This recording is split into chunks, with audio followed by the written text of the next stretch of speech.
No, it's full. Yeah, there, yeah. She tried to save me a seat with somebody grabbed. And that makes sense.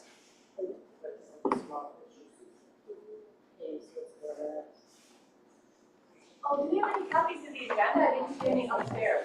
Yeah, they had them at the podium. I'll see if I can get a couple for you. That is the agenda on the screen, by the way. I Can't see that good? Okay. You're welcome to sit up closer if you want to. I mean, it's probably, because it's an 8.5 by 11, it doesn't like zoom in very much, but yeah, I'll try to get you some copies real quick. I'm good, I don't need paper. Some people are really good, but I think you can go right up there and find. So, if you were scheduled to speak, I would, Yeah. which I was, will they call you by name or we were given a number? Are you familiar?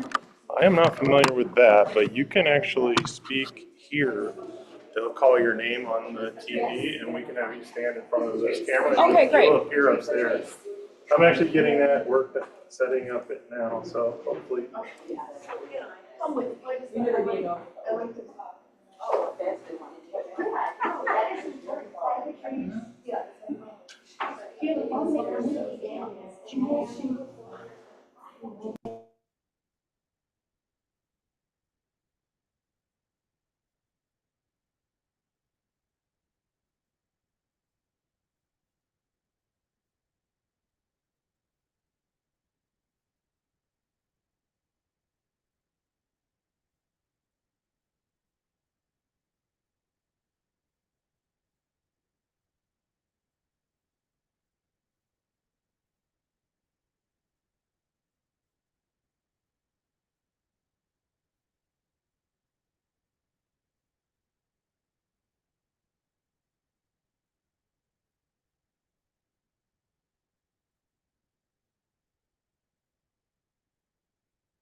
I meet women.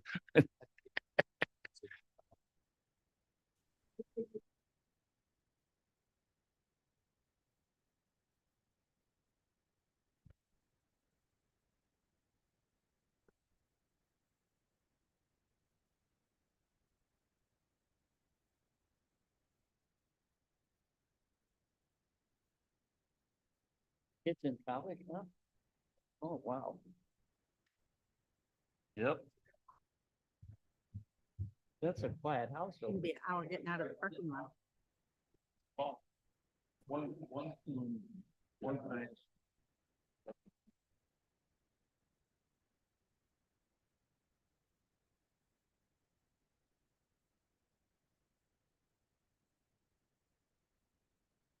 Like 4 to 2. But yeah, 4. I don't know why. Give him my money. He's ready to go today. Straight. Yeah. He did his hair. Thank you to our parliamentarian. You've heard the knock at the door. The meeting is convened. I'd like to welcome everybody on this lovely day. Is that better? There, much, much better. There we go. All righty. So I'll say it again. Good morning on this lovely day. I welcome you all. It is Wednesday, September 4th, 2024. It's 9:04, and I'd like to call the meeting of the Executive Committee to order. Clerk, could you please call the roll? Allen. Bates, Bates here. Berman, Here. Gavist, Gavist here. Ford. Gums. Ford Oh, here. thank you. Gums here. Thank you. Caius, Guys present. Kenyon, Here. Lewis, Who is here? Linder, Linder on remote. Molina, Molina present. Sanchez, Sanchez present. Strathman, Present. Surges. Tepe, Tempe here. Madam Chairman, I'm you're here. here. You have a quorum? Very much. And may I have your permission to bring in Mr. Linder and Ms. Molina to the meeting? No objection. No objection. Thank you very And- much. And Madam Thanks, Chairman, Ellen. excuse me, this is Deborah Allen also asking for Zoom permission. Absolutely. And Mr. Ford? Yep. Okay, very good. Okay, thank you. Thank you. All righty. Mr. Ross, since you are a guest here today at this meeting, I'd like for you to do the honors to the pledge. I think it's very appropriate for your proclamation. I pledge allegiance to the flag of the United States of America and to the republic which stands one nation under God, indivisible, with liberty and justice for all.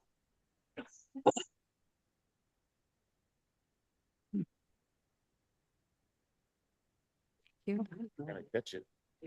Please have a motion and a second to approve the minutes of August 7th, 2024. Madam Chair, this is Caius. I would ask for unanimous consent for for approval of the minutes from August 7th, 2024.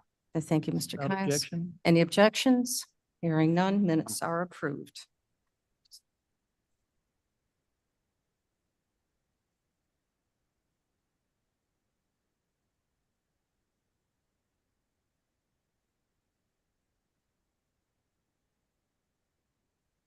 So today we have a number of public speakers who are looking forward to addressing us. We may be going over our 45 minutes. When we get to that point, I will ask whether or not this committee would like to extend that. You can extend it for 15 minutes. You can extend it for 45 minutes. That'll be up to you on what you feel is appropriate and what you feel is necessary and needed to hear the community's opinion about a variety of different issues. For the public, please, I'd like to remind you that everyone will be given the opportunity with equity of 3 minutes each. We will begin the public comment now. We will time you accordingly, of course. The first speaker is Hugo Hugo, I have problems with your last name. My apologies. I don't want to mispronounce it.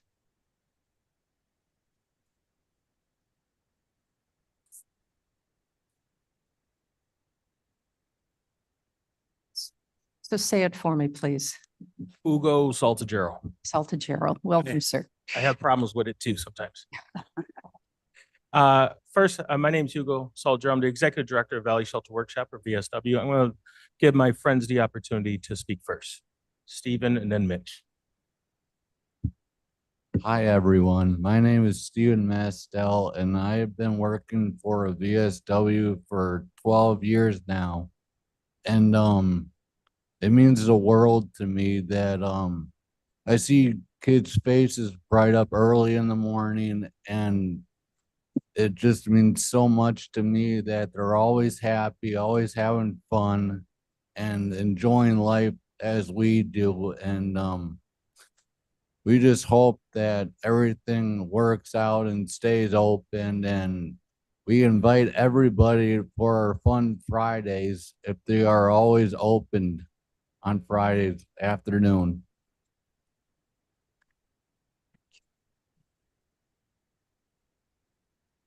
Hi, my name is Mitch. I've been at the VSW for 14 years. It's a fun place to be at. I come from the people, and I'm always been a people person, and I've always been like that for a long time. Thank you. Thank you, Mitch. Thank you. Mitch and Stephen are some of our ambassadors from VSW. Again, good morning, Madam Chair and the Kane County Executive Committee. I want to thank you for this opportunity for us to come up here and speak with you on one of the items that are on the agenda today, Resolution 9. VSW has been serving the adults with disabilities in our community for decades, providing a safe and supportive environment where they can engage in meaningful activities and feel a sense of purpose. Importantly, our services remain entirely free for all participants, ensuring that working families and individuals with disabilities do not face any additional financial burdens. COVID-19 pandemic hit us hard. Our income plummeted, our program revenue drastically decreased, yet our operational costs remained. Despite these challenges, we kept our doors open and continue to serve our community. During the pandemic, we made sure that our participants felt supported, just like the family members who were sent home to. We continue to provide income to our participants, even as they waited at home like the rest of the county, uncertain of what was next. Before the pandemic, we had 3 support staff members. We are down to just 1, heavily relying on volunteers to fill the gaps. This loss of staff has not only limited our capacity to support our participants, but also impact the working families who depend on the vital resources we have. These families count on VSW to provide a structured environment that enhances their loved ones' skills, well-being, and independence. Services that are essential but increasingly difficult to sustain on our reduced staff levels. We are here today seeking your support to secure funding to allow us to rebuild our staff and restore our capacity to pre-COVID levels. The funds will help us hire 2 additional support staff members and provide the necessary resources to continue our services at no cost to the families. Your support will directly impact the lives of adults with disabilities in their community and working families who rely on VSW. It will allow us to continue providing a place where everyone has an opportunity to grow, contribute, and belong. Thank you for your time and consideration. Together, we can ensure VSW remains a cornerstone of support in Kane County. Thank you. Thank you. Thank you.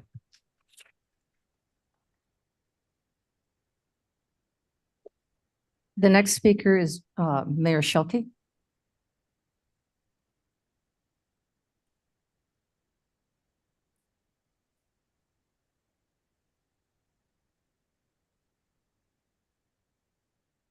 Thank you. I'm today representing the Batavia Flag Day Monument that was recently erected in Batavia. And we are trying to come up with funds to kind of pay it off. It was a fairly expensive proposition. The Flag Day Monument, if any of you don't know, is a monument of tribute to American Flag Day. And it was Batavia's idea to put it there because for a number of years, we had a resident by the name of Dr. Bernard Segrand, who was both living in Aurora and Batavia during the lifetime in the Fox Valley. And he gets a lot of the credit in 1916 to work with the group that worked with President Wilson to declare June 14th as American Flag Day. And as a result of that, the American flag has its own day, if you will, of appreciation. But our area, we think, is a little bit special because we were the home of Dr. Segrand, and the site where it sits was a piece of ground that was owned by the city of Batavia. We donated the land, we donated the utilities installation, and we got the monument built with volunteers and a lot of help from a lot of other folks. We do have some remaining expenses that we're trying to get paid off, and that's the reason I guess I'm standing here chit-chatting with you. I just wanted to share that the whole thing as it evolved has some very interesting American flag connections to it. Beyond Segrand, Batavia also had the situation that Segrand had a daughter by the name of Beth. And in 1916, she was a student at Batavia High School, and one of their classmates was a gal by the name of Marion Moon. And Marion Moon was the daughter of the Methodist minister in Batavia at the time. And as history unfolded, in 1969, when Buzz Aldrin got off the rocket and landed on the moon and put the American flag on the moon, Buzz Aldrin was the son of Marion Moon, who was from Batavia. And so we had that very unique connection in that whole situation. Then the piece of ground in which the monument sits on was, there was a company in there in the 1960s called DK Aerospace, and they manufactured the flexible fuel line that was put in the rocket that landed on the moon. So we've got all these moon connections in Batavia, and we're very, very proud to have that. But it's a piece that when some of the national folks show up, they like to brag about all this moon connection that we had in Batavia with the American flag. So it's just a kind of a special moment, and it brings a lot of visitors to Kane County. And it's certainly a nice, if you haven't been there yet, I encourage you to stop down, because it is a very nice tribute to the American flag in Kane County, and we're happy to host it in Batavia. Thank you. Thank you, sir.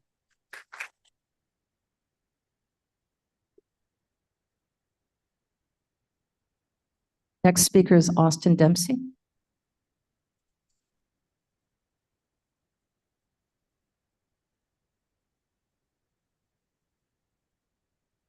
Thank you, Madam Chair and committee, for taking the opportunity to let us speak this morning.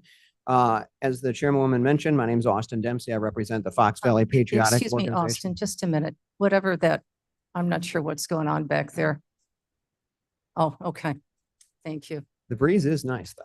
It's always a leaf blower on Always. when we're at our meetings. We do like that breeze, though. Okay, please, why don't you start from the very beginning? Sure thing. I'm Austin Dempsey. I'm here to represent the Fox Valley Patriotic Organization in regards to your support of resolution number 10. We had an opportunity to present last week in this room, and in addition to our organization and the nearly 200 signers of support of a petition that was put out from last week to this week, we want to thank you for your consideration of resolution 10.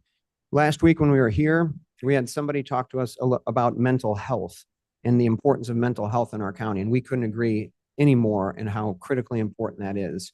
Our monument in Batavia stands as an incredible beacon for open and safe spaces in response to the COVID pandemic, in response to the fact that people like to be outside. It's a gathering space for all to come, regardless of what adversity we are facing in our county. I'm very pleased to have been part of this project from the beginning. I had an opportunity to be out there shortly after the monument opened, and I met a gentleman who was at the monument crying. I walked up to him, not knowing who he was. I introduced myself and asked if he needed any help. And he explained to me that he was an Iraq war vet, and he was at the monument. And 2 months earlier, he lost one of his good friends that he had served with in Iraq. And through our conversation, he told me that his friend lost hope. He lost perspective. He constantly said, I don't realize why we served. And there this gentleman was crying and telling me that had his friend been able to see the monument, he might still be with us here today. Our monument is an incredible beacon of hope. It's a symbol of freedom, and it matters, not just to the veterans, but to all of the visitors. Being a safe outdoor space that was built in response to the COVID pandemic has allowed us to have over 40 tour groups come. Thousands of people come down to that monument site, most of them seniors, lots of them vets, first responders. COVID was a hell of an adversity, and we all know because we got through it.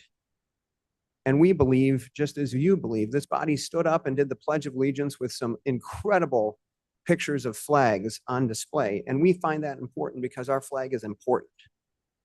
Our flag, this monument in the heart of Kane County, is a symbol that even in their darkest days, our flag in hues of red, white, and blue reflects centuries of struggle and sacrifice.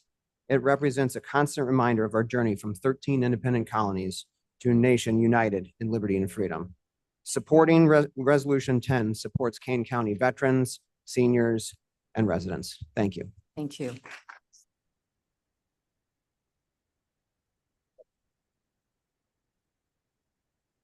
Our next speaker is Stephen Hunter.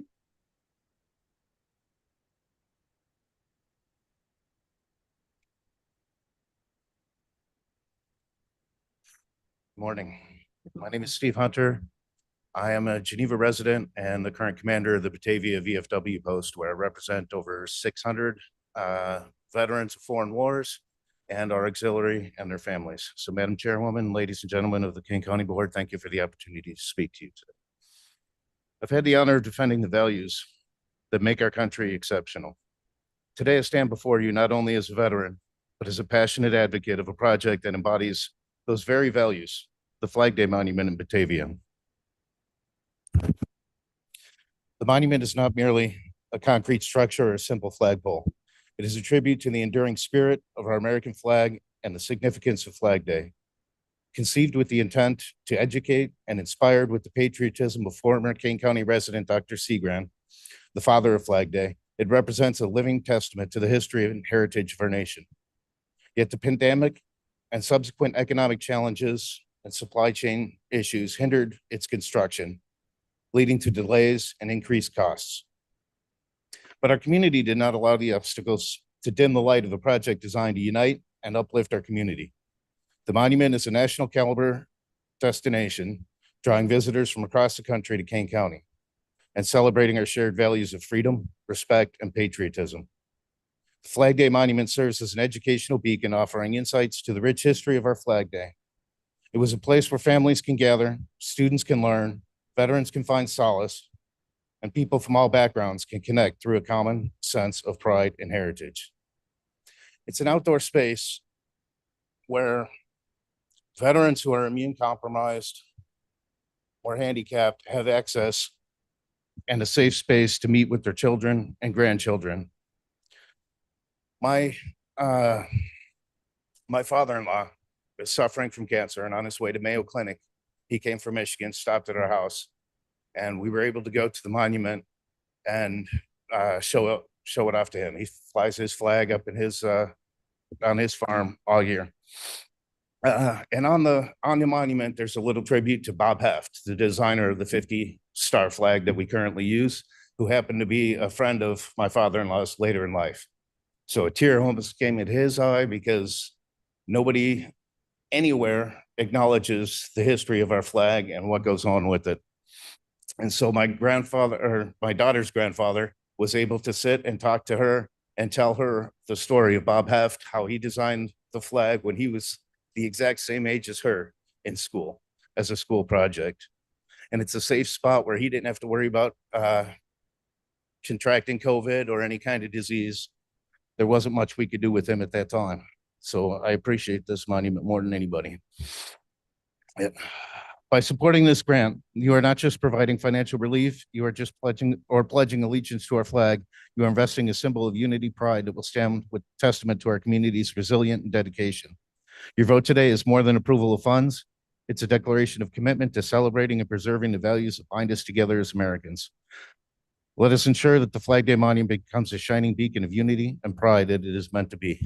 Thank you.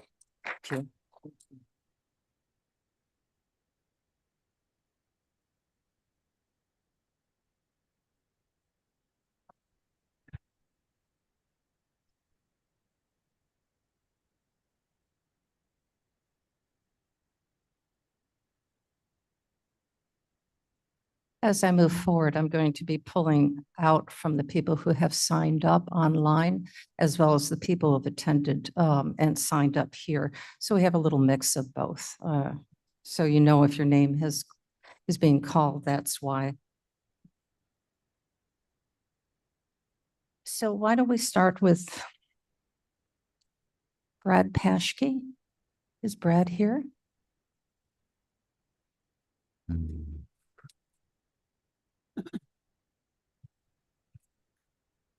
Broschke with an R, but spelled identical. Oh, Yeah, that's, thank you for the correction. it's all right. I was surprised when I moved here from Texas and found Miss Paschke. So. All right. Yeah, I was going to speak on free speech, but then I wanted to speak on that monument, trying to decide. Let's see if I can get both in. All right. We gather today to defend a fundamental principle of our freedom, our right to free speech and to protest on public property. For over 2 months, we have exercised these rights outside this building where we have every right to be heard. Now, the chairwoman of this board seeks to push us into a free speech zone, trying to hide our dissent and silence our voices. But as Thomas Jefferson declared in the Declaration of Independence, our rights to free speech and peaceable assembly are self-evident. They do not require the permission of any government entity to tell us when and where we may exercise them. As long as our speech does not violate the property rights of others, we should not be impeded. This is public property, our property, and no chairwoman has the authority to dictate where we can exercise our rights. This attempt to corral our voices is not about safety or order. It is about silencing opposition in an election year. I call on this board to remember your duty to protect our fundamental rights. Reject this attempt to limit free speech. Stand with us in defending what is ours. And to my fellow patriots, we will continue to speak out here where our voices matter. We don't need permission to exercise our freedoms. We are here and we will be heard. And as to number 10, I stand before you today to challenge the latest attempts by some local politicians and citizens to dig even deeper into the pockets of our hardworking citizens. Recently, the city of Batavia erected a monument, and now they come before the board hat in hand seeking funds from the county to pay off their bill. Let's be clear, Batavia did not decide to build this monument. Some small committee did, using public funds and I'm sure private funds and donations also, without true public consent. Why should the citizens of Geneva or Aurora be asked to fund an election year pet project of Batavia's mayor? More importantly, why should even the people of Batavia be forced to pay for it? If the community truly wanted this monument, let them pass the hat and raise the funds voluntarily. But no, instead they come here asking for more taxpayer money, money that this governing body already takes in abundance from the citizens. It's as if this committee has become nothing more than a honeypot for nonprofits and politicians eager to buy votes and curry favor under the guise of public good. Politicians are by their nature collectivists. They claim Batavia decided to build this monument, but we know that's not true. They want to act like they speak for all of us when in reality they are using our money for their own ends.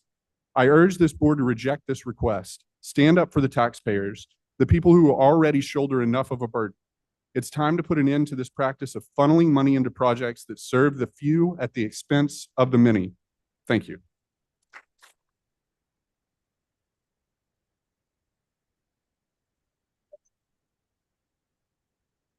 Our next speaker is David Johnson.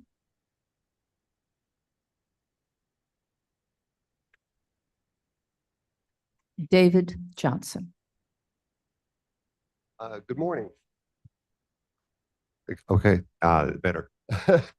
Originally, I was going to sign up to urge the executive committee to pass the special county retailers occupation tax referendum proposal and send it on to the full board to place it on the April consolidated ballot. However, when I saw the call to action posted on Nextdoor regarding Chair Parag's wants to infringe on your First Amendment rights, I felt I must respond. I would say at first I felt outrage, but more so it saddened me that some in our community have resorted to the lowest form of political rhetoric, unfair personal attacks against a public official. I feel there's no place in our community for this type of behavior. What happened to respect and decency? I don't know. So now I want to turn my attention back to the planned agenda item. And why is this important? The county has been spending down its reserves for the last decade or so to provide a balanced budget, and we are fast approaching a fiscal cliff. This is not a new situation. It's been going on for decades. I understand that it's been 14 years since the small county proportion of our property taxes have been increased, yet expenses continue to rise. The county provides a wide range of crucial services to all residents. Public safety and our sheriff's department and judicial department are the groundwork, the bedrock of our safety for our community, and it keeps us all safe. We as residents of Kane are all members of Kane County community and benefit from the services provided. As residents, we have a civic duty, responsibilities. One being supporting our community by paying our taxes. The current proposal is at 3/4 of a penny per dollar. That's minuscule. I find it incredible that the most affluent among us are the loudest and most disruptive complainers. Do they not understand the consequences of not passing this referendum? A draconian elimination of up to 255 positions, almost 100 from the state's attorneys and sheriff's office. That's outrageous. And this doesn't take into account the ever-increasing contractual services, which continue to rise in price. This really is equivalent to burning down the house, where everyone needlessly suffers. I would believe that it would be irresponsible for the board to shirk their duty or their responsibility for being forward-looking and establish a sound financial plan. I also believe that most members of the board will understand what is at stake in the proposal, so please act accordingly and pass the referendum. Thank you.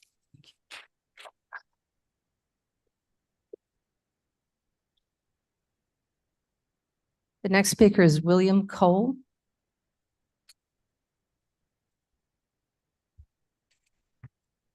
Morning, everyone. My name is William Kale. Sorry. I said that last time I was here too. Yeah, I Don't know. think while thinking, I like coming back here. I'm getting comfortable. It's awesome. Step front. My presentation will be very short. I just want to express gratitude for service you provide and that my opportunity to stand here and participate in democracy. It's something we cannot take for granted anymore. It's truly a wonderful thing to see. Also, to finish up my presentation, I just want to support resolution number 11 for the taxes. I think you've been doing a good job with what you've got, and just a little bit more, you could do a much better job. Thank you very much. Okay, thank you.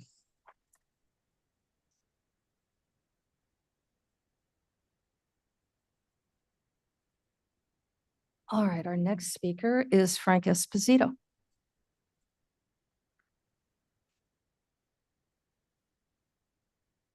Good morning, everyone. Once again, thank you for the opportunity to speak. I haven't been to meetings lately, but I had to come this time. On Tuesday, August 27th, I was here to hand out flyers. I was directed to the back of the building where the drop box for real estate taxes is. And I was also shown that there is this amendment, First Amendment area that was set up.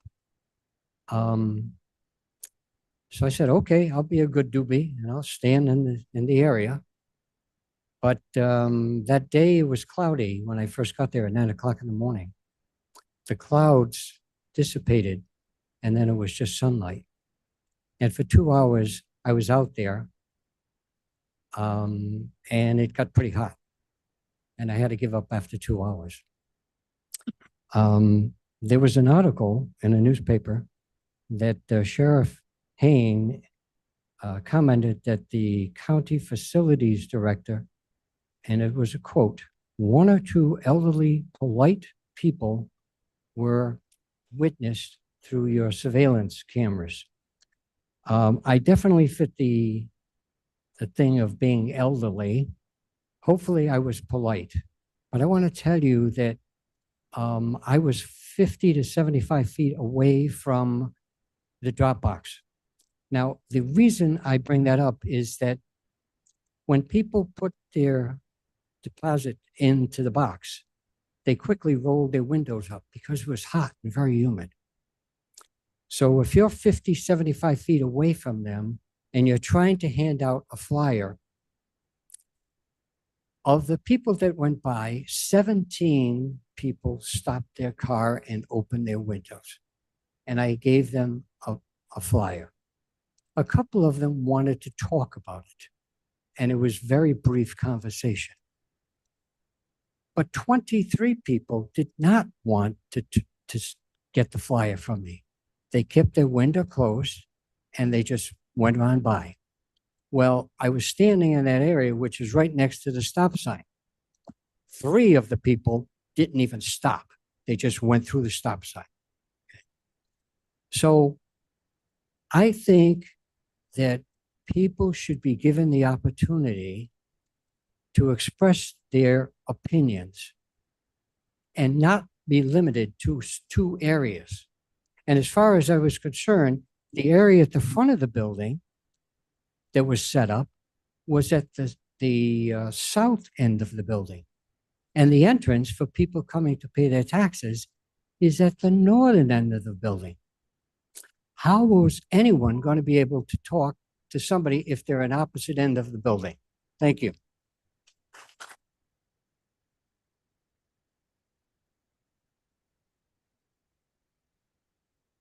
Our next speaker is Sue Broxham.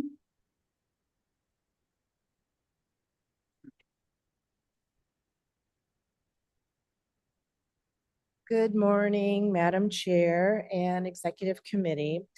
I'm here to speak in support of the proposed sales tax for public safety purposes referendum on the April 1st, 2025 consolidated election ballot.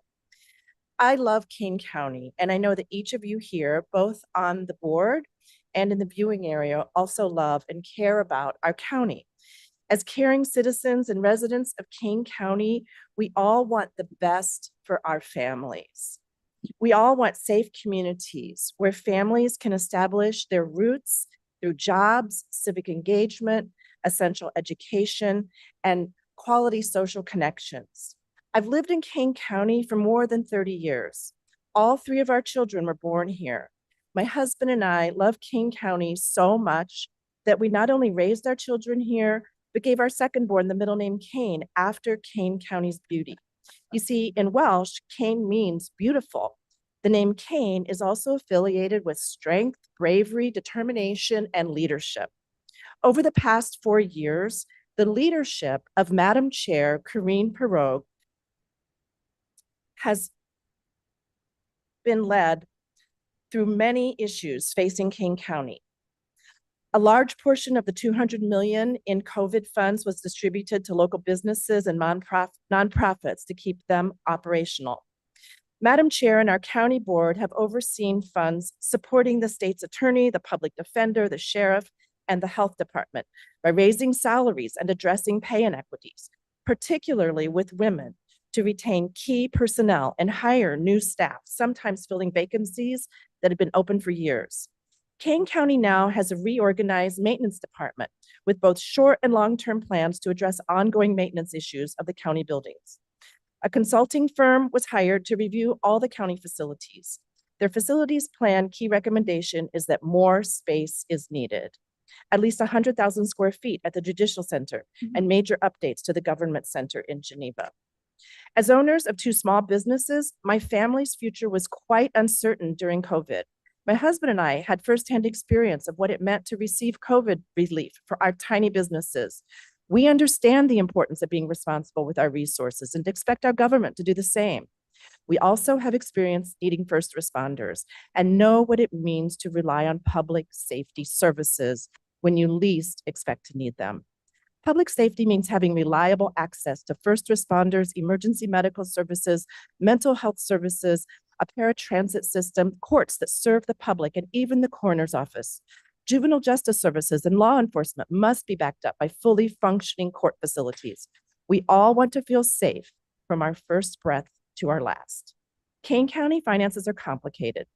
Preliminary 2025 budget numbers show a deficit, but I am here in support of the proposed sales tax referendum. Thank you so much.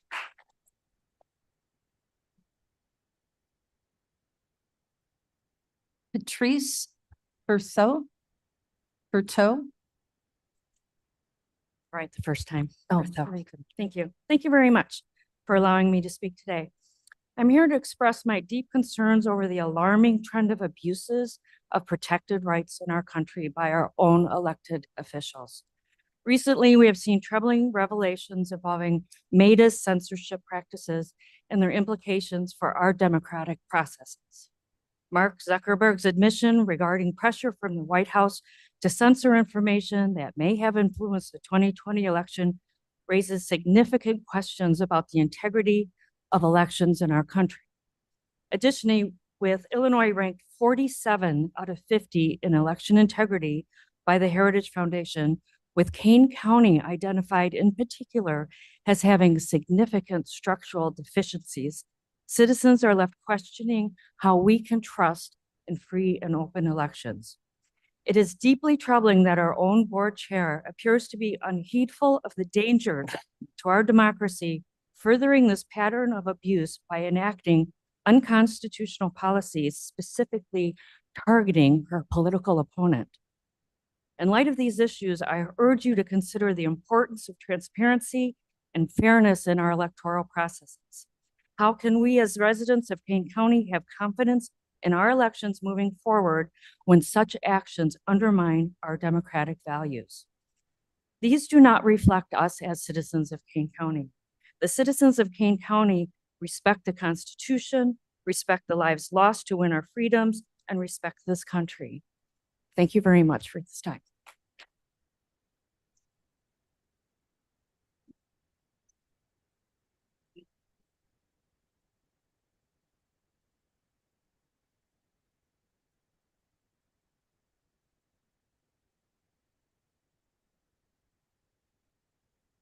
Hang on a second. We're currently at 26 minutes.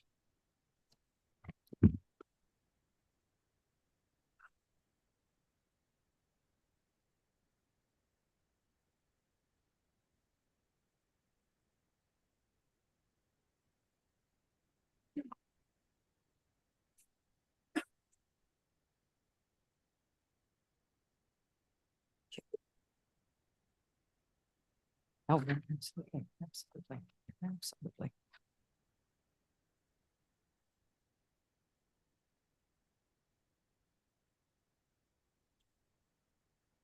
Bill Shada.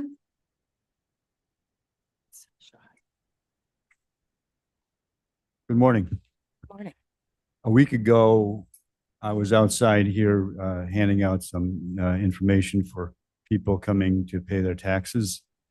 And I was told to move to another area away from the door.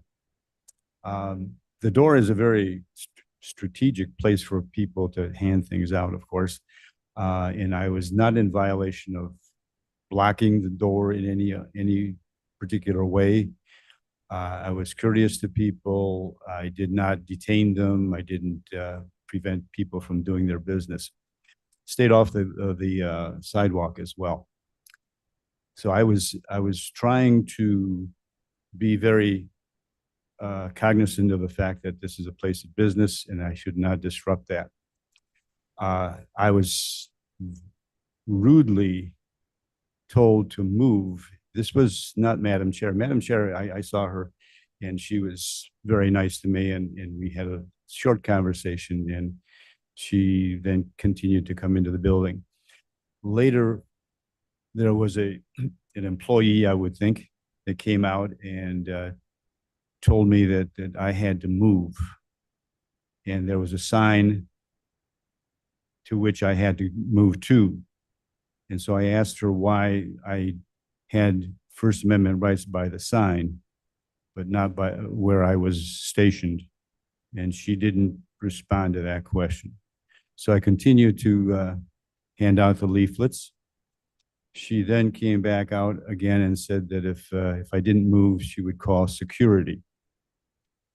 And I told her to go right ahead, call security. That didn't happen. It was kind of a bluff thing. But what else she did was telling people who I've been giving this literature out to not read the literature, which was kind of interesting. I informed the people I gave the literature to not listen to a person telling them not to read it, to use their own discretion, to use their own motivations to choose to read it or not. That's their decision. And for an employee of this body here to tell people that they're going to call security on them and to not read literature is profoundly disturbing to me. And it should be to you as well. All of you here have given an oath to protect and defend the Constitution of the United States. Am I correct? Can I get an amen? That is your duty. And how much time do I have left? Time's up. I'm done? Okay. Thank you for giving me this right to speak my mind. I hope that you continue to do that outside as well. Thank you.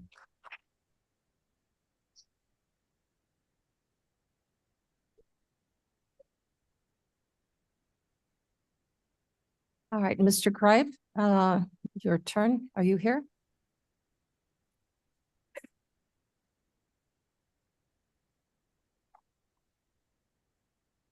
Thank you. I'm John Greip from St. Charles, and I'm going to try and figure out how to stick 3 agenda items into one 3-minute space. First of all, free speech doesn't mean that it's complimentary about the person or subject. That's why it's free. Secondly, for tax increases, just because we haven't had an increase doesn't mean we should. Try that strategy at work to get a raise at work. If you allow government to tax, it will be spent. Remember the tollway tolls that were going to go fund education and then go away?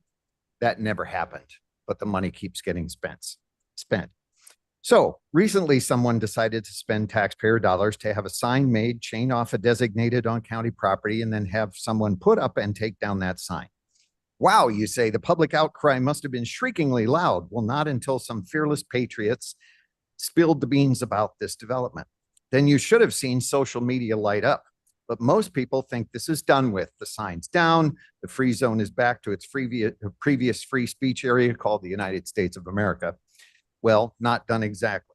When I spoke to a large community group yesterday and told them this was on the agenda for the executive committee, they yelled back at me, that can't be true.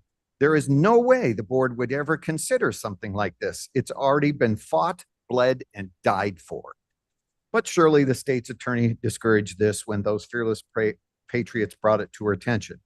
So she said something great about that. And she said she's clear that she's not supporting restrictions on free speech. And that's good. Guarantees of individual rights and limits on governments are in the DNA of American. We don't give them up without a fight. The First Amendment prohibits abridging the freedom of speech, the right of the people, and it promotes the right of the people to peaceably assemble and to petition the government for a redress of grievances. If we applied this to Kane County, it might sound like this.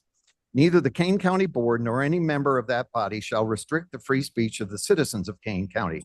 So no sign saying you can only stand here, you can only say this or that. But I'll never forget what was said at one of the first board meetings I attended many years ago. One of the Elgin representatives proposed that all public comment at that meeting be eliminated. Fortunately, other members prevailed, but it was my first experience of elected officials trying to silence their constituents. If you read some of the current campaign materials from some of those same elected officials, you hear the different message. I want to hear from you. Your voice is important to me. I care what you think. That may not be true. Well, if you want proof of how your elected officials really feel about you, guys now, please pay attention to what, if anything, they said when this became public and who objected to this clear constitutional violation, the board discussion you are about to hear, and if they take a vote, how they vote, and be wary of the present vote. More importantly, consider who to vote for in the coming election. Thank you.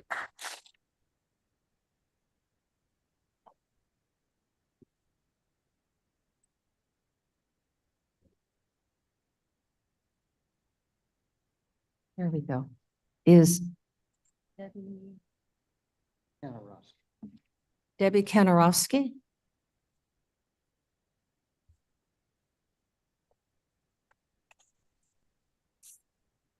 Good morning.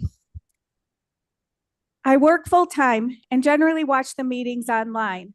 However, there are some issues that are more important than money that require us to take off work and come before you to speak. Did you really think we wouldn't care that you would try to limit our freedom of speech? It's ironic to me that on this agenda, there are two items that completely contradict each other: the discussion of free speech zone areas and the proclamation commemorating the Constitution. Where does it say in the Constitution that you can limit where a citizen can speak freely, and even more importantly, on property paid for by the citizens, the taxpayers?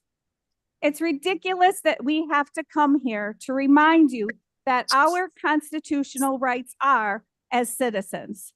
The First Amendment clearly states that what you have done is unconstitutional. You have in the past tried to reduce our time to speak at the board meetings because you don't like to hear what we, the people, have to say. And now you're trying to limit what we say outside the building because, again, you don't like what we have to say. I am asking the presentation given by the state's attorney, provide the names of the people who were involved, and requesting the authorization of the sign. Those involved owe the taxpayer personal reimbursement for these expenses that incurred. It's time those who are making these absurd decisions are personally held responsible. Thank you.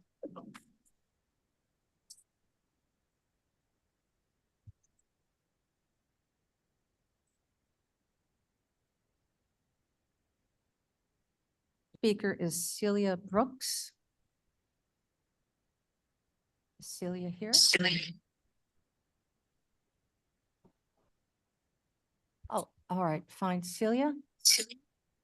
I hear some whispering on a mic.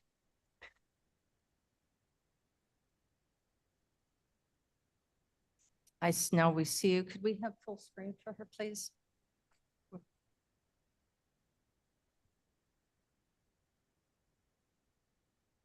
Do I have 5 minutes?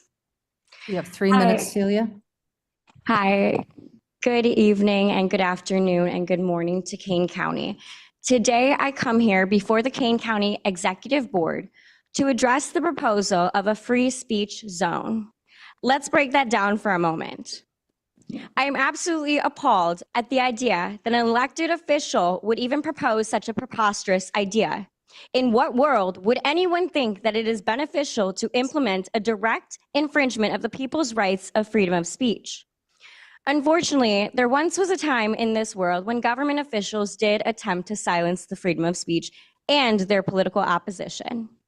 They too called themselves leaders, except one of them went by the name of Vladimir Lenin. Does this sound familiar to you? I think we all know how that ended. The one good thing, though, is that the world has seen what tyranny looks like from our past, and have we not learned from that past? Let's not forget, those who forget history are doomed to repeat it. It is written within the First Amendment in the Bill of Rights of the U.S. Constitution of the United States of America. Congress shall make no law respecting or an establishment of religion or prohibiting the free exercise thereof or abridging the freedom of speech or of the press or of the right of the people to assemble and to petition the government for a redress of grievances. So, Madam Chair and Board, not only is your attempt to abridge our constitutional liberties wrong, but it is also completely unacceptable and unconstitutional. So I come here before you all today, being part of the future of America, being part of the future generations, and fighting for our rights and our constitutional freedoms and liberties that we have been so afforded by men and women who have died for hundreds of years fighting for our constitutional rights to protect these freedoms. And yet you and your board are standing here and making rules for thee and not for me. And why is it that just because maybe a political opposition may not be comfortable, it is also a freedom that we as the people are guaranteed in our US Constitution. So not only is this constitutionally wrong, but it is also a direct insults and a slap in the face to every single resident and citizen in the United States of America, and particularly in Kane County. You were elected to serve the people, and now The people that you were elected to serve, you are slapping them in the face and disrespecting them and walking all over our rights. And honestly, to me, that is not a leader, and that is not someone who should be in a charge of a leadership position. It represents a lack of integrity and a lack of judgment. And it is honestly just disrespectful, and it is very bad. And for that, I come here before you to reconsider your decision and to urge you to look these people in the eyes that elected you as the chairwoman of the Kane County Board. Is this what you want to go down in history remembering as? Is this what you want to be remembered as? The people that came to you and respectfully and challenged you, and you silenced them or tried to? Madam Chair and County Board, make no mistake that these people are my people, and we stand together against this. And so with that, Thank you. Thank you very much. God bless America. I yield my time.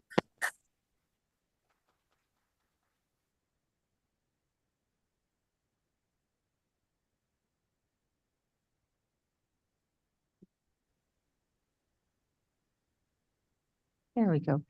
Kim Sieber. Hi, basically, I'm just saying what everybody else is saying, but it really, really concerns me that number one, we have 9 Supreme Court justices for the whole United States, and there's 24 of you. I mean, when there's generally, when you're all here, it's actually like having 24 children that nobody agrees on, and we don't want to vote now, we want to do this later, we put this off. It's like insanity. You are supposed to be our voice, and yet you want to silence us, which is clear indication you couldn't care less what we want. I mean, I've noticed all the times I've been coming here for more than a couple of years that everything that most of the things, there's a couple of things that you did pass, that probably you just didn't want it anyway. But it's like you don't even care. I mean, we fought like crazy for an election not to have new machines when even when the most people voted they said at the most it's ever voted for, it'd only be 500 ballots for each judge, considering all the judges we have in the county. Well, that's like nothing to count. But yet we go out and spend almost $8 million for machines we did not want. We wanted write-in ballots, hand counted. We wanted all this done legally, just the way France does it. All these other places do it because they realize anybody can cheat on a freaking machine. And it just doesn't dawn on you guys. Obviously, it just says to me that you guys, this election is not Democrat or Republican anymore. It's communism or freedom. You have to see that you guys are leading us into freedom, into communism.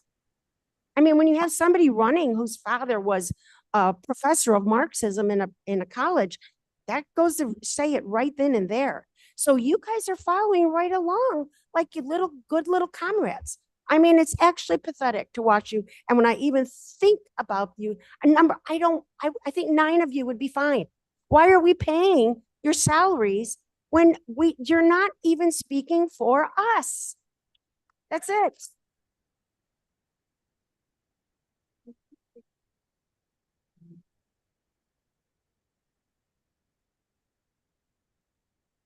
I'm just confirming, I believe that the 45-minute time has been used and now it's time for, that is the case. I have 39 minutes.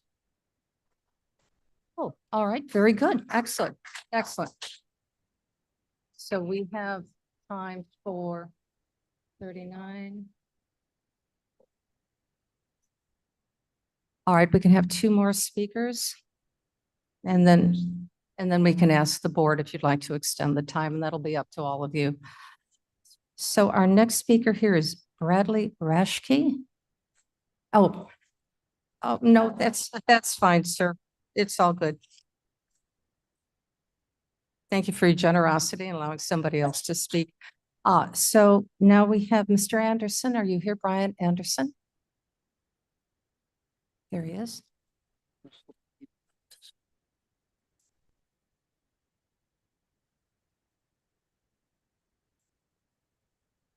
Good morning, Brian Anderson, Sugar Grove, Illinois. I came here today to speak on the finance topic 11, the referenda on the retail tax. But after what just has transpired the last week, it's insane. I'm embarrassed to be here talking about the freedom of speech that we all have. This amazing book, I don't know, 825 pages. Everything the people have been talking about. I would encourage all of the people behind me to read this book. It's already been spoke. It's the Constitution. It's the Bill of Rights. It's all of our amendments. I'm embarrassed that we're even having this conversation. It's been said by the other citizens. Madam Chair, this is outrageous. It should have never even got to this place. This is absolutely outrageous. We should be talking about balancing the budget, not to squelch our freedom of speech. Interesting enough, one of the citizens said, I think we're under attack. I don't know. This is off the world famous New York Times. Please fact check me behind me. The Constitution is sacred. It's also dangerous. So you're following the playbook. You're following the playbook that what we're seeing in DC, what we're seeing in Springfield, and now I guess what we're seeing in Kane County, you want to squelch or censor freedom of speech. Let me just share with you a Supreme Court case on this very topic out of 2006. I think it hits the nail on the head. Speech at the public place on a matter of public concern cannot be restricted simply because it is upsetting or arouses contempt. Because if there is a bench rock principle underlying the First Amendment, it is that the government may not prohibit the expression of an idea simply because society or our county finds the idea itself offensive and disagreeable. And ladies and gentlemen, that's where we're at right there. Finding it offensive and disagreeable. There will be many people behind me that said that we were sharing lies. I would encourage each one of the tax-paying citizens behind me to fact check. All we're sharing is Madam Chair's report card, Madam Chair's agenda. There's nothing false about it. Let's raise taxes. Let's spend more money. That's all true. All we're doing is letting the taxpayers know what's going on. So I encourage you as I wrap, almost 250 years, I would hate to see a vote of incompetence today. Have a great day.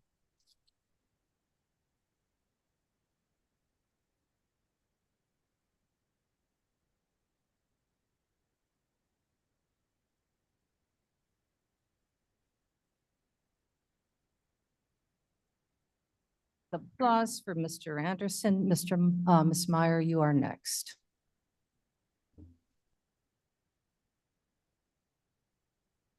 Thank you. Jean Meyer, Christian and resident. No to the abhorrent free speech zone signs. I heard a German pastor preach a few years ago in Bartlett. He said in old East Germany, some people still put their hand in front of their mouths when they speak because the communist government had lip readers everywhere. This morning, I was sent a picture of a free speech designated area, pardon me if I get emotional, in Kane County. I stood in the cool, silent air in front of my compost pile, Mavis. I was using it. We have more than one.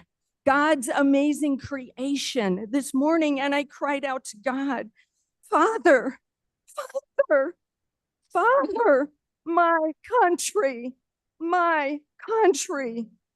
Anyone who would agree that we need a sign that anywhere in our country like this does not love this amazing constitutional republic. Instead, they are willfully pushing us towards communism or Marxism. I think Marxism is more likely where we're going. That makes them a traitor to our country. Those that would take bribes, campaign contributions from unions and gangsters. And I'm going to bet it's more than one person in this room, even some of our good candidates who say, well, you got to do what you got to do. No, you don't. You don't have to do what's wrong. But there is good news for every one of you and anyone in this room, any single one in Kane County. Stop this two-party affiliation nonsense. Don't say this is the way my party goes. I have to go. America first. It is not too late to change, not too late to change and to fight to give the next generation said out of the mouth of a babe a few moments ago. Our great country. Patriotism is not dead, and it can start with every one of you here. It's never too late to turn. I beg you, will you join me? Thank you.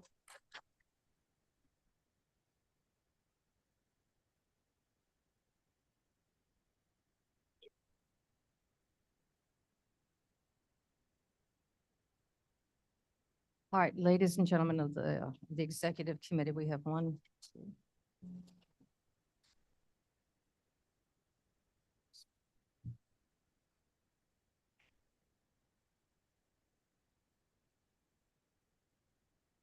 We have 8 speakers left for a total of 24 minutes. Would you like that to continue, Ms. Gums? Madam Chair, I move that we allow all speakers. I'm sorry, could you? I move that we allow all speakers. Okay, very good. How does the board, the rest of the executive committee feel? Let them talk. Consensus? I need a Need a second on second? that. Or we have unanimous consent, I believe, on that suggestion. All right, so we'll just, 9 speakers. I'm sorry. Found another one. I think that's it. Okay, very good. All right, so each one of you will call. Again, you'll have 3 minutes to speak. And that then will conclude our public speaking. Mr. Bixby.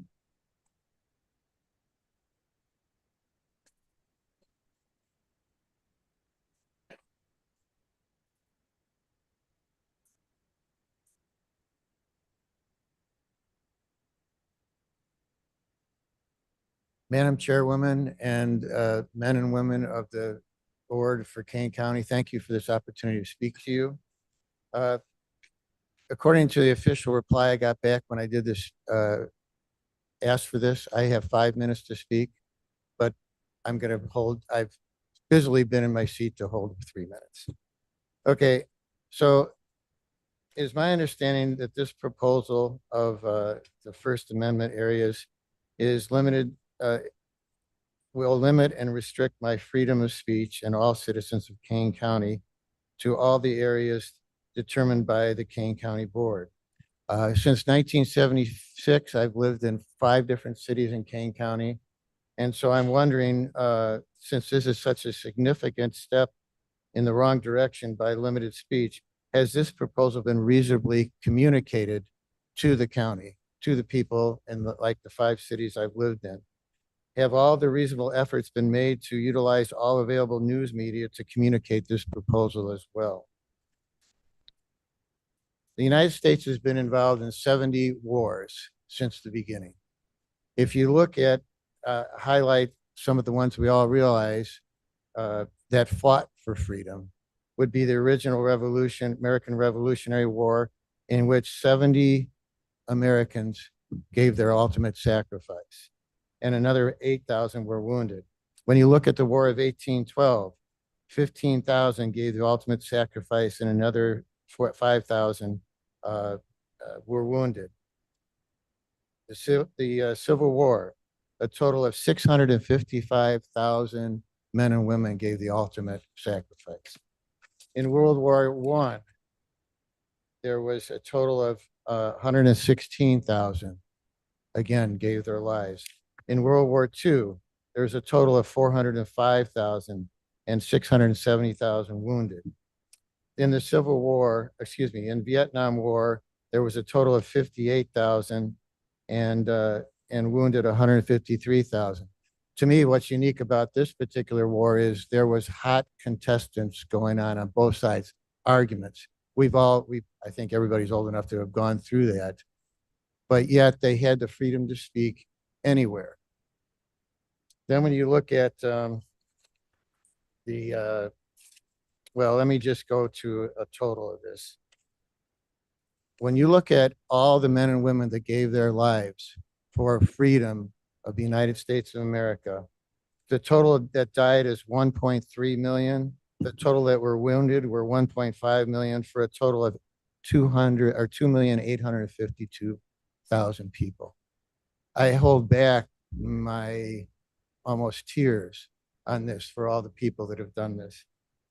So I'll conclude with, what does Mel Gibson, well, what did he yell out in Braveheart? Freedom, freedom, freedom. Thank Thank you. you. Thank you.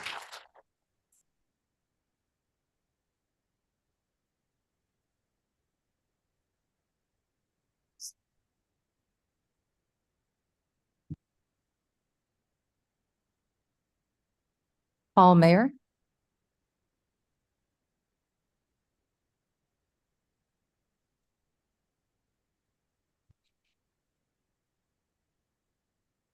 Thank you. Before I begin, I would just like to comment on the prior gentleman's comment about your website says we have 5 minutes. Evidently, that has changed. I assume it's changed. You need to get this fixed. Otherwise, you'll be accused of bait and switch. Okay? Thank you. All right. Good morning, Madam Chair and board members. I usually don't get involved in civic matters having to do with minor squabbles between citizens and government. But last week I read a story in the Chronicle of an incident between the Kane County Board at the Government Center and citizens exercising their right to dissent and express their opinions. The right to free speech and dissent and First Amendment rights are absolutely being challenged. And that pushed me to the point where I had to say something. It's tax time. People are coming to the government center to pay taxes.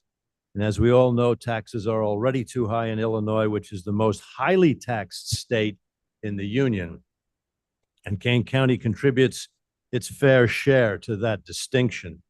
So citizens who object to these high taxes wanted to make their voices heard and propose solutions, including putting those they wish to manage the problem into office. These citizens were described by the facilities directors, and I love this, as elderly and polite people. It was also attested that there was no evidence that any of the people handing out flyers were rowdy or blocking walkways. In other words, peaceful. In an attempt to control those wishing to protest the current taxes and creating meaningful public discourse, the facility established First Amendment zone, places where citizens were required to stand to communicate with the public leaving the center. Some argue that the zones were close by, but you see, that's not the point. The point is that someone on the Kane County governing body is dictating how we conduct free speech. That's the crux of this. Somebody is dictating how we conduct free speech. That is a blatant violation of the First Amendment and totally unconstitutional. And that's who we don't want running our county. Those establishing this First Amendment zone should resign. However, there's an election coming up soon. Maybe that'll take care of it. Personally, I'm appalled by this whole incident. In 1964, a U.S. Supreme Court judge named Potter Stewart coined the phrase, "But I know when I see it." I can't define in a few words the meaning of Soviet-style censorship, but I know it when I see it, and I hope the board does too. I want to thank and commend our state's attorney, Jamie Moser, for stepping in and settling this matter, at least for now, in an amicable and sensible way and upholding our Constitution. Jamie, thank you very much. Board, thank you very much.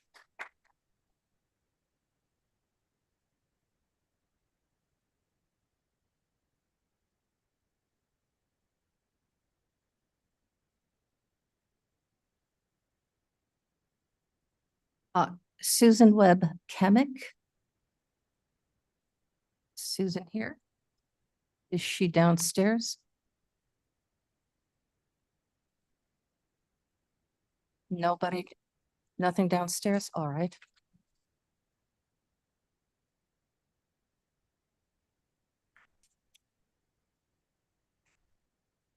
Rebecca Jane Brandt? Is Rebecca downstairs?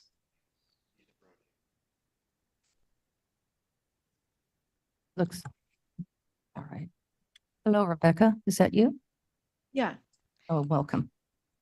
thank you.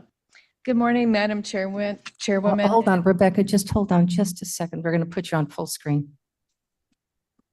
There you are. All right, very good. Good morning, Madam Chairwoman and Executive Board. Thank you for the opportunity to express my viewpoint. I'm here to talk about First Amendment rights, like handing out materials where we would like. I agree with Brad and Frank that they are being infringed upon. I feel like it is juvenile and immature to try to restrict our rights. It does not endear you to us. I urge you to allow us to speak and pass out info as we would like. After all, we pay taxes too. Our freedom is being restricted today, but tomorrow it could be your freedom that's in jeopardy. Thank you. Thank you.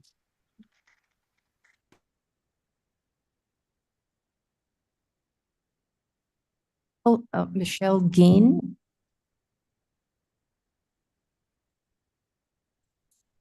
Is Michelle downstairs?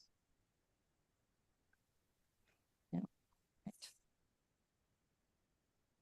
Mark Avalar. Mark, I see you.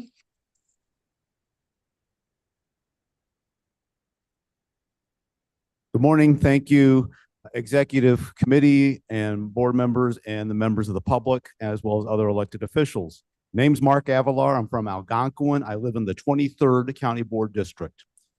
I came here first. I'm thankful that the bridge finally opened Long Meadow Parkway. Thank you. It was great seeing all of y'all out there at the bridge dedication last Thursday.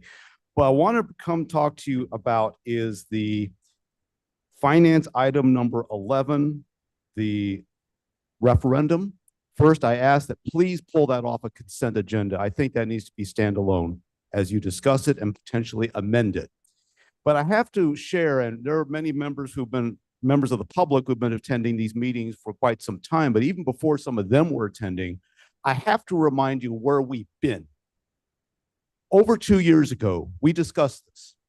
I remember sharing with the then Finance Committee that the consensus was to put it on the April 2023 ballot as the Safety Act and the Pretrial Fairness Act was about to take place. And at that time, the Finance Committee recommended, and then the Executive Committee, a then county board member who's in the room, put up a pretty graph, showed that April elections significantly lower turnout, and the Executive Committee decided to rescind that recommendation. And here we are 2 years later, and there was no referendum put on the ballot in the 2024 elections, either primary or in November. So repeating something that you did, I hope that the then board members, I realize some of you all weren't on the board at the time, but I hope all of you will take responsibility for what happened. Because 2 years ago would have been a lot better to put this before the voters than it is now. Let me go through a couple of examples in my remaining time. Number one, the RTA fiscal cliff, and our sales taxes are affected by that too. That's supposed to happen sometime in 2026. And the state's going to take some drastic actions in order to stop that going over that cliff. That's our sales tax. The grocery tax repeal this year by the General Assembly, that doesn't take effect until January 1, 2026. And I live in a municipality, the village of Algonquin, that has lost at least $2 million of revenue that their village board is going to have to go back to either in higher sales taxes, a higher property tax. Obviously, the General Assembly gave breathing room to get past the April election, but a responsible city council or village board is going to do this before the election so the voters can have their say. And finally, I have to say, the village of Algonquin is split between two counties, McHenry and Kane. McHenry is an 8.25% sales tax. Kane is currently 8. If you go for 0.75 or even higher, as I've heard some board members want to do, that's going to kill businesses in Kane County to move north. You're asking for too much at 0.75. Please consider what was said. Thank you.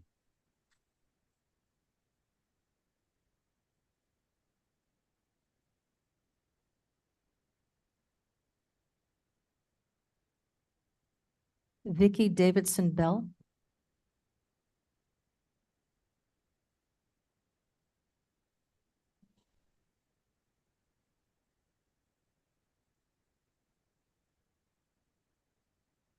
Good morning. I would like to endorse the tax increase, the revenue that it put in referendum so that the people can make that decision as to whether or not that tax should go forward. That is the right of the people. This is for public safety. We're talking about the sheriff's department, the judicial system. Oh, sorry. Okay. So I think that we need to ensure that we're not kicking the can down the road, which is what we've been doing by balancing the budget, taking monies out of our savings and putting them into the budget. We need to stop kicking the can down the road and start funding our budget based on the revenue that we are taking in. And I think that we need to ensure that the sheriff's department, among others, has adequate funding.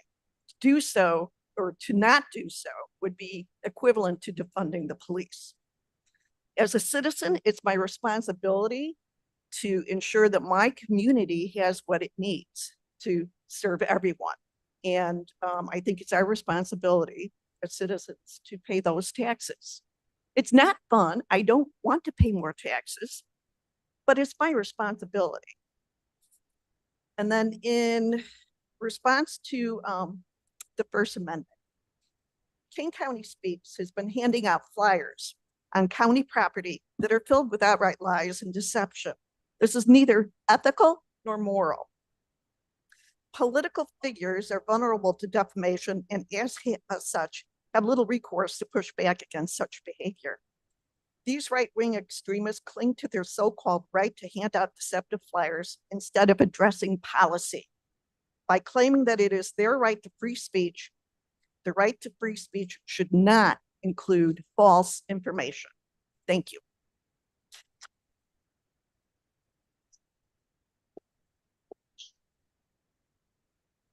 And our last speaker is Michelle Betteg.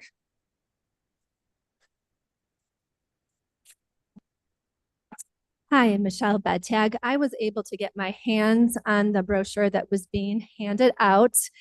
And I can see why Madam Chair was uneasy with getting this out to the voters. Did you know Chair Parag accepted 3 payments from thousands of dollars from Blackjack's strip club under the name of AAD LLC? Did you know Parag is accepting union donations in pro quo for county building contracts? Did you know that Madam Chair is accepting donations are outside of Kane County and some far away as Washington, D.C.? Report card on the other side, basically, she is trying to raise your property taxes. She is trying to increase the motor fuel tax. She is trying to impose a sales tax. She is trying to avoid putting on our agenda, protecting our votes from illegal aliens, and also protecting Kane County from being a sanctuary county. She is pushing sanctuary policies, including allowing non-citizens to vote. She pushed through costly, restrictive, speculative climate action plan case for climate initiatives. I can see why she doesn't want this out there to the voters. So in the Wall Street Journal, June 22nd, Kane County again was named as one of the counties that have received the most illegal aliens in the country. We have thousands of FOIA requests that are being rejected from Karine Parag's emails because it's too many to give to us because she's asking for these illegals to get money for them from the city of Chicago and on and on. You know, the FOIA requests are, you know, we'll have to fight with that to try to get the truth. There's a lot that could be listed on this report card. And, you know, if some people are citizens are fine with it regarding, you know, depending on your party, that's fine. There's a lot of people that aren't okay with it. I don't know if you guys are following anything with Aurora, Colorado, how Venezuelan gangs are taking over several apartment complexes in Aurora, Colorado, and the police department is doing nothing about them. They're taking the landlord's rent money. They're harassing the citizens. People are afraid to open their doors. I don't know if you saw, but Monday, the same thing is happening now downtown in Chicago. So we are, again, noted as one of the counties receiving the most illegals coming here. You know, we're paying for them. They're paying for their services. A gentleman spoke about the elite here in Kane County, you know, complaining about it. You know what? Maybe we're more concerned about the lower income and the minorities that these people are taking services are than the average citizen. Okay, so that is an issue. I do feel sorry for these people that are being hijacked of their services because Madam Chair is taking all these people in. The report card is truthful. I would be here. I've been here for 2 years. Everything that's on there, I've seen and I've witnessed. I have a real problem with all these police officers that are spending our tax dollars here because she wants to make our county unsafe, but she wants to be safe. I've never seen violence here. Have people gotten upset when you're trying to shut down public speech? Again, yes, they are. They're mad about it inside the building and they're mad outside of the building. But to be honest, this has nothing to do with election. If the election wasn't happening in November, this would be a problem for all of us now. None of this would, the business here would be continuing to spend our money. Stop spending. If taxpayers are fine with raising the retail tax, raising this our fair share, we pay the highest taxes in the country. People are suffering. The inflation is off the charts. It's not dropping. If people want to believe that there's certain parties telling them the inflation's dropping, go to the grocery store. Maybe they don't grocery shop. I don't know. When I see it coming from every direction, people are suffering. Stop raising taxes and drop the costs. Cut costs. That's it. Thank you.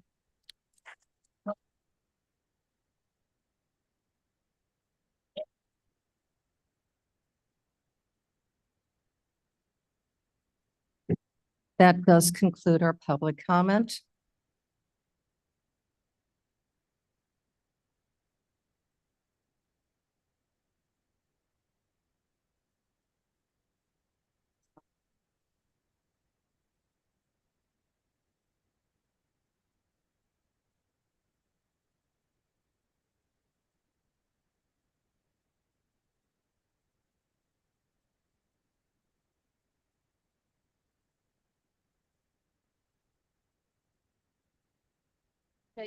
Jay, come on up. Come on up.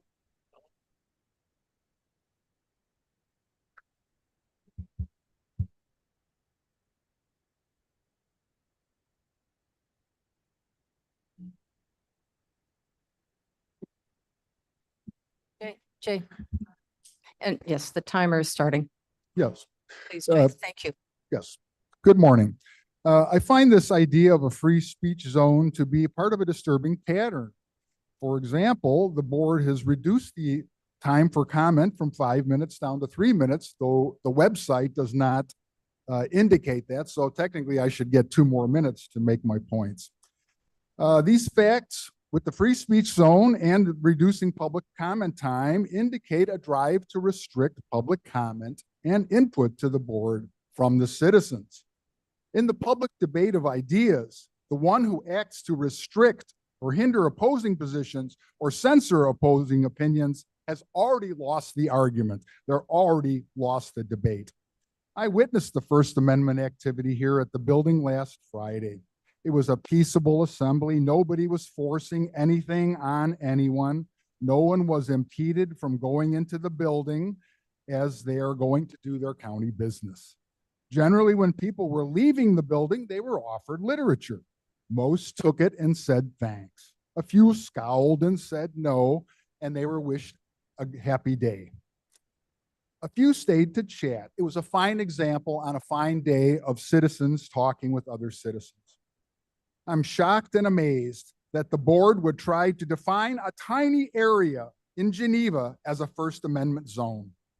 As an American citizen, I proudly declare that all of Kane County, right here, right now, on the steps of this building and all over the county, the entire zone is a free speech First Amendment zone.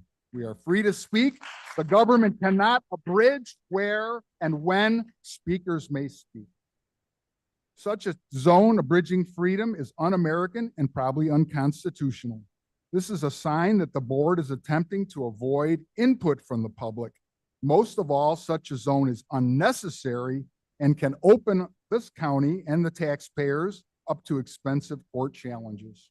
I was happy to hear Attorney Mosser say that she doesn't support any restriction of the First Amendment in any way. This is the common sense American approach. The government doesn't get to decide what speech is allowed, and someone here referred to lies. Well, guess what? Lies are protected speech under the First Amendment, as well as so-called misinformation, disinformation. The only answer to free speech you don't like is more free speech. If somebody disagrees with something on a flyer, they should put out their own flyers and dispute the facts, not try to censor the opposition. I thought it was rather ironic that this First Amendment zone was A on the new business item, and there was a proclamation commemorating citizenship and Constitution Week in Kane County, Illinois. Well, we ought to take this to heart and respect the First Amendment and the Constitution. Thank you.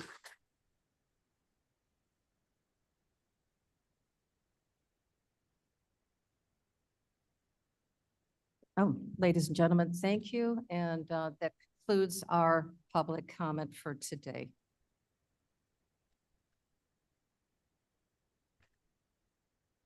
So our next speaker item on the agenda is our monthly financials. Madam Chair Gums, Yes, Ms. Gums. I would like to make unless I missed something, unanimous consent to approve the minutes. It was Okay. already done. I said I apologize if I missed it. Thank you. Already done, ma'am. Our monthly financials, Kathleen? Hi, the monthly financials are on file, in the interest of time, because we have a lot of bigger discussion. I says in the interest of time, we have the budget discussion later, so the monthly financials are on file. Does anyone have any questions? Does anybody have any questions for Ms. Hopkinson? No? Okay, very good. Thank you. Ms. Mann? Good morning. So we opened Long Meadow Parkway. I was pleased to say that it was an event without any incident. I want to thank all of those, thank you, that were involved to make it a smooth event. We did get a lot of good media coverage on that, and the the bridge officially opened that afternoon. So thanks to KDOT in particular for all their great efforts. The Secretary of State's office will be here on September 13th. We put out a notice for that. A lot of people signed up to take advantage of the Secretary of State being here. We have another blood drive on the 16th, the one in August, got 21 pints, which the Red Cross says could potentially save up to 60 lives. So we're pleased with that. If any questions? Are there any questions?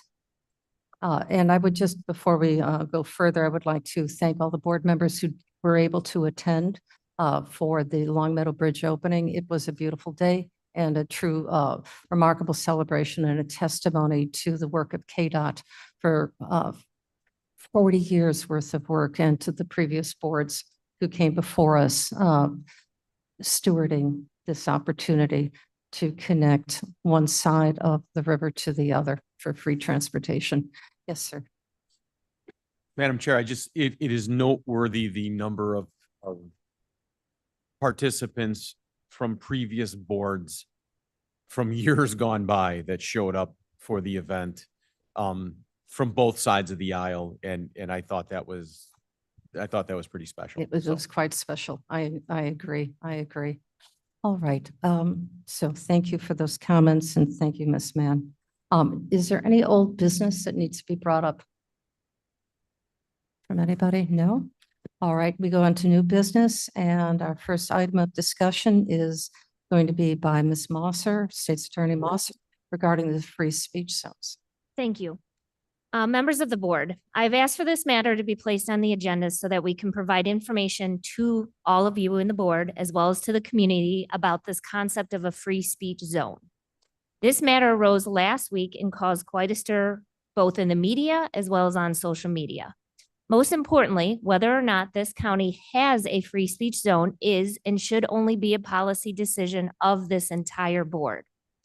As the state's attorney, it is my job to provide legal advice to the county board when called upon to do so. There have been times that my civil division and I have been asked to provide legal advice on policy that I may not agree with. However, my opinion is not relevant to the request and providing of legal advice. In May of this year, we received a request to discuss an issue that was described as protesters blocking traffic by the property tax payment drop box, as well as blocking the door to Building A for those going into the building to pay their taxes in person. We then, as it is our job, began the research into the concept of free speech zones at the request of the chairwoman. Our research demonstrated that free speech zones can be legal under certain circumstances. Under the law, the government center is a limited public forum which allows certain limitations of the procedure of free speech, but not its content. In other words, you can have a free speech zone, but it must be implemented in a neutral manner and with the best practice of policy of what is implemented in an impartial manner and time. The how can be regulated, but not the what.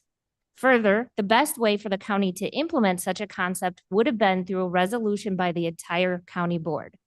There are specific requirements regarding this and its implementation, and most importantly, notice should be given to the community. After this discussion, my office was no longer involved in any decision that was made regarding the implementation of a free speech zone. It is also my understanding that the Kane County Sheriff, who was here earlier today, was not included in this discussion. He is the person that is charged with protecting the safety in our community and our safety here on campus. The next time I heard about this is when a concerned citizen, Mr. Anderson, who is present today, contacted me directly about the situation. I then intervened and requested that the zone be taken down until further review by this county board. As the state's attorney, I'm going to say again that I do not agree with the implementation of free speech zones, especially when individuals that were there did so in a peaceful and respectful manner, following requests to move when asked. With that being said, it is the purview of this county board and not one person's decision to create a free speech zone. At this time, I would invite this county board to discuss this issue at this time to see what, if anything, this county board would like to decide in regards to free speech zones. Just note, this is up for discussion. There is no vote, but the county board needs to make a decision as to whether or not they want to move forward with any type of further research, implementation, or any type of resolution for this situation. So I would ask that all of you discuss that now. Thank you. I will lead that discussion, obviously. Point of order, Madam Chair. If I may, before, point of order, yes, ma'am, Michelle. Stumps. Just as a, from this side of the table first. So, can I be recognized? That's my point of order. It's not a point of. We cannot hear you, Ms. Gumpson. May I be recognized? Yes, please, you have a point of order. You have the stage. Well, thank you. So I appreciate our state's attorney giving the brief overview, but I did a lot of research because as we know, this has been in the press and it is a hot issue. But I have some concerns and I have a question before we even start the conversation. That's not a point of order. I've been told by Oh, the okay. parliamentarian. Fair enough. Go ahead then. I would like to clarify with our state's attorney with the free speech zone, and I believe many of us have had this opportunity to reflect on this the last week and previous to this. Does that include the right of campaign signs? Is that considered free speech as well? I would assume it does. Yes, it does. So there would be the wherewithal for everything on our campus and your campus, as well as the circuit clerk and traffic court's campus, to allow campaign signs when the appropriate time is, which would be sometime now throughout the campus and not restricted to space. Is that accurate? Is that similar to a free speech zone? No, I think you're conflating two issues. So when we have restrictions on campaign signs, it's usually around election areas. And so Oh, we that's have- a bit, and I'm restricting the election areas, and that I agree. Obviously, that is a law, 100 feet is restricted. But our campus is much larger than just that area. Correct. Our campus is much larger than that area, but unless we are deciding that for certain reasons and having to be content neutral, people are allowed to have their freedom of speech, whether it be campaigning for, campaigning against, Absolutely. or even just having an issue that they want to raise. Okay, very good. So with that, I would like to share with the board, if I have that opportunity, and you allow me to. We have some either photographs perhaps of what brought this conversation forward. And if I may, with your permission, could I share those with you? Of what initiated all of this, the concern it was for public safety. Objection. Go ahead. No objection. Roger, do you happen to have those?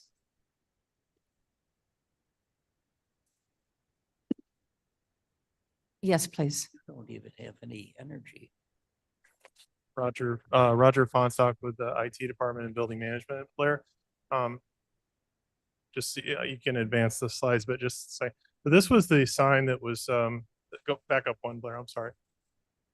So this was the sign. It was basically something that was conveyed by the National Park Service. They use this as a way to set aside an area that's designated, and rather than saying like restricted to an area, it was ideally protected so that you have a space.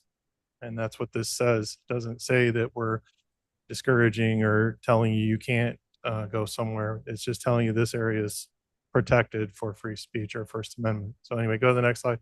This is an example of a person sitting in the drive in the actual tax drop box area. One of the things that our staff was asked to do was to tell people very specifically, no blocking of the main entrance. We only have one ADA entrance to the building, so we don't want people to block the entrance, congregate, make people walk around through the lawn area to get into the building. So we're trying to keep the entrance clear so people can use it. No one was told they couldn't stand in that area. We're just trying not to block the path of egress, obstruct the access to the building. Our people were just told to ask. They weren't told to enforce anything. That's something that we take up with the state's attorney's office and sheriff. We have the same rules inside the building: not blocking stairwells, don't block the defibrillators, do not block the fire extinguishers, don't block the stairs where people get out in a fire, don't block the doors. Those types of things are what we were looking for from building management's perspective. If you go to the next slide, Blair. This is at the drop box. We had people approaching cars, driving up to the drop box in the actual driveway, people having to try to drive around them, past them in a relatively tight, congested area, people standing in the road. We also had, there's a lot of people that pull up to the drop box, stick their hand out the window, they're not looking, and they accelerate and leave. We don't want anybody to get run over, so we were trying to convey to people, don't stand in the drive, don't block traffic, don't create a traffic jam. There's actually a stop sign, maybe 50 feet to the right, further down. So we were encouraging them, stand by the stop sign. This is a safer area for you. They don't have their hand out the window, distracted, foot on the brake, foot on the gas. People do speed through there. One of the gentlemen that commented said they don't always obey the stop sign. That's true. So it's a little bit hazardous. It's narrow.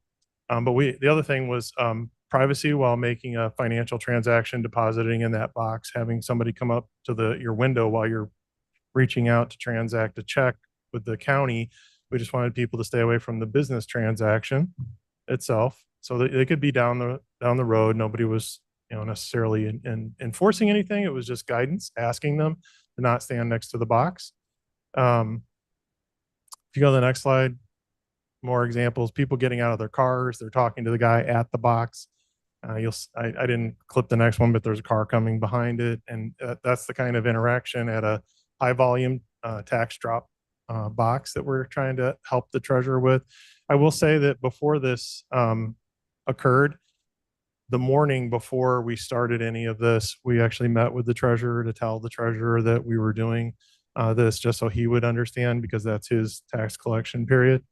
But these were some of the concerns. I believe at the time the treasurer was trying to help us encourage people not to necessarily block these ways or do these things in a way in which it protects them from getting hurt or from obstructing any entrances. Again, we only have one entrance on the main level that we can use. So you go to the next one, just other pictures, and 2 cars trying to pass again. Keep going, Blair. You don't need to. Next slide. This isn't the front door. 4 people right in front of the main entrance, 2 people leaving. I'm not, a judge of how many people can fit in that entrance, but this was kind of the problem when you get too many people in front of the door and more people are coming out or coming in. Like I said, we would kindly ask people not to obstruct the door or not to stand right in front of the door. We didn't tell anybody that they can or cannot say anything, can or cannot stand anywhere. We just wanted free passage through the door. I think we were very friendly and polite to every person we came across. Most of the time, I think people were reasonable and they understood what we were trying to accomplish. If you go again, next slide. This is an example of them standing by the trash cans at the head of the entryway. And these people were basically walking around them through the corner of the mulch because they were standing in the sidewalk. If you go to the next one, you'll see the guy, he walks around them through the mulch. So and this is just typical of what was happening throughout the day. I'm not saying that, it's right or wrong to walk through the mulch, right or wrong to stand in the sidewalk. We're just trying to keep that unobstructed access through our only ADA accessible entrance. Some of the discussions that we had about this was related to when is it obstructed and when does it become fully obstructed? So you can be polite, ask people to kindly not, stand in front of the door. But at the point where we felt that you couldn't handle it, you would contact state's attorney's office or sheriff. So that's how we were handling it that day, that we were out there with the sign. I think that, our staff, I think they did a great job talking to people. I was out there, I talked to a lot of people. It was a very, that exchange I thought was very positive. Everybody seemed to understand what we were asking for. I don't think we had anybody that was making it difficult for us to do that. I think, Blair, that might be the last one. Yeah.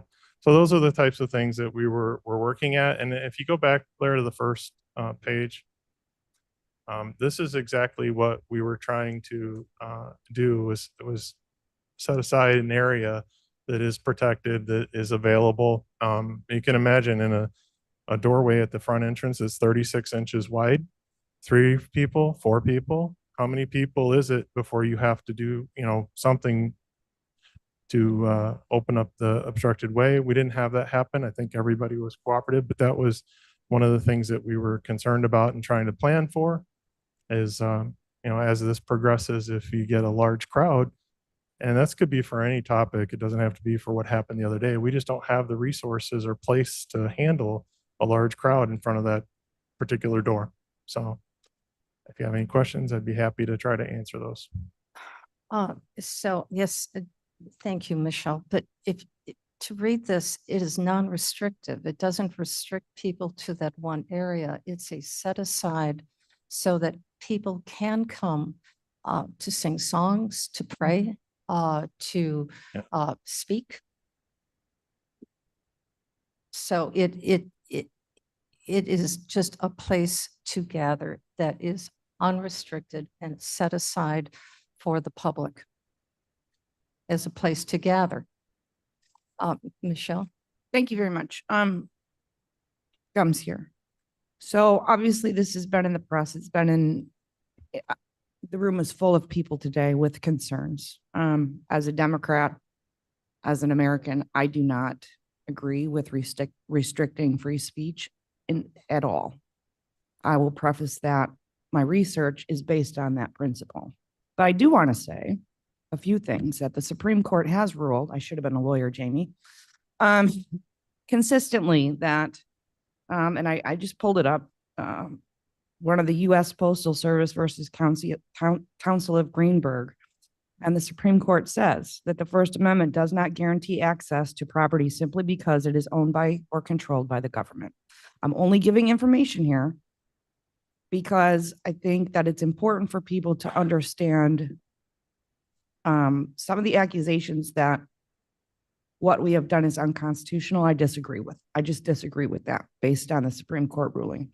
I have a lot to say about this though, and I think we definitely as a board need to have this conversation because these fine folks showed up to tell us that they are very upset about this. We are in a situation that we should not have been put in my opinion. I do have a question for Mr. Feinstock, and I have a couple other questions because I think we need to hash out how we got here. Because I think that the gist of the free zone speech is kind of outside of what I'm trying to get at. How did we get here? Because, so Roger, thank you for coming back up. You said that we had discussed it, and my question to you is, who is the we? Was it your staff or was it you and electeds? And was it you and the electeds and the state's attorney's office? Can you just elaborate? And it's just Yeah. for my clarity because I have more So questions. I think in June, when we had the first tax collection, there was a lot of discussion about this. Assistant State's Attorney John Frank, the chief of the civil division, had been contacted about it. At the time, we kind of talked about it for on and off, mostly verbal. So it includes you, the state's attorneys, and your department and electeds. And there was, Madam Chair, the county board Okay. office, building And- management. And you don't have to answer any, I just needed that answered. Started in June. Point of Yeah. information, please. Who's This who's is Dr. this is Silva? Yes. Good morning. I'm sorry. Thank you very much for your question, Ms. Gumbs. I missed it. Is it the state's attorney's office or the state's attorney that you spoke with, Director? Just for clarity, I think she wants to know if it was the state's attorney or her office, Roger. It was her office, the civil division. Thank The you. communication was addressed to Steve Ford, John Frank. and Dr. Silva, Caitlin did that answer it? Parks. Yes, ma'am. Thank you so much.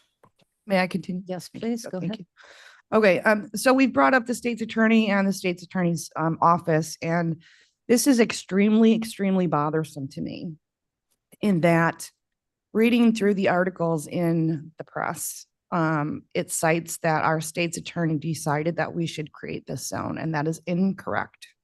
They said that we could. They said that it was legal.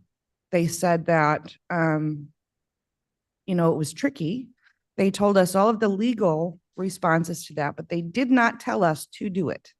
And in those news articles, it says that our state's attorney, John Frank, told us to do it. And I think that needs to be corrected. I apologize, Mr. Frank, for that happening to you because it's incorrect. This board did not come to that conclusion. And we need to address that at the committee structure. This was not a committee or a Kane County board decision. And I just want to apologize for that because that has ramifications going down the road. And I think personally it needs to be corrected. But I think I've got a lot more to say, but I want to open the floor to other people. And I think these folks in the audience and on every side in every sphere deserve for us to have this conversation. It is a huge deal. Is there anybody else who'd like to speak? Yes, Mr. Berman. Berman here.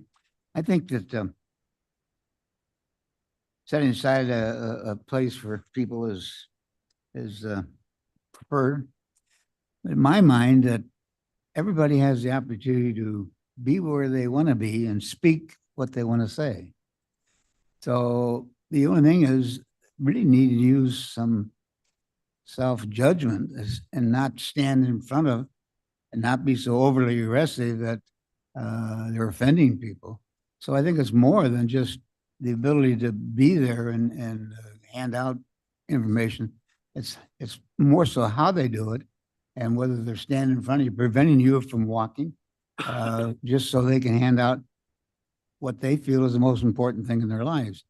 And it's, you know, it may be to them, but it's not necessarily to the people that are leaving the building or coming into the building. So I think that they should be able to stand wherever they want, as long as they don't stand on the sidewalk, don't impede the process of someone going in and out of the building. And as far as they speaking, they can say whatever they want. Lies, truths, slander, anything you want. That's the First Amendment. But don't touch me. Don't stand in front of me. That's it. Thank you. Mr. Surges. Madam Chair, Surges. I'm almost speechless on this entire topic. I remember when the hottest consternation we had when was Deb Allen would call and say, we need all you electeds to not park in front so people can pull up and pay their tax bill. That was, the extent of what we had to deal with. I don't know where this came from. I was not aware that any of this was going on until it hit a fever pitch. Somebody had made the comment to me that, this is almost, I had to catch a flight at O'Hare. I almost missed the flight because there was a group of protesters that chained their arms together across I-90 and shut down the tollway. Somebody was trying to compare this situation to that, and I laughed at that person and said, what are you talking about? There's people passing out flyers. If we have a report that somebody felt uncomfortable dropping their check in a box, or somebody couldn't walk through the front door, I understand that, and let's deal with that specifically. Without that, there's a ton of people in this room representing hundreds of hours about a topic that's, really, we have bigger fish to be frying other than limiting people where they can hand out a flyer. And I don't understand what we're doing with this. And I'm not sure, Jamie, I appreciate you chiming in, but where are we going here? Are we asking for an action to be taken today? Is this just a conversation? I'm a little bit lost as to why we're giving this, so much time. It shouldn't have happened. Move on. Comes because the people want to hear it.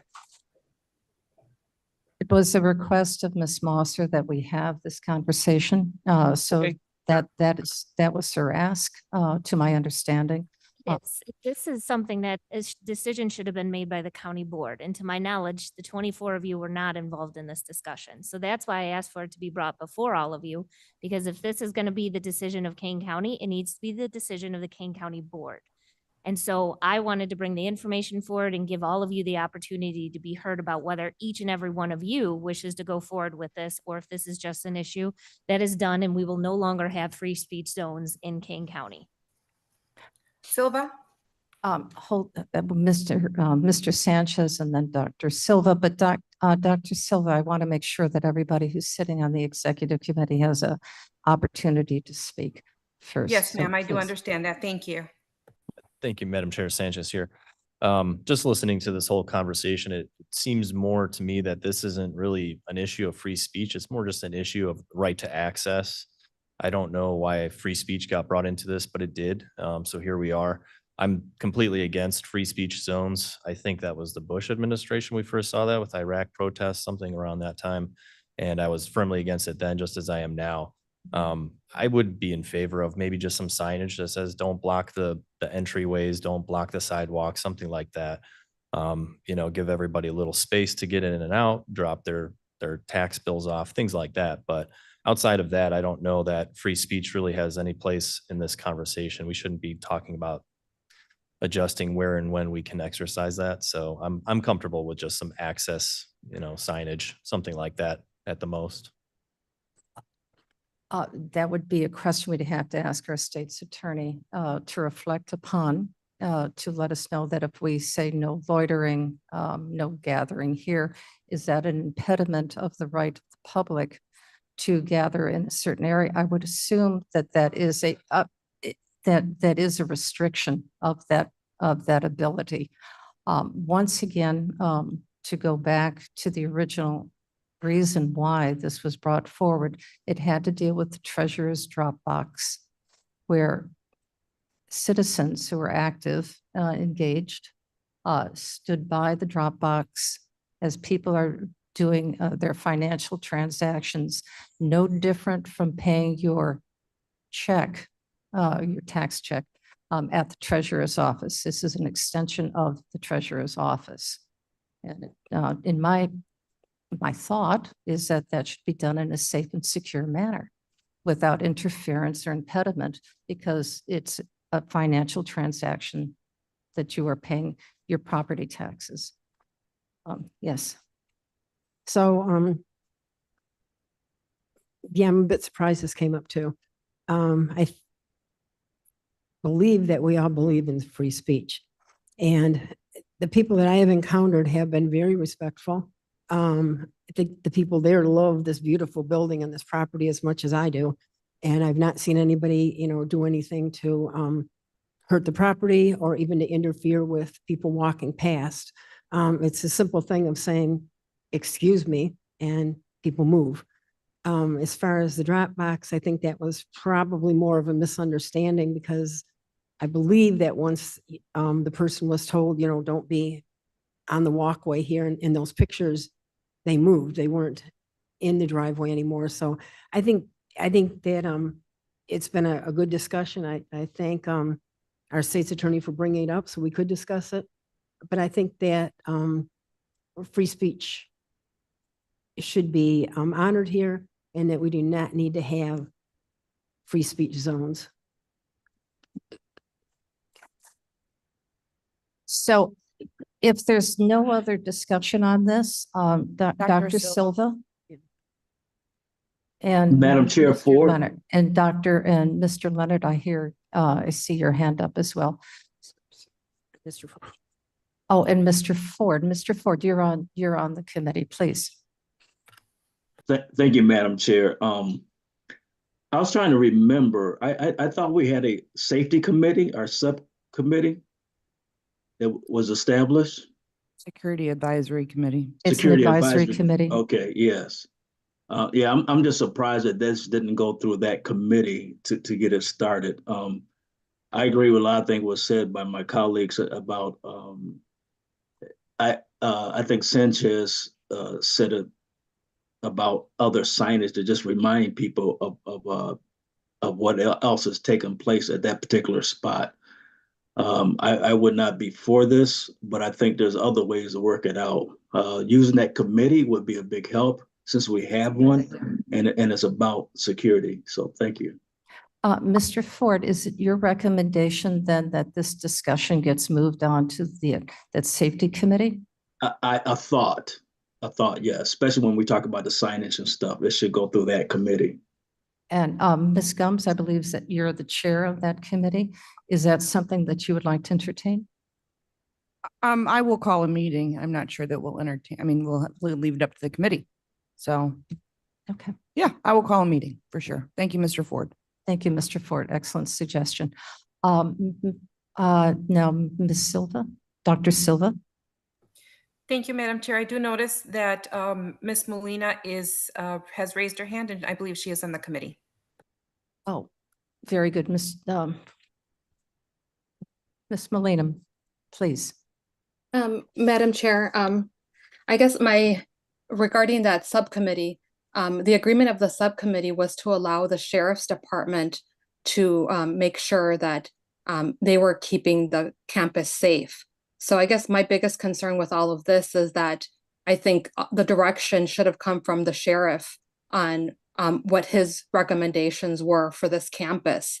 I don't think anybody else should have unilaterally made any decisions without the sheriff being involved and directing the facilities manager or anybody else onto what they believed was the best way to protect the campus and protect the employees on the campus. And I believe the subcommittee's request was for the sheriff to do that. So I don't know if Ms. Gumbs really needs to put another meeting together. I think we should allow the sheriff to do the job that we've designated to him. Madam Chair Gumbs. Thank you, Ms. Gumbs. Comment back? If I may respond to that. I I totally respect what you're saying and agree with you in the most part, except for I don't believe it is in the purview of the sheriff to make a policy decision such as this, and I think it should be the board. Okay. We have board members who are nodding for those people who are not here, with agreement to that. All right, who else? Mr. Leonard.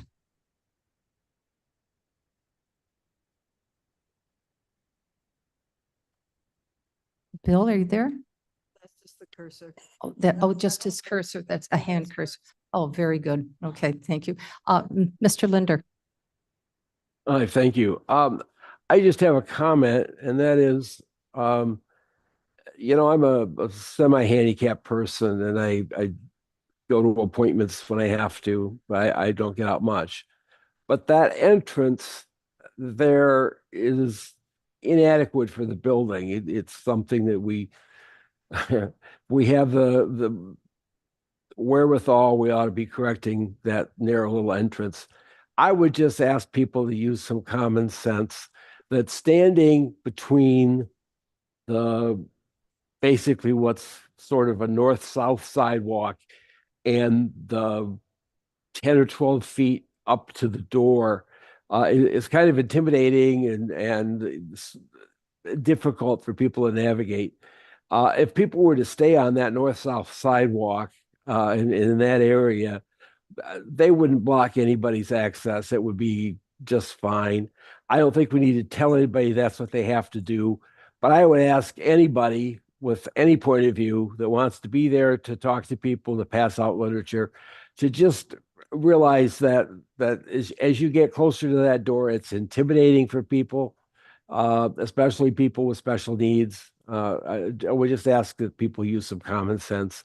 And if people use a tiny bit more common sense, this discussion could just go away. All right, thank you. So I believe the recommendation coming forward is that Ms. Gumbs will call a meeting of the safety committee. I'm sure that the sheriff will be there. You can make any recommendation and we'll leave everything in place. The sign is down. So we just have the area that has been put together beautifully, by the way, in shade for people to gather if they'd like to. If they don't like to, that's fine. Maybe we can plant flowers if we choose not to. Or put a bench there, which is what recommendation I had made earlier. So that and then we can figure out what next steps are. Okay, very good. Thank you. Thank you. Okay, thank you. Silva? Oh, Dr. Silva, yes. Thank you. Good morning. I don't want to change the trajectory or the feeling of the sense of accomplishment that we've had as we've spoken about this, but I do want to let you know a couple of my thoughts. I think the most unfortunate part is not even that we may be restricting areas. I think the important part is that as elected officials, our standard should be that we never make people feel that their rights are being threatened. I think our job is to uphold rights. And so I really believe it was important to have this conversation. I also think this is a political issue and a very emotionally and divisive time. So I want to say that we each county board member, department head, including the state's attorney and sheriff, understand both our constituency and our jobs. So I really would caution us against making these decisions on our own without convening and coming together so that each part of our expertise can be brought to the table and these feelings can be avoided. Even though a restricted area is not necessarily unconstitutional, I don't feel that it is wise to have or am in support of it. Thank you. Okay, thank you. All right, with no further discussion on this, we're going to our proclamations, and I've asked several board members who we thought would be appropriate to bring those forward for your consideration, and then pending your approval, they will go forward to the full board for their vote. So the first one would be Hispanic Heritage Month. And Mr. Sanchez.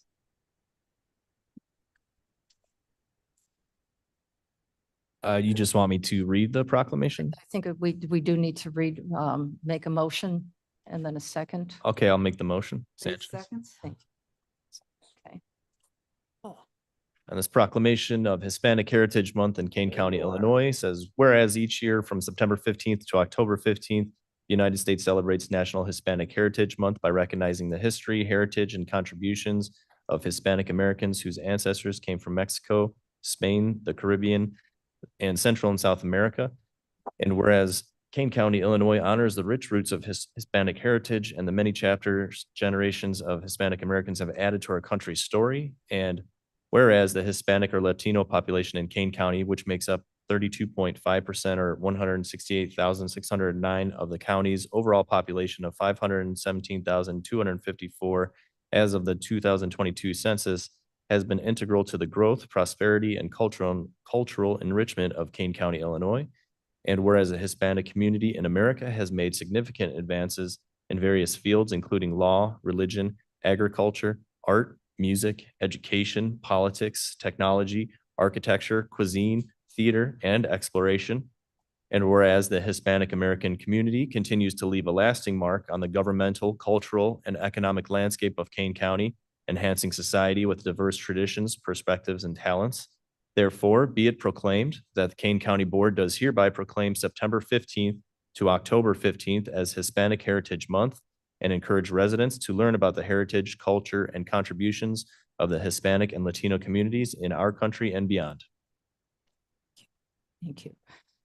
So, is there any discussion on this? No, then it, none? Yes. Timely and important.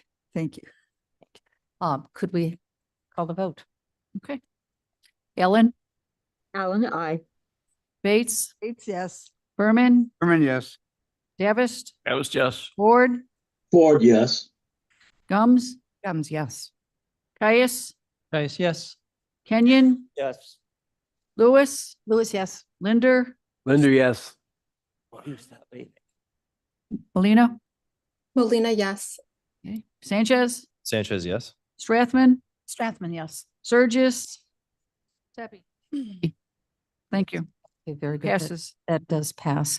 Conferring with our parliamentarian, he suggested that we can do unanimous consent. And we don't need to read it all through. I will leave that to the discretion of the person who is presenting. So thank you for that, though. It was well read. Thank you very much. And before I go further, I've seen two people trip over the rug. Could we put a cone or something there right at the edge? Our state's attorney tumbled and there was a gentleman there who tripped right at the edge. Just so, I think it's with the tape. Rug there. Oh, because it's being abated right now and was not completed.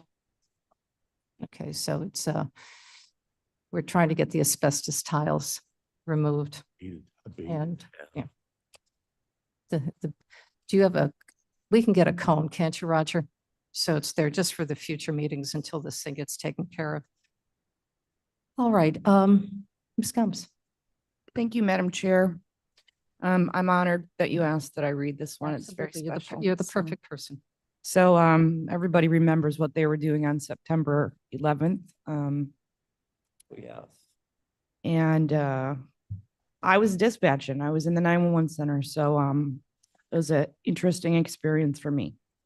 I'm honored to read this proclamation. The proclamation recognizing September 11th, 2024 as Patriot Day, a day of remembrance in Kane County, Illinois. Whereas on September 11th, 2001, terrorists launched an unprecedented and coordinated attack on the United States of America, resulting in the tragic loss of nearly 3,000 innocent lives in New York City, Washington, D.C., and Shanksville, Pennsylvania. And whereas in the days following the attacks, the nation united in mourning with a presidential proclamation declaring September 14th, 2001 as a national day of prayer and remembrance for the victims. And subsequently, September 11th was designated as Patriot Day, a national day of service and remembrance. And whereas state and local governments, as well as the people of the United States, are encouraged to observe Patriot Day with appropriate programs, ceremonies, and activities, and to display the flag of the United States at half-staff in honor of those who lost their lives. And whereas this day provides an opportunity for all citizens to reflect on the resilience, courage, and unity that emerged from this tragedy, and to participate in community service as a tribute to the heroes and the victims of September 11, 2001. Therefore, be it proclaimed that Kane County Board does hereby proclaim September 11, 2024 as Patriot Day in Kane County, and calls upon all citizens to observe a moment of silence at 8:46 a.m. Eastern Daylight Savings Time, or Daylight Time, in memory of the innocent victims of the attacks, and to participate in acts of community service as a tribute to the spirit of unity and the service that defines our nation. Thank you. Thank you. Is there any discussion on this? We're going to. Moving? I move it. To adopt. I move it to adopt. Thank you. Thank you. Is there any? Second. Second, thank you. Yeah. It's just, yeah. No, if there's no further discussion, could we have a voice vote? Aye. Aye. Aye. Aye. Any opposed? It's a day that will all live in our memory with great sadness. Okay, the next one. I've asked Mr. Roth, since he is the presenter and the requester of this, to come to this meeting to present this rather than a member of the executive committee. It is his honor and right to do so. So, Mr. Roth. Thank you. Proclamation commemorating Constitution and Citizenship Day and Constitution Week in Kane County, Illinois. Whereas September 17, 2024 marks the 237th anniversary of the framing of the Constitution of the United States. And whereas pursuant to 36 USC 106A, the United States Congress has designated September 17th as Constitution Day and Citizens Day in the United States. And whereas the purpose of the Constitution and Citizenship Day is to commemorate the formation and signing on September 17th, 1787 of the Constitution of the United States, and to recognize all who by coming of age or by naturalization have become citizens of the United States. And whereas pursuant to 36 USC 106D, the United States Congress has urged the civil and education authorities of states, counties, cities, and towns to make plans for the proper observance of Constitution and Citizenship Day, and for the complete instruction of citizens in their responsibilities and opportunities as citizens of the United States and of the state and localities in which they reside.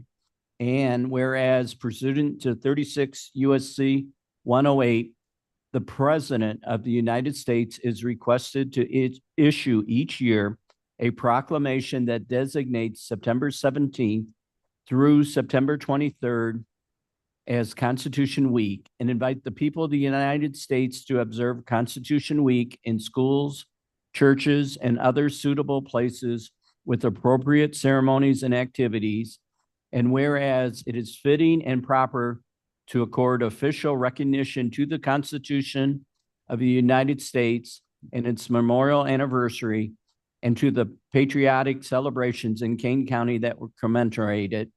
Now, therefore, be it proclaimed by this county board of the County of Kane that it hereby commemorates September 17th, 2024 as Constitution and Citizens Day, and September 17th through September 23rd, 2024 as Constitution Week in Kane County. and it encourages all citizens to reaffirm the ideals the framers of the Constitution of the United States had in 1787 by protecting the freedoms guaranteed to us through this guardian of our liberties. Thank you. Thank you. May I have a committee member to move this, please? Bates moves. Thank you. And a second? Davis, second. Thank you, Mr. Davis. No discussion? No, Gums had an amendment.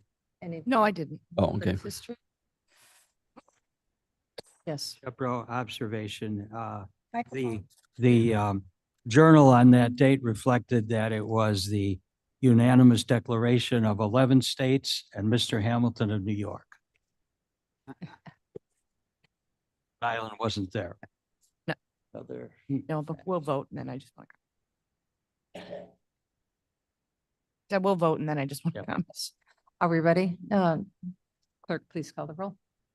Can that not be a voice vote? Oh, voice vote. All in favor? Aye. Aye. Anybody opposed? And Madam Chair, if I may, Very good. Madam Chairman, I just want to thank everybody who is working on these. It's timely and we're getting better. So thank you. Absolutely. All right, American, we're now onwards to our consent agenda. And I will bring this to Mr. Sanchez. Thank you, Madam Chair. I have 12 resolutions to present to you today, and I would move all 12 of them and ask for a second unless there are any members would like to remove specifically for discussion.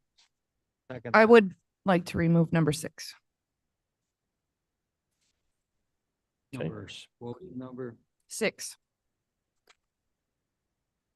Number 6. Hey, Davis, why don't you go get it? Okay, so then my motion would be to move 11, 1 through 12 minus number 6. And ask for a second. Second Berman. Oh, I thought we had Kenyon. Okay, Berman, all right. Okay, I'll just walk through these very briefly. They're mostly self-explanatory in the titles themselves, but I can give you the totals as well. First one is authorizing the use of SLRF funds, we'll call it. That's the acronym for state and local fiscal recovery funds, because I don't want to say that 11 times in a row. For revenue loss recoupment, Fund 356 to Fund 001, and from Fund 001 to Fund 500 to fund the Judicial Center water quality improvements for the Kane County Building Management Department, totaling $129,631.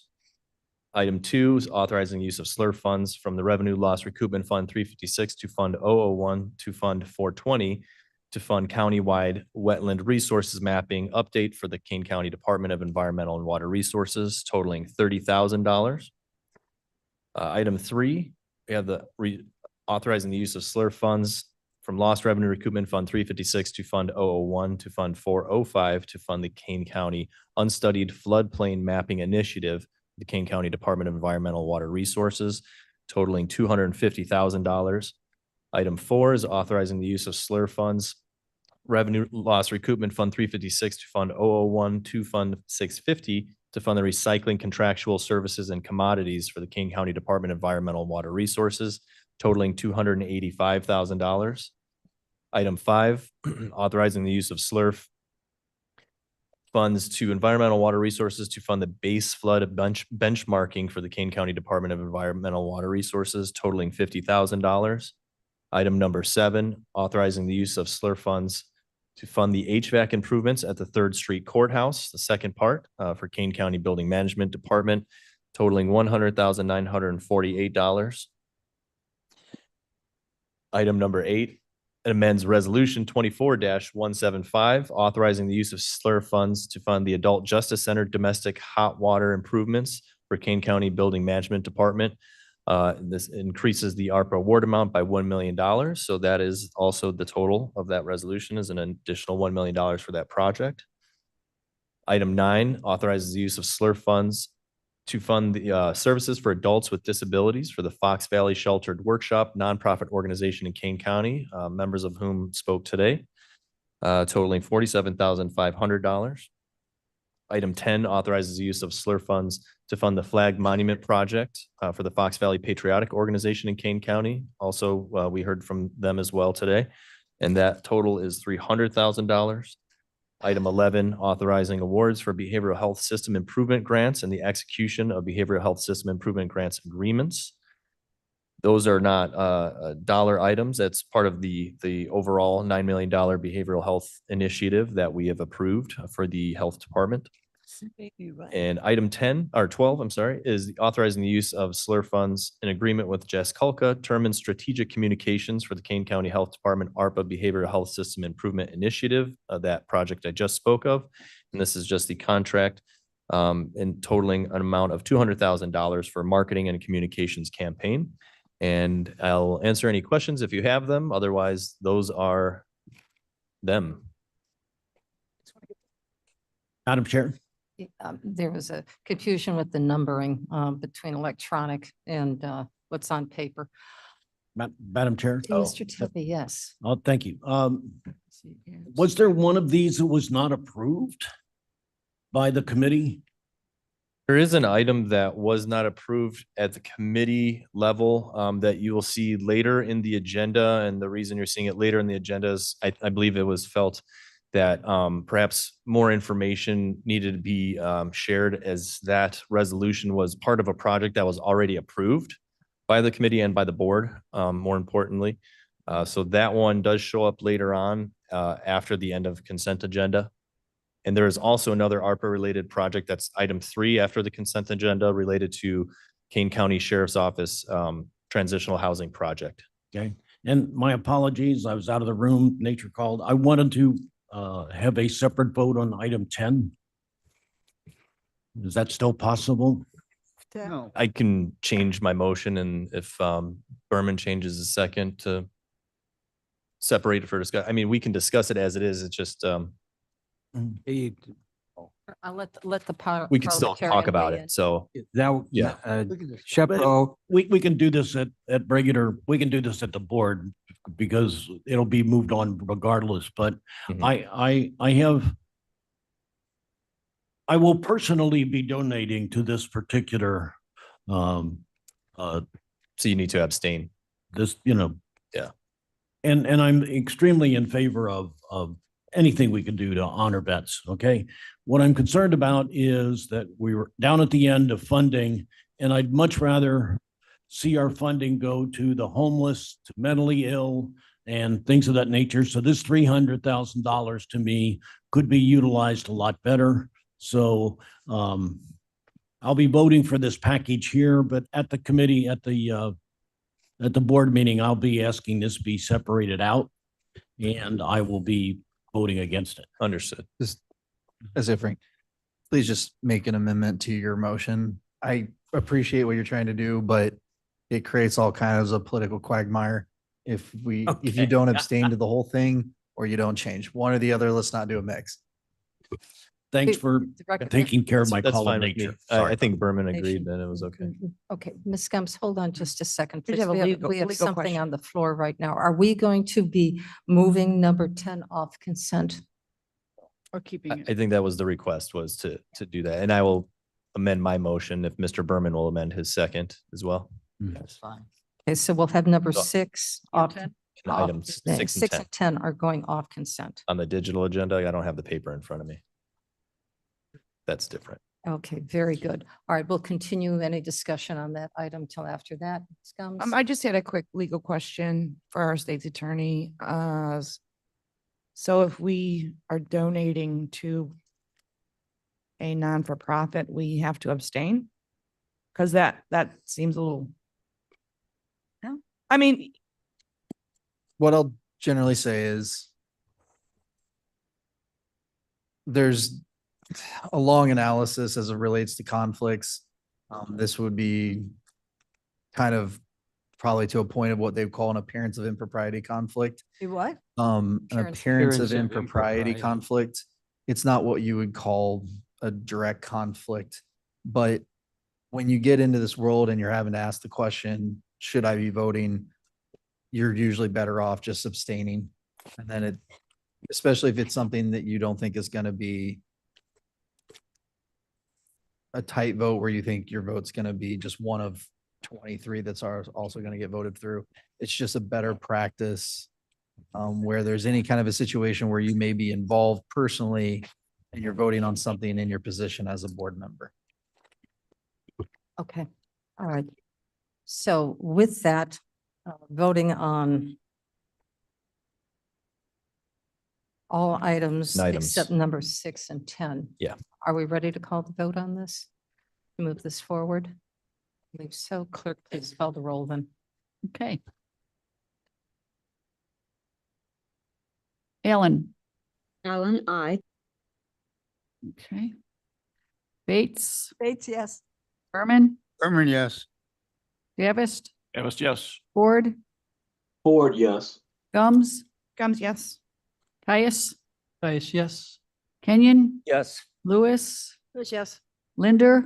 Linder, yes. Molina. Molina, yes. Sanchez. Sanchez, yes. Strathman. Yes. Surges. And Tepe. Tepe, yes. That passes. Very good. All right, thank you, Mr. Sanchez. Well, we gotta do the other two. So I'll make a motion for item number 6 to approve it off consent agenda. Oh, Ask for a second. And then this one is the authorizing SLURF for the satellite offices building in Elgin, HVAC system renovations for Kane County Building Management totaling $47,500. No, yes, that is the wrong one. Sorry, totaling $100,948. This is for number 6. This is for number 6. Yes. Is there a second on this? Berman. Yeah, we have a seconded. second. Mr. Berman seconds. Discussion? Ms. Gums Ms. was Gums? the. I don't have discussion. No? Nope. Well, I do. Yes.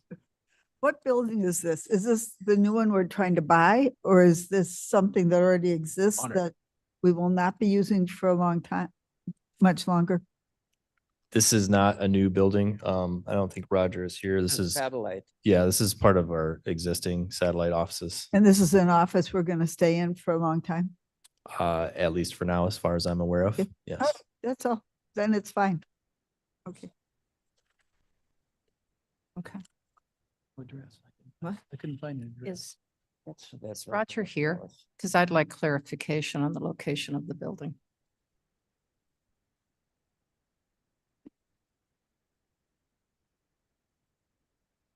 He never goes far away, does he? What was the amount? He's right there. 109,000. Sorry. That's fine. Roger's here. We're just wondering about the location of the satellite offices that are related to the HVAC project under the ARPA request. Oh, yeah, this would be the location that we're in a purchase and sale agreement for in Elgin. It is the new Oh, building Yes, then. it is. Okay, my bad. Sorry. You're bad. Yep. But not very bad. Interesting. But I wanted, thank you for the clarification. Don't encourage him, Mavis. I'm sorry. That's totally So fine. it's the new building we're trying to. This is a yes, for HVAC, I believe. Yeah, it says Elgin on the title. Yes. Okay, good. Thanks Okay. a lot, Roger. Okay, thank you. Thank you. That was the question. Great. All right, with that, are we ready to take the vote? Ready? Ready? Clerk, please call the roll. Allen. Allen, I. Bates. States, yes. Berman. Berman, yes. Davis. Davis, yes. Ford. Ford, yes. Gums. Gums, no. Caius. Caius, yes. Kenyon. Yes. Lewis. Lewis, yes. Linder. Linder, yes. Molina. Molina, yes. Sanchez. Sanchez, yes. Strathman. Yes. Surges. No. Tepe. Tepe, yes. Caius. Caius, yes. Oh, I'm sorry if I missed you. Okay. Lewis. Lewis, yes. Linder. Linder, yes. He was a yes. Molina. There's a loop here. Somebody's Sanchez. Sanchez, yes. somebody's stuck in the past. Somebody's trying to catch up on YouTube. Tepe. Tepe, yes. Caius. Caius, yes. I'm sorry if I missed you. Mavis, are you muted? Linder, yes. Did 3 seconds now. There's a loop here.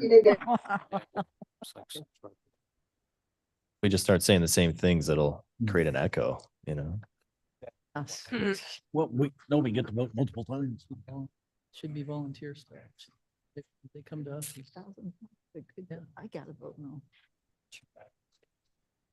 Okay, very good. Okay, And thank you. then in the interest of time, I will make a motion for item number 10 Thank you.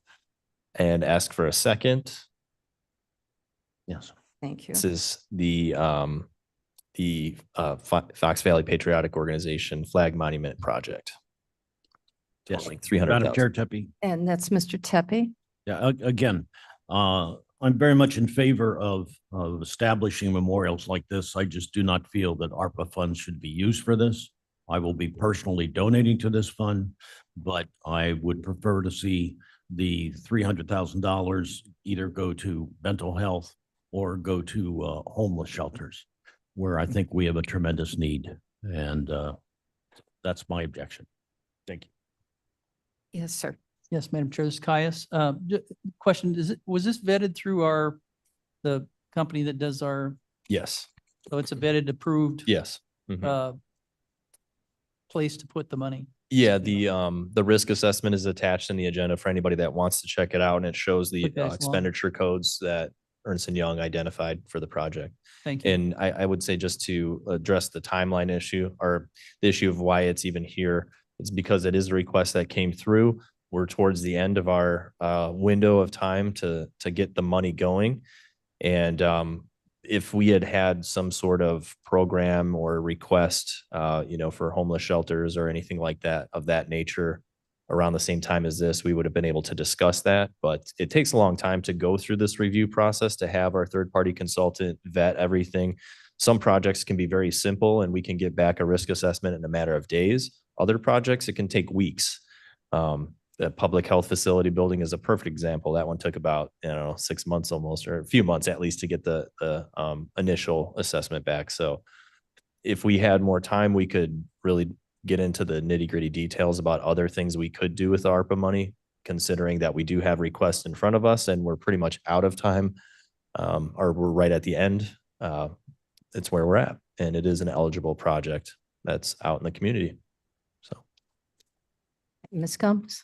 Thank you. I just want to support this one. I'll reiterate kind of what I said, and I think I heard today as well, that a lot of folks go here. It's a place of solace, remembrance. I think it's important for tourism. I think it's perfectly suited for this money, and I do appreciate Mr. Tepe. I struggle with how we're spending this money as well. But looking back at the things I just voted on, there were a lot of water projects. So if I want to split hairs, it won't be the veterans. Yes, Mr. Sturgis. Mr. Frank, I just have a quick question. Did I hear that because Vern wants to donate this, he should donate to this project? 300,000. He should abstain? Was that a notion that somebody, No, Vern kind of. was that just sarcasm? Okay. That's what the state's.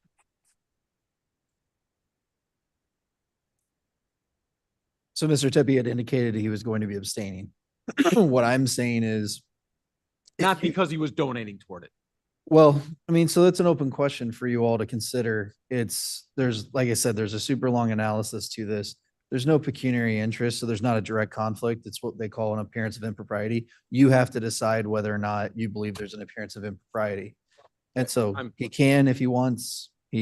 My practice for all of you would be, if it is an easy vote that's going to get passed through, I'd rather you just abstain to protect the integrity of the vote. As Madam Chair, as you well know, there are several, not-for-profits that we support. CASA being one of them. For me personally, I would hate to know that I've been doing something wrong the whole time. It seems silly to me, but I would. came up and I was just like, what do you mean? I think many board members here are complicit in that as well, of donating to a variety of not-for-profits that we support. All right, if there's no further discussion, yes. Ms. Bates. I want to thank Mr. Tepe for his thoughtful comments. We have such great needs here in Kane County for mental health, as we've been hearing their pleas recently. This is a tough decision. Yeah, Ms. Strathman? Thank you, Madam Chair. As a wife of a veteran and a member of a family with several veterans and a person whose birthday happens to be Flag Day, I certainly support our veterans. I do not support this because of our great need. Like Ms. Bates just said and Mr. Tepe talked about, I will not be voting for this today. Thank you. Okay, all right. If there's any other discussion? Then clerk, please call the roll. Okay, this is for number 10 to get on the consent. Or it's going to be off consent, right? Off consent. Yeah. On Okay. consent.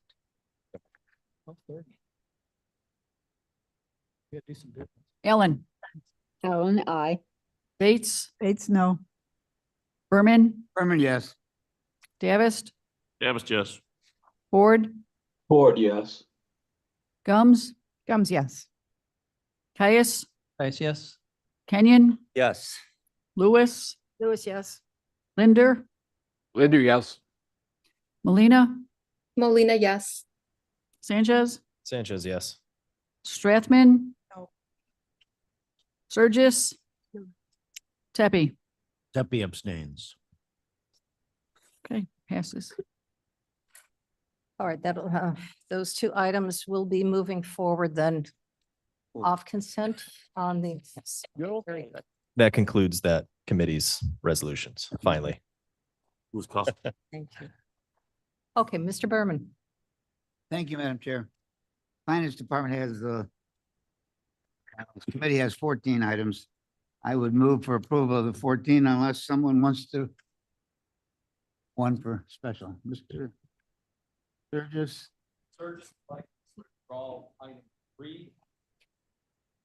Just living wage, plus a So living we're wage. withdrawing item 3. Any other? Yes, Tepe would like to withdraw items 11, 12, and 13. 11, 12, and 13. Okay. Any other?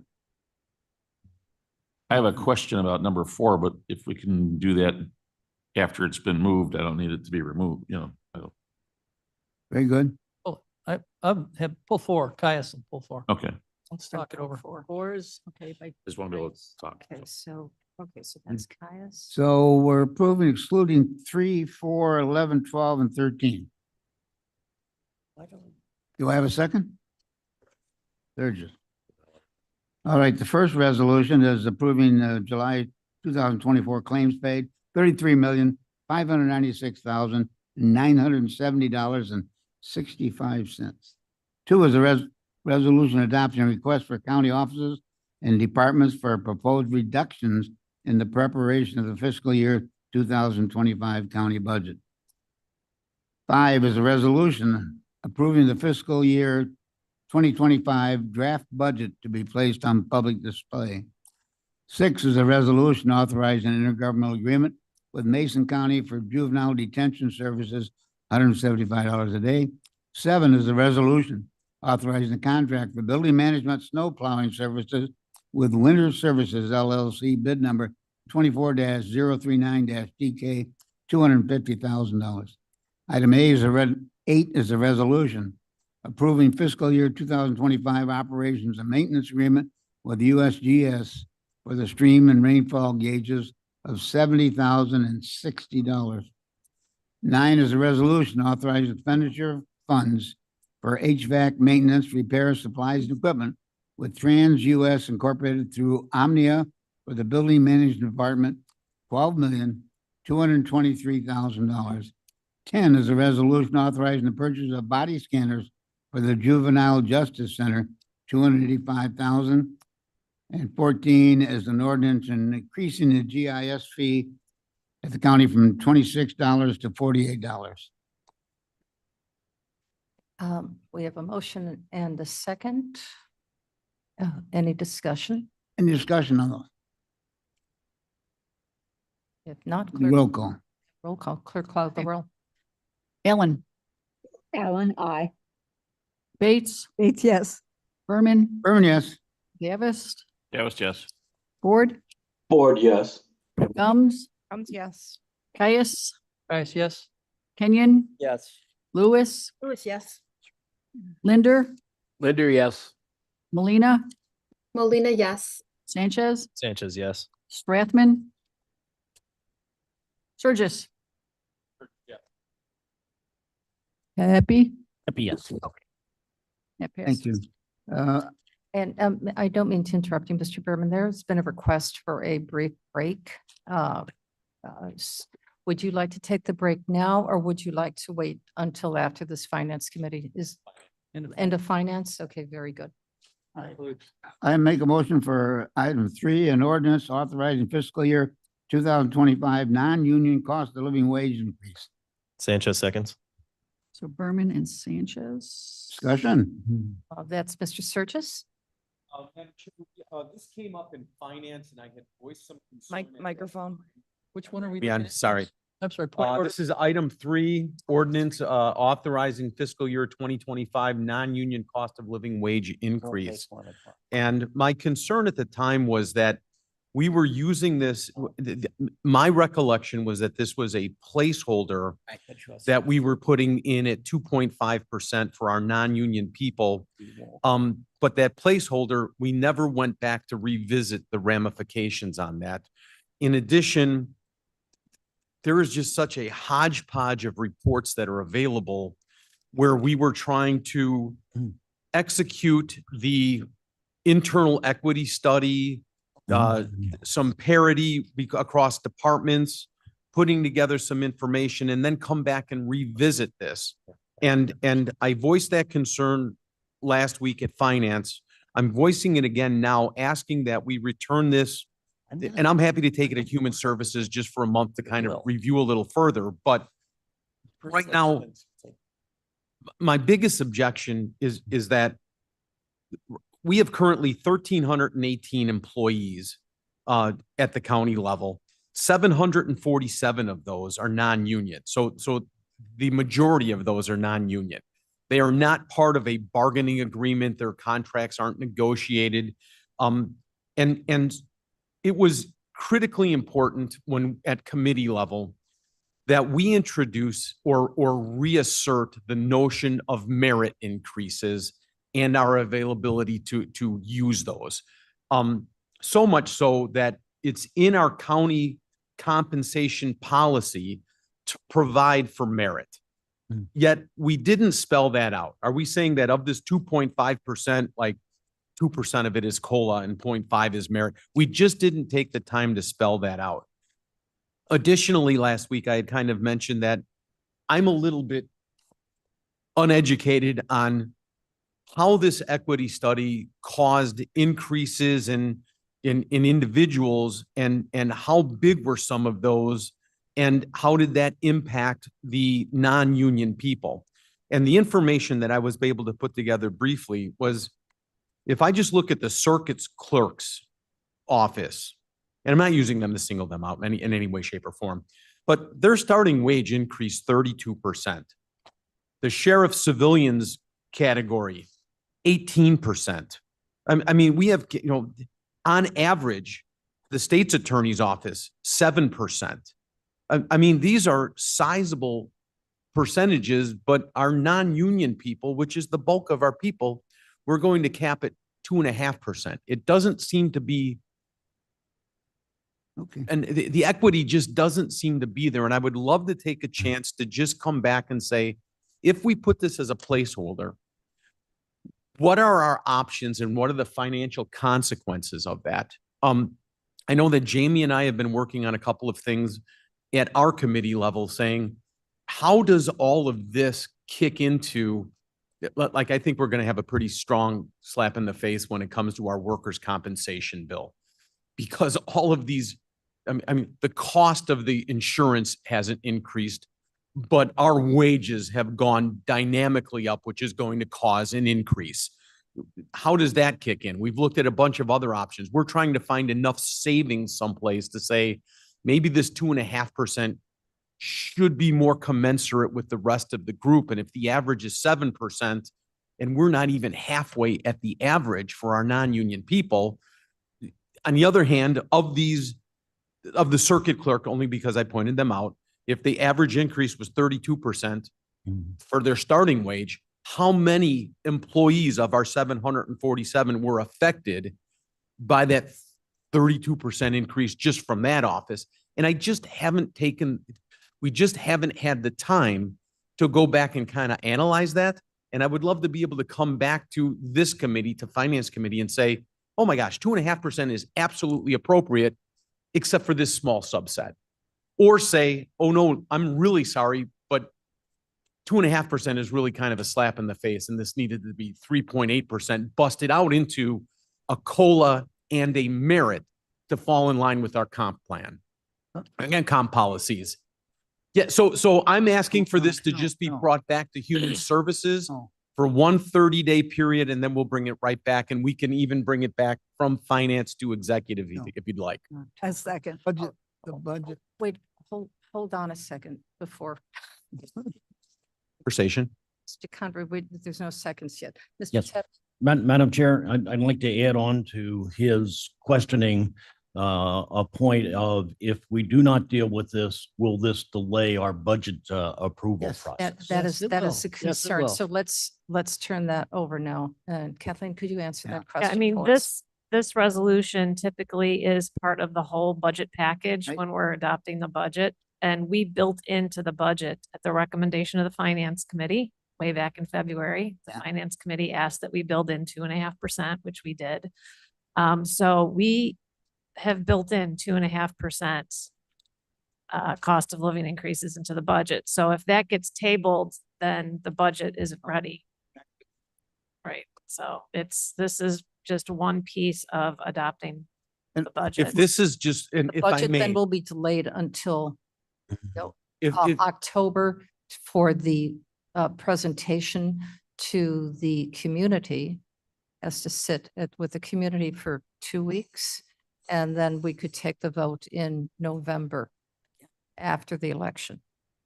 I am up to any creative means that allows us to further incorporate a merit or make an adjustment to this.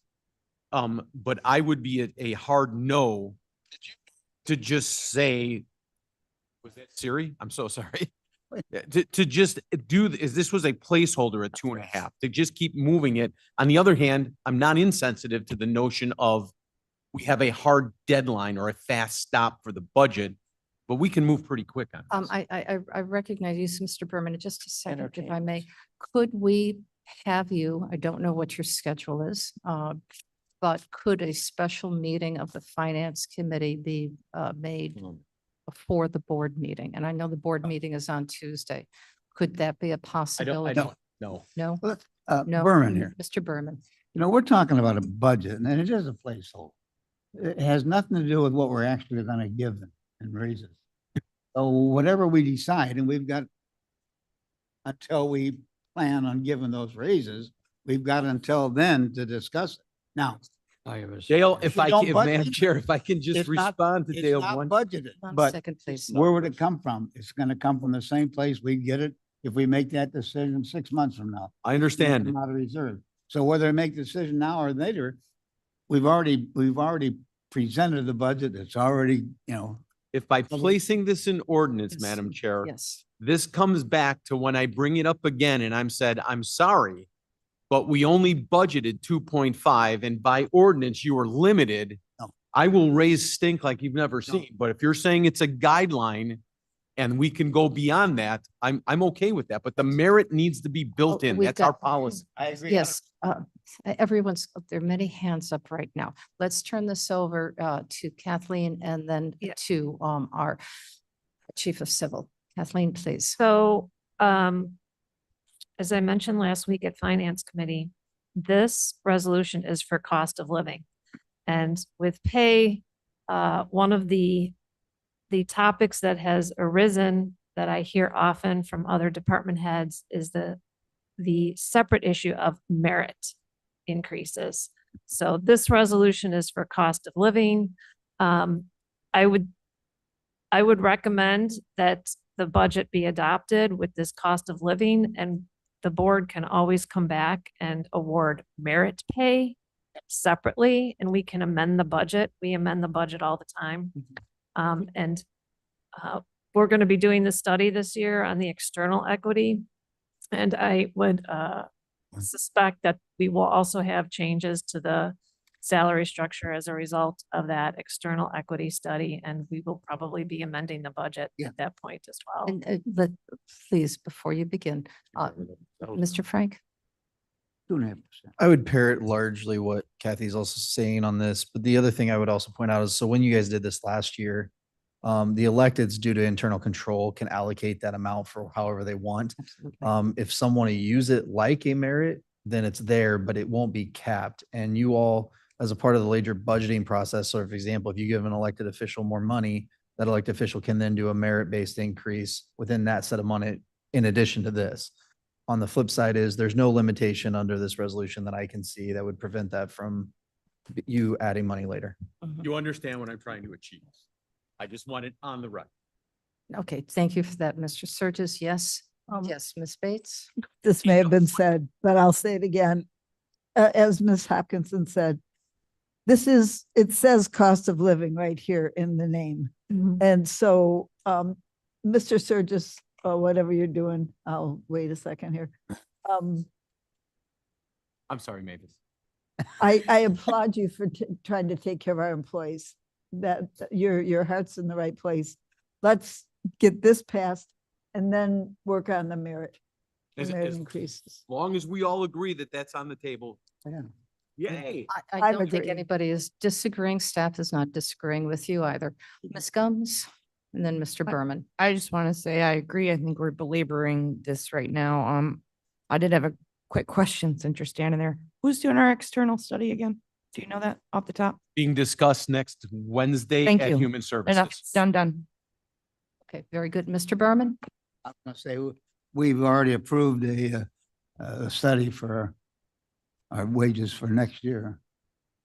That we're going to, so we will determine what it should be. So I think And to quote the resolution, it does say on the average. Doesn't mean set in stone, on the average. All right, with that, I see Mr. Caius is getting anxious here. Could you? we all are. do. To a resolution instead of an ordinance. Yeah. This is going back to a resolution, or is it going to be an, we are talking about an ordinance? Is this going to be an ordinance that There's we no are, change. no change? We're just going to be moving it forward. Clerk, please call the roll. For number 3, Ellen, I completely agree with Mr. Surges. I'll vote aye. okay. Bates, Bates, yes. Berman, Yavis, Davis, yes. Ford, I'm gonna vote yes, but I do agree with Surges on this. okay. Gums, Ditto. I mean, yes. Caius, Agree with Surges? Yes. Caius, thank you. Yes. Kenyon, Yes. Lewis, Yes. Linder, Linder, yes. Molina, Molina, yes.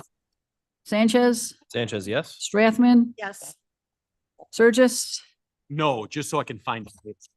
I just want to be able to find it. So You're voting no on a motion where everybody agrees with. it's easier to do a search on. I didn't say I agree with him, I just voted for it. Yes. Mental health. I'm still trying to see if that's sarcastic or if that's, I think it's on. It's a Oh, yes. it is a yes? thank you. I just want to make sure it's on the record. Okay, that passes. Thank you all. I got them. Okay, and Mr. Caius? No. No, who had number 4? Pulled I'm number. I'm gonna make a motion, we approve ordinance number 4, ordinance adopting the fiscal year 2025 annual appropriation and budget. That's me. Sorry. Okay, is there For a the second? on purpose that? of discussion, I'll second, and then Right. I have a question about it. Okay, so it's been approved, motioned in second. Yes, sir. In our 807 pages there, I was searching to try to answer the question about the RTA allocation and whether it in fact was being suggested still that it moved or not, and I couldn't find it in Kathy, so. So the resolution, item number 2, adopting requests for county offices and departments for proposed reductions in that, the one that was on the consent agenda. So two prior to this one. The finance committee recommended taking about $4 million as a transfer, as a 1-year transfer from KDOT's RTA Transportation Sales Tax Fund and moving it to the general fund. So it's just a transfer. We have not amended the county financial policies, which talk about what percent is allocated to which fund. So But it's a that- one-year transfer. But that 1 year transfer, the language in number 2 reflects right. doing that. Yes, it's built, it's in when you the built draft it- budget that is before you today, Yeah. a $4 million transfer from Fund 305 to Fund I Fund would, 1. I would suggest that that's not exactly a transparent, Madam above board way to present that to us, because I couldn't I find it think either. there's a lot of discussion that's happened. If you go I'm to not doing that. resolutions. Madam Chair. So, Please. so Interruption. I'm going to be a hard no, because that language reflects moving money that I do not think should be moved that way. For all the same reasons we've been through many times, each year that we do budget, and this comes up, whether it's a public safety argument, because I think We thought it was- maintained roads and inspected bridges are as much a part of public safety as anything. Or if you want to talk about strictly from a financial standpoint. Not a return on investment like we're trying to make money, as was alluded to, but in fact leveraging the money in an effective way at a rate of 2.5 to 3 times what you get with the 4 million if you just spend it outright as opposed to having it where it is. So, no. Thank you, Mark. Thank you, Mark. Mark, but that was Yeah, number okay, ladies, number gentlemen, two. Mr. Caius, please, please recognize, let sorry. me, let the chair recognize you. Berman here. Mr. Berman. In our finance committee meeting, we said at that point in time, we were recommending this. But we wanted to make the board, all 24 of us, make the decision whether we take that out or leave it in. So your motion, what you want to do is when we approve the budget per se, that's your time to make a motion to modify it. Okay, not on this resolution. I think it's an important step to start saying no here too, but I hear you. But that was Thank the you. whole, I hear it. that was our recommendation. Okay, very good. Please, and I know we're all getting a little tired and perhaps you need a bit of a break. Please respect the order here. Mr. Caius, your hand is up. Yes, that's what happened when geniuses get together. I thought it was number 4 as well. Is it number 2 we're talking about that has? that? 4. Well, we're talking about number 4, but if you look at item number 2, which is TMP 242736, which has, I think it was part of the consent, already. You've already voted on. Yeah, you already voted on that. So paragraph number 1, 2, 3, 4, 5, 6 is where it says the finance committee recommends that an additional $4,031,617 in RTA transportation sales tax revenue be transferred. So that moved its way through the various special finance committee meetings that we've had over the last month, and we made that change in this draft budget that's before you today. Does that, Mr. may I Caius, continue? please. Yes, does that also include the 6 million for the capital budget? No, which is what I need to make a recommendation to you today to amend. Which one is that? The one that we're on now, number 4. Oh, I want to speak about that. Yeah. But are you going to make a recommendation first? Oh, hold on a second. Yeah. We're still dealing with this one, Mr. Number 4. Caius. And we're talking about ordinance number 4 indeed. But there was a suggestion for parliamentary comment. I tried to the point that was being made, a yes vote on this means that it is forwarded to the next step in the process. If you were to vote no on number 4, there would be nothing to be forwarded to the full board. So the suggestion that was made that if there is a concern about something that is in there, if you kill the whole thing now, everything's dead. If, when it gets to the full board, you could move to amend, revise, or whatever anytime before it is finally adopted. Correct. And just to follow up, the recommendation from the board pending the vote at next week's meeting then goes to the public. Then it's brought back to the board for their final approval. Is that that is? Correct. Yes. Point of order You have to- question. You have to vote to place it on file for public review. Following that mandatory public review, the budget that then can be amended and revised with, when it's, comes up for final passage. So this would be considered a final draft that is being presented, a recommended But draft. this is the public Recommendation. inspection draft that is being presented. Thank you. Are we Mr. I'm sorry, precluded from? Excuse me, Mr. I- Cass had a I follow-up. thought it was a point of order. I was Yeah. trying to ask a question about this. Yes, please go ahead then. Are we precluded from making an amendment to it now as opposed to having to wait until the full board? No, not an amendment. I was really responding to a statement that you were a no vote on number 4. Just a straight out no would kill the whole thing, but we are not in fact precluded from making an amendment That to would it be now. correct. And It then is the still per- allowing it to move That would to be the full correct. board. It is the purview of the executive committee to do that. Thank you. Yes, Mr. Caius.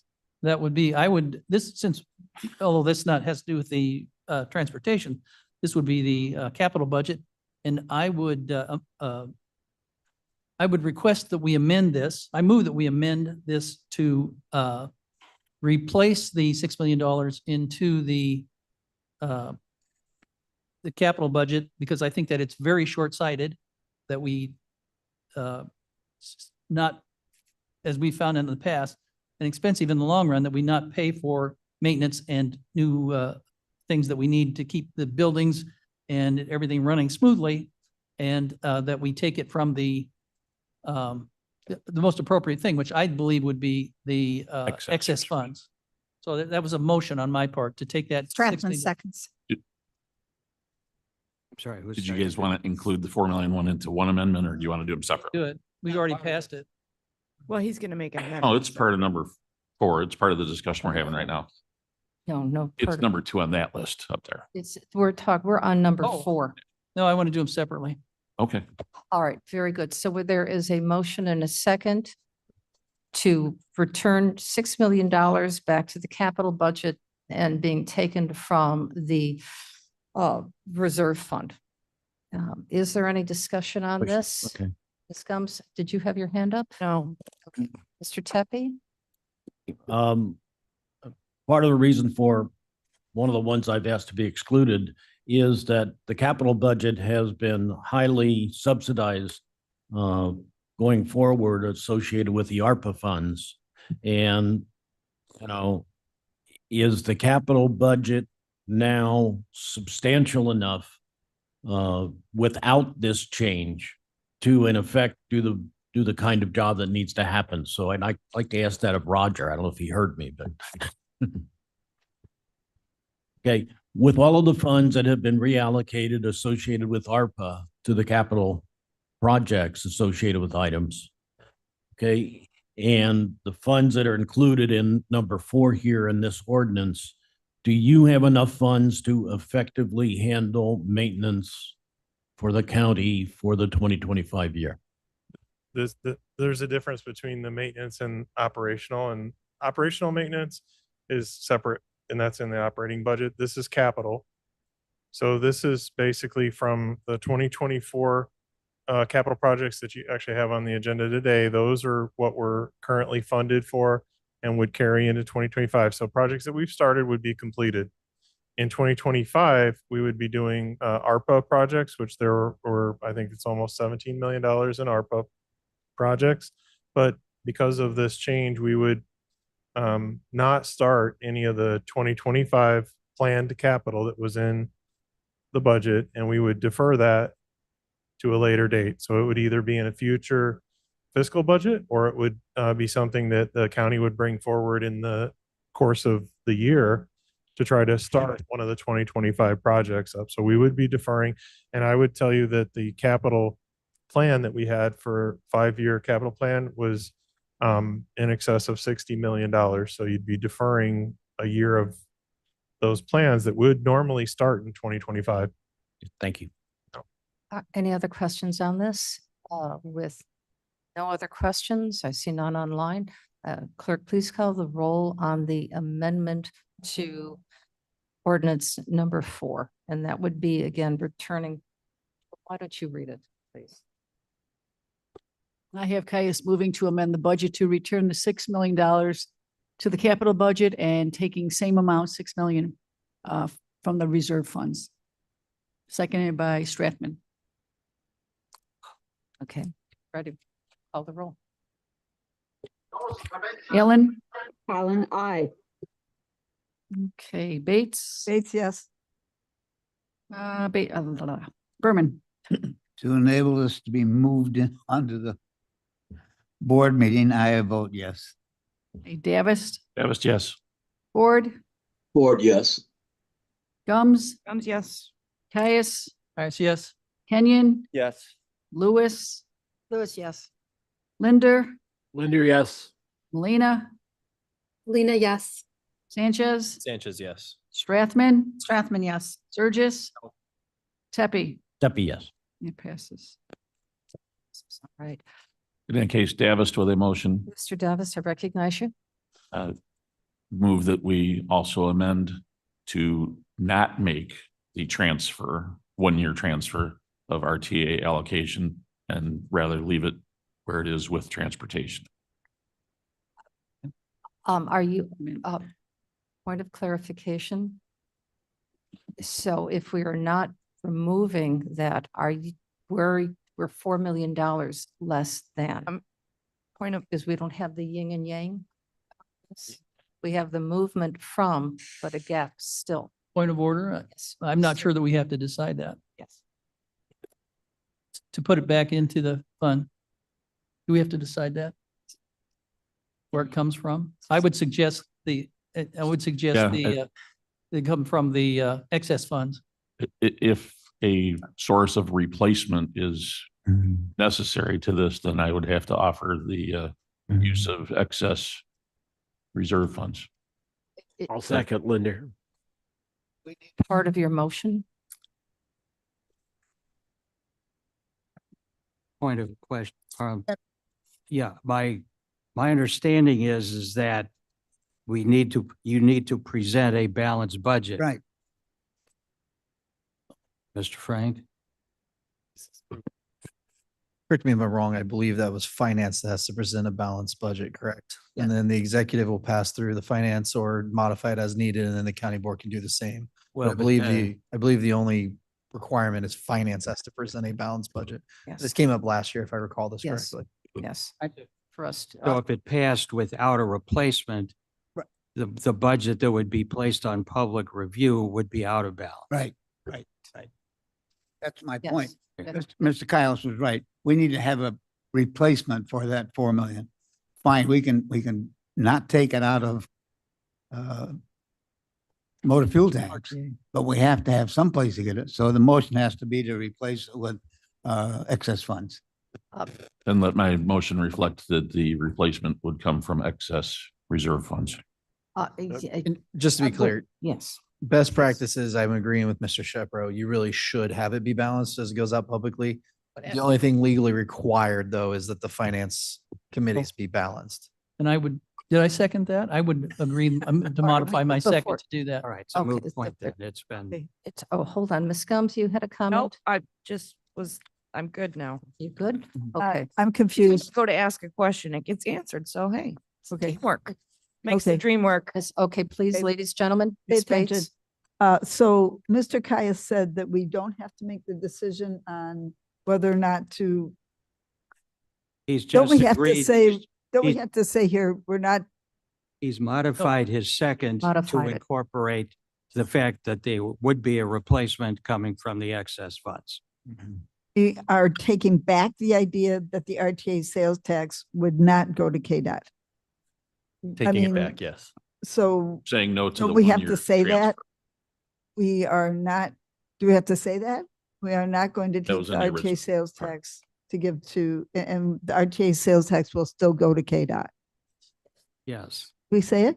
Yes. That's Believe I exactly what I did, said, yes. yes. The motion, Shepro, the motion as I understand it is that the taking of the KDOT money and reallocating it is removed from the budget, Okay. remains with KDOT, and the replacement in the budget would be from excess funds. That's seconded by Mr. Kies. Thank you very much. Tepe has a comment. Thank you, Madam Chair. Yes. I believe that the 1-year displacement of these funds would not dramatically impact KDOT, and I will be voting against this. We're in extremely difficult times, and I don't think this will impact KDOT to any extent, and I will be voting against this one. Okay, well, thank you for that comment. I can respond to some of that, Madam Chair. Yeah, let Mr. Sturgis speak and then. Will it pass? And then. Mark, you may please. have missed this last week, but part of my predilection on this was that I had asked Kathy very specifically if we were to view this as a loan for this budget cycle and a referendum was passed, could we replace that money back into, and I was assured that that was a possibility, that did not stifle. And so I was able to move forward under that, and I wanted to make sure that once again, that was put on the record. I would question some, in policy, yes, I'd question some of the actual timing pending passage of that potential referendum and when the tax revenue would start coming in, and that would be a question. Specifically ambiguous, ma'am. It was specifically ambiguous. Very good. Okay. Thank you. Thank you. Yes. Can we With, just have, oh, go ahead. with some more specificity, we can, no. I might have to enlist the help of Carl or Mike, but we have a list of projects that will be immediately affected by doing this. Not conceptual, not, I don't have it at my fingertips. It has been presented. It was offered during the special finance meetings and during a transportation committee meeting. Carl, Mike, do either of you have, it was Tom that had the list and the presentation, but if I don't have it at this moment, I assure you that we will get it for you. But there is a list of many projects that will be immediately affected. Mhm. Okay, thank you. Ms. Combs? Madam Chair, I appreciate that. I would just like to call a question.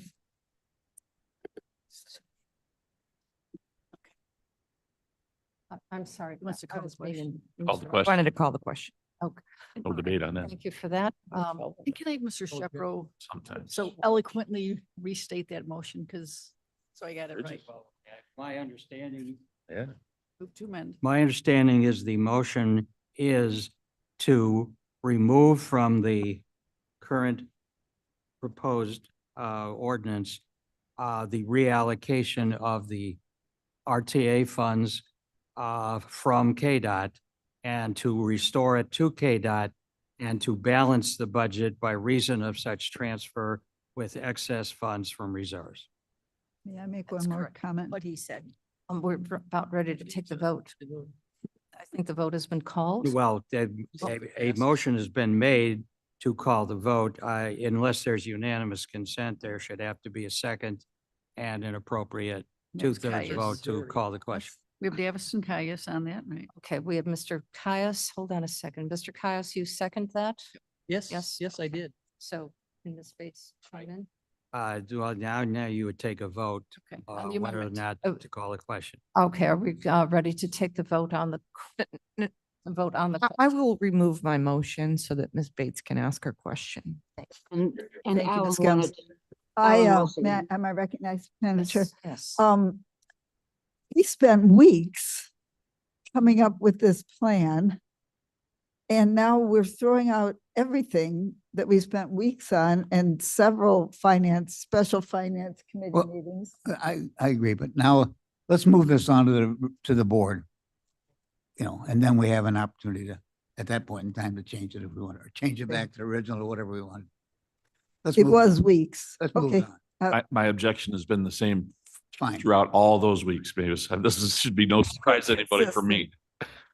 It is his time. It is his time to recommend it.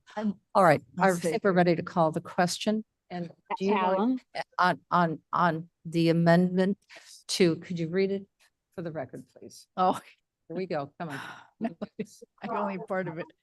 Moving to amend, remove from the ordinance the reallocation of the RTA funds from KDOT and restoring KDOT. Please, ladies and gentlemen, Everyone again, do it. everyone's a little bit tired. Ken, could you read that for us, Yeah, it's- please, for the record? Right, the motion by Mr. Davis, seconded by Mr. Caius, is to remove the allocation of the RTA funds from the draft budget ordinance, restore it to KDOT, and to offset the transfer by reason of additional funds being allocated from the reserves. Very good. All right, with that, clerk, please call the roll.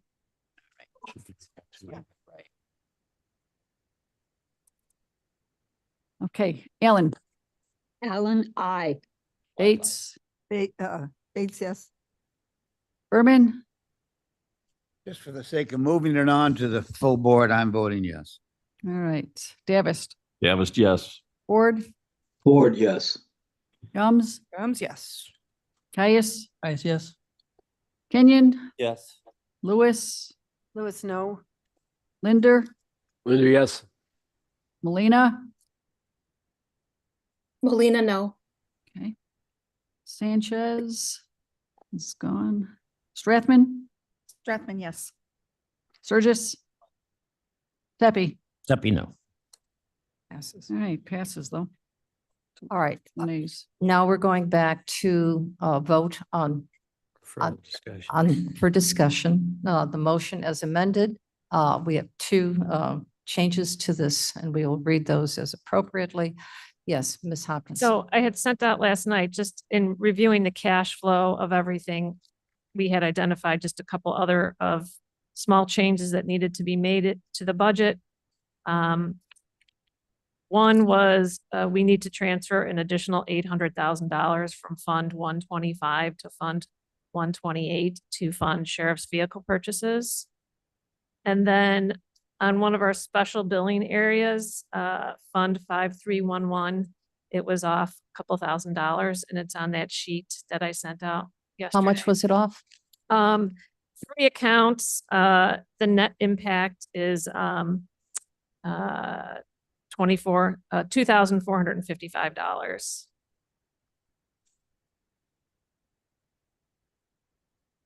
And we can make those changes after this meeting today. All right, do we have to take a vote on that as well? Because that's an amendment to I the would budget, think presented so. budget. Yes. Madam Chair Gums, I have a question. Is that before or after the motion?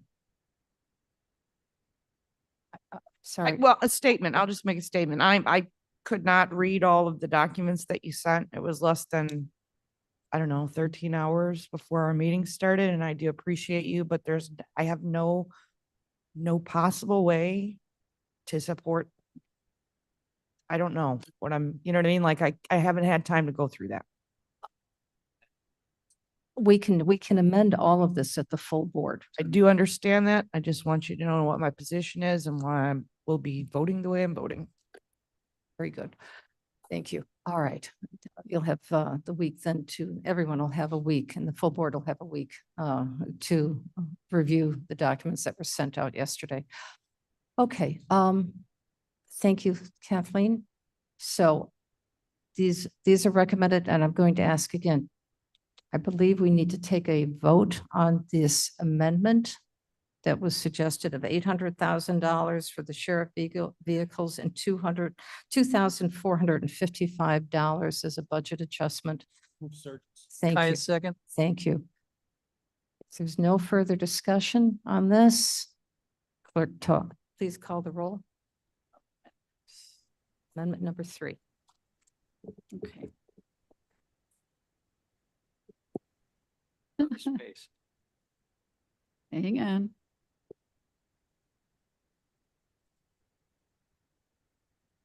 Okay, Ellen, Alan, I. Bates, Bates, yes. Berman, Berman, yes. Davis, Davis, yes. Ford, Ford, yes. Gums, Yes. Caius, Yes. Kenyon, Yes. Lewis, Lewis, yes. Linder, Linder, yes. Molina, Molina, yes. Sanchez, it's not on. Strathman, Yes. Surges, Tepe, Yes. passes. All right, I don't think that there's any other changes. So Mr. Herman. You ready to call? I'd like to make a motion, we approve resolution 11, authorizing the submission to the electors. I'm sorry. No, That was a vote on amendment 3. Yeah, we didn't vote Now on. you have. Oh, well, we you have, Yet to vote. oh, we have to on- vote on the original now as Vote amended on 3 the times? original as amended. I'm 3 sorry. times. I thought we did that already. Yeah. No, no. Well, my motion is to approve it as amended. All right, Well, it's- so we got that. So it's, we don't need it. Hold on a second. Second that. We have a second. Do we have to No, say no, that? no, no, no, you don't, that's motion is not necessary because I didn't there think was so. a motion to pass it. It was amended 3 times. So now the vote is on Right. the original motion as amended 3 times. Very good. Okay, we have a motion. We ready? Further discussion. Clerk, please call the roll.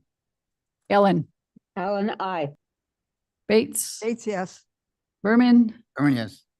Davis, That was yes. Ford, Ford, yes. Gums, Gums, no. Caius, Caius, yes. Kenyon, Yes. Lewis, Lewis, no. Linder, Linder, yes. Molina, Molina, no. Sanchez, didn't arrive yet. Oh. Surges, I'm sorry, Strathman, Strathman, yes. Surges, and Tepe. No. And it still passes. All right. What was the count Passed. on that? Passed. It's 6 to 5. What was the count on that? Sure. 5 nays, Pardon me? 5 nays, 9-5. 9 ayes, 5 nays. All right, Okay. we're on item number 11, 11, correct. a resolution authorizing the submission to the electorate of the county of Kane by referendum on the April 1st, 2025 consolidated election ballot, the question of imposing a 0.75% special county retailers occupational tax for public safety purposes. Might make a motion that we do that. Is there a second? Caius. Thank you, Mr. Caius. This, Mr. Tepe? Thank you, Madam Chair. I have some serious concerns about this kind of as follows. Our original budget deficit, as had been presented earlier, for 2025 was 35 million. Much of that has been reduced by having maintenance and construction items moved to the ARPA budget and had been reduced by other methods, and now we've just added another $10 million back. So we've got a deficit for 2025 budget year of somewhere in the neighborhood of 25 to 30 million. Kathy, when she presented things earlier, had said that the deficit for 2026 was going to be at least 40 million. And we won't have any ARPA funds to draw upon for that. So my concern is that the 0.75 sales tax referendum, which would get us about 48 million, okay, is not enough. We have over $200 million in building funds that are going to be required in the near future to give us, on a minimum basis, new space at the Judicial Center and new space here at our Geneva Center. So I think the 0.75 is way too low. And if we went with a 1% sales tax, that would give us about $65 million in revenue, which I think would be much more appropriate. So I would like to amend this motion to increase the rate from 0.75% to 1%, and I ask for a second. For a second. Thank you. Second on that, on the amendment.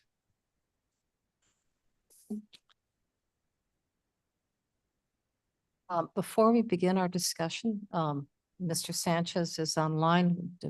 Do we have your permission to allow him to join us? Mr. Sanchez, welcome. Welcome back. Thank you. All righty. Now discussion on changing this from 0.75% to 1%. Mark. Davis here. I don't dispute Mr. Tepe's identifying the needs, and they are great and they always will be.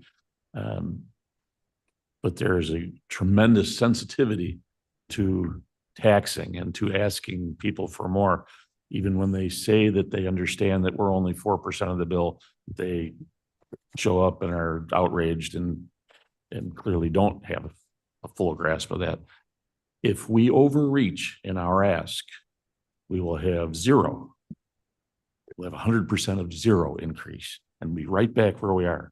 So I'm not even sure that 0.75 is safe.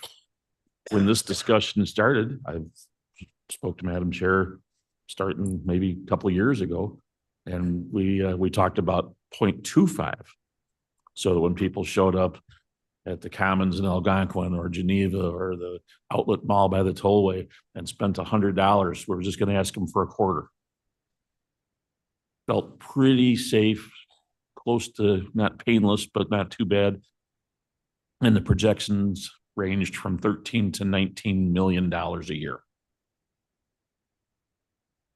That's not bad, folks. That's every year from here forward. Some of our things can actually wait. Some capital projects have languished for many, many years around here. So making this move is absolutely the right thing to do. It's the vote of the people to do it.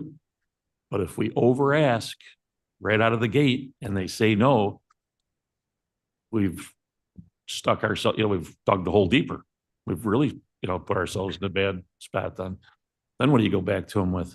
Now all we have left is the levy. That's the least popular one there is. So I can't support Mr. Teppe's idea to go larger with this. I'm concerned where it is now, actually. Yes, Mr. Sturgis. Mark, and I'm addressing Madam Chair, but Mark, to your comments, conversationally, the 1% to me, I know we're at 0.75, but the 1% just seemingly makes sense. But from a common sense perspective, you would love to put this out to referendum and say, okay, what would be palatable? 25%, 50, 75, 1%? The reality is, I don't think that's how it works. You get to put one referendum out that has a percent figure on there. So, my question again to the state's attorney's office becomes, if we do this at 1%, can we, or 0.75, is this it? That's it. It's locked. You can't back this. If we do 0.75, can we bring it in at 0.5? If we do it if we amend this to 1%, can we bring it in at 0.8? I mean, is that like a placeholder or is that concrete? Etched in stone. I'm sorry, could you say that out loud for everybody? Etched in stone concrete. Yeah, like everything else, we'll double check, but my understanding of the process is once you've approved it, it will then go into for referendum as part of the election. And once it's locked in, there is no changing it after that deadline. So you will not get to change it once I think it's 90 days before the election. Once you hit that 90 days, it's locked in. You could change it with a subsequent referendum. Yes. But I'm sorry, I may have stated my question wrong. If we pass it through committee at 1%, but then as we're going close to that date, we say we can reduce it. Is that acceptable? I was under the notion that if we couldn't raise it beyond, but if we went for the full and then decided that wasn't achievable, could it be lowered? You Does could that require? you could amend a resolution anytime before the last day to adopt a resolution for the referendum. And I don't have the election calendar in front of me, but I believe that it is like the third week of November for the April election. Yeah, I mean, So it's sneaking right up on us anyway. Yeah, It's not like a hypothetical date in the Yeah. future. It's now. Not 60 Yes. days. Yeah, okay. my understanding, if I'm understanding your question correctly, is you all can decide what you want to do up until the date in which you need to send it over by the deadline. Once that deadline is passed, there is no take backs, there's no changes. It's going to be on the election and it will be voted upon. Madam Chair. Just for a practical point of view of why, it has to go to print. So it's printed in the paper and it's printed on the ballot. So that is a good line, Ms. Bates. Mr. Tepe has given me a little deja vu here. I feel like I've been here already. I've heard the same argument. We did this, been there, done that. And the very thoughtful debate in the finance committee was that 0.75 seemed like the right number. Not too much, not too little. Get the job done, but don't over ask. So let's not do this all over again. Thank you. Okay, yes, Ms. Madam Strathman. Chair, I apologize. I have to leave and I'm afraid that it's going to affect quorum, but I do have to leave. I apologize. No, thank you. So I think before you Close. both have to go, let's take the vote on this. Is anybody else need any other Wait. comments on this? Okay, what's the membership of the committee? So we've got, we're right now, we're fine. We're right now. Yeah, So but clerk, okay, please call the roll. 8. This is on the amendment to revise it from 0.75 to 1% sales tax, right? So here goes. Ellen. Alan, no.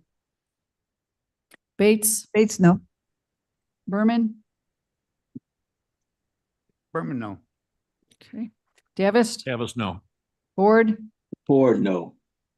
Gums. Ms. Gums?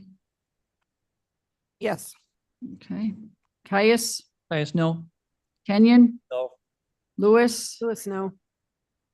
Linder, Linder, yes. Molina, Molina, yes.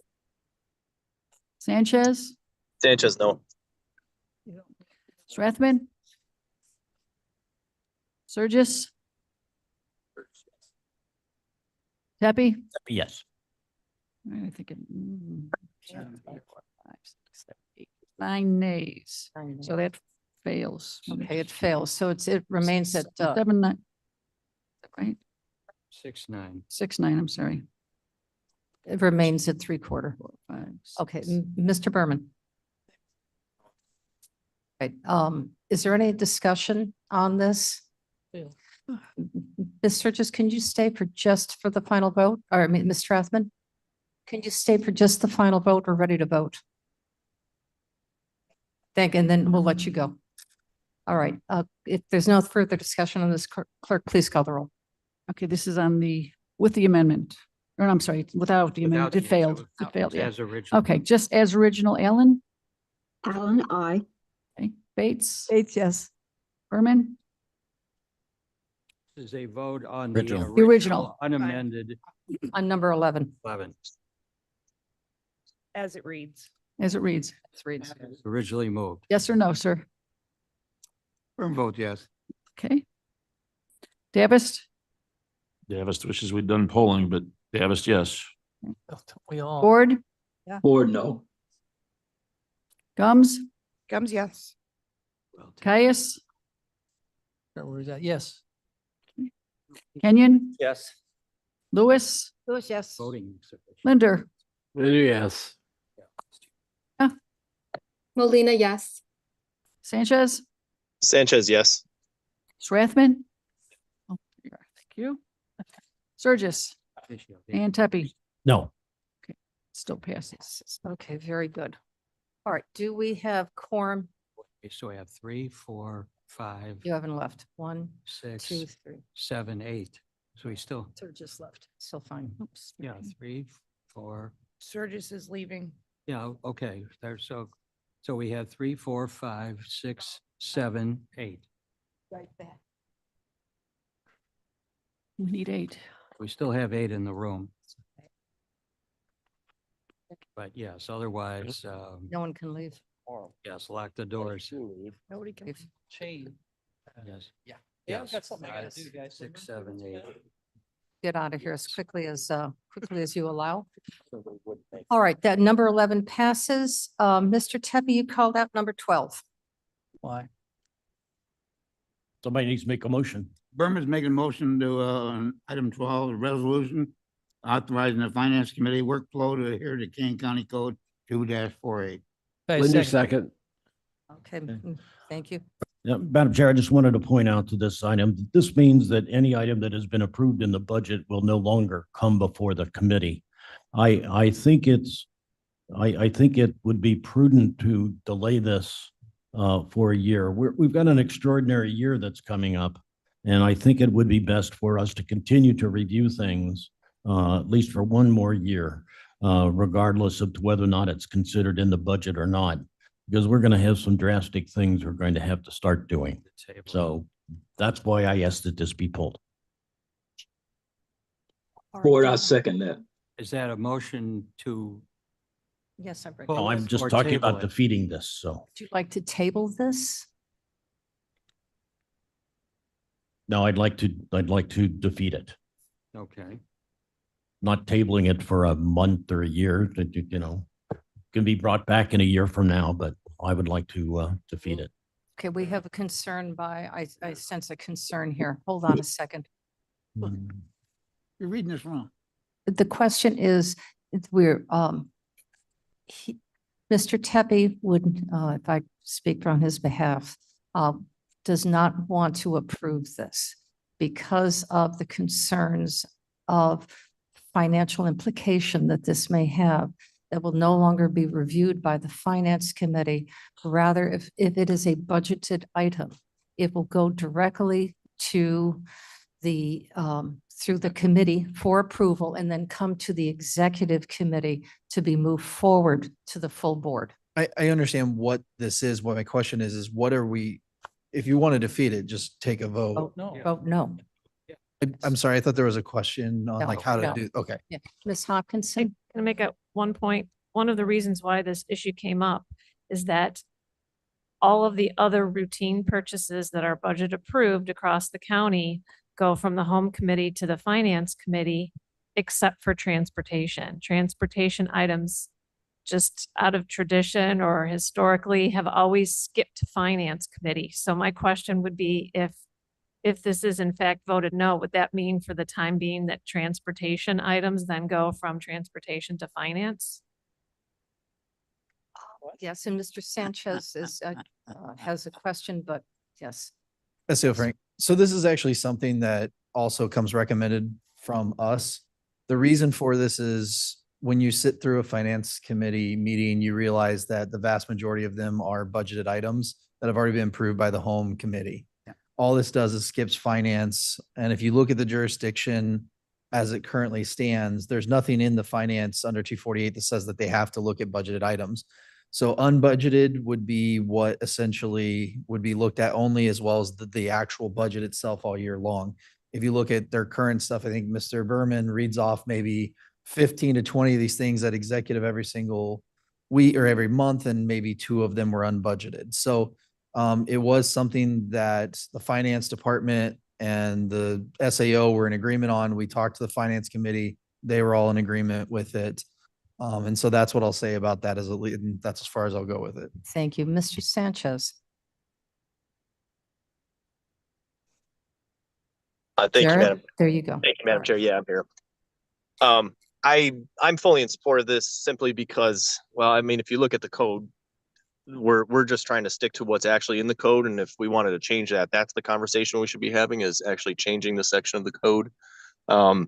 Finance and budget agendas can run very long sometimes because we have all of these not pre-approved, but essentially budgeted expenses that come before us.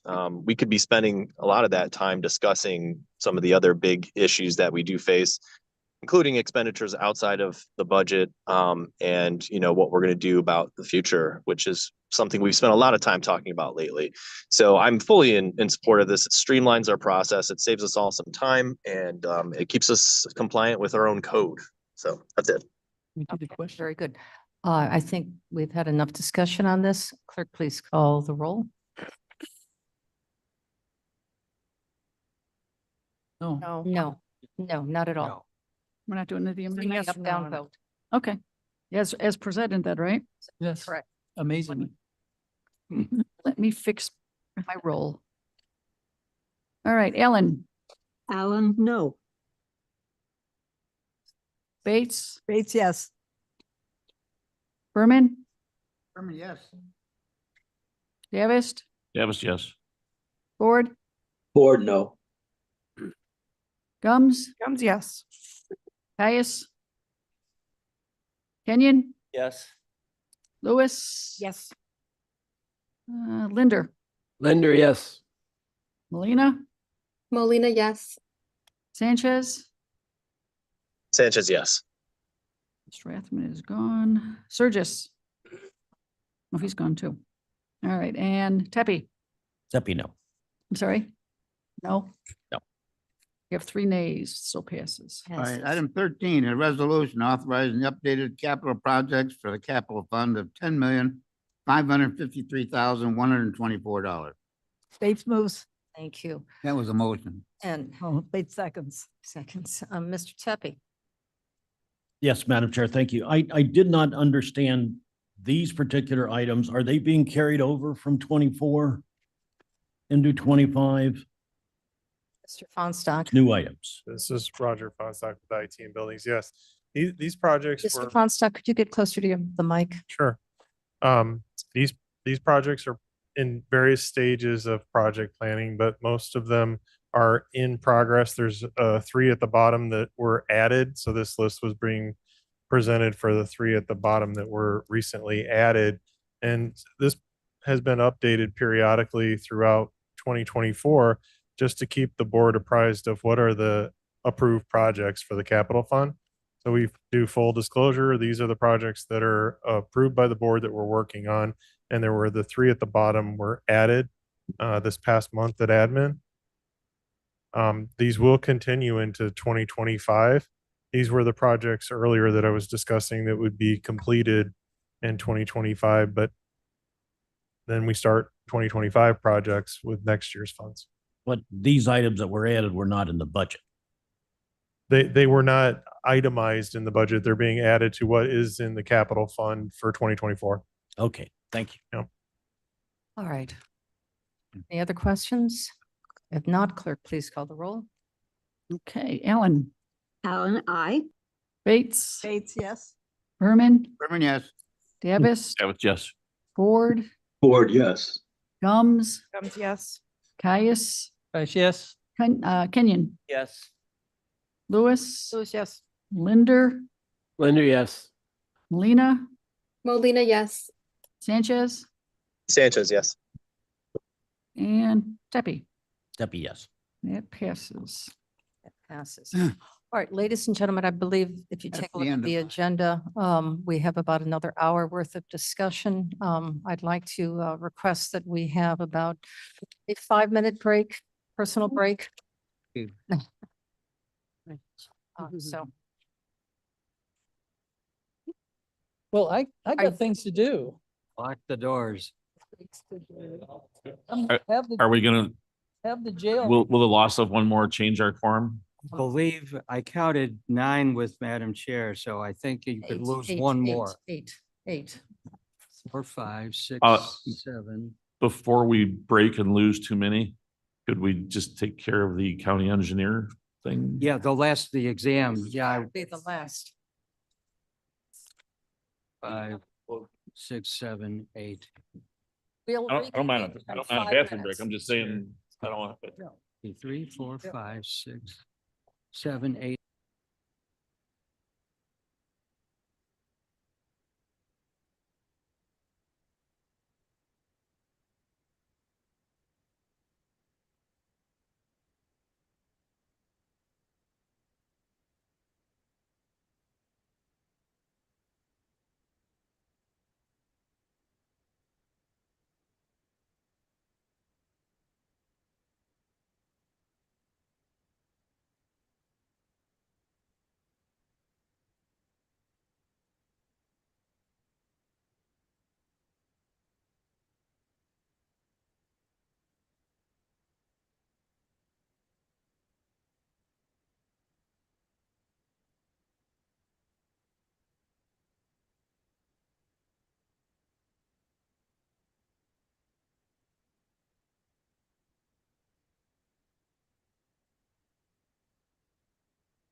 All right, ladies and gentlemen, we are reconvened.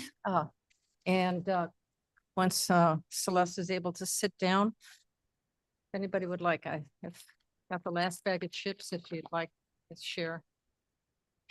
Got the last one. It's okay. All right, clerk. I got some lunch. Can we skip legislative and go straight to transportation? No, Mark.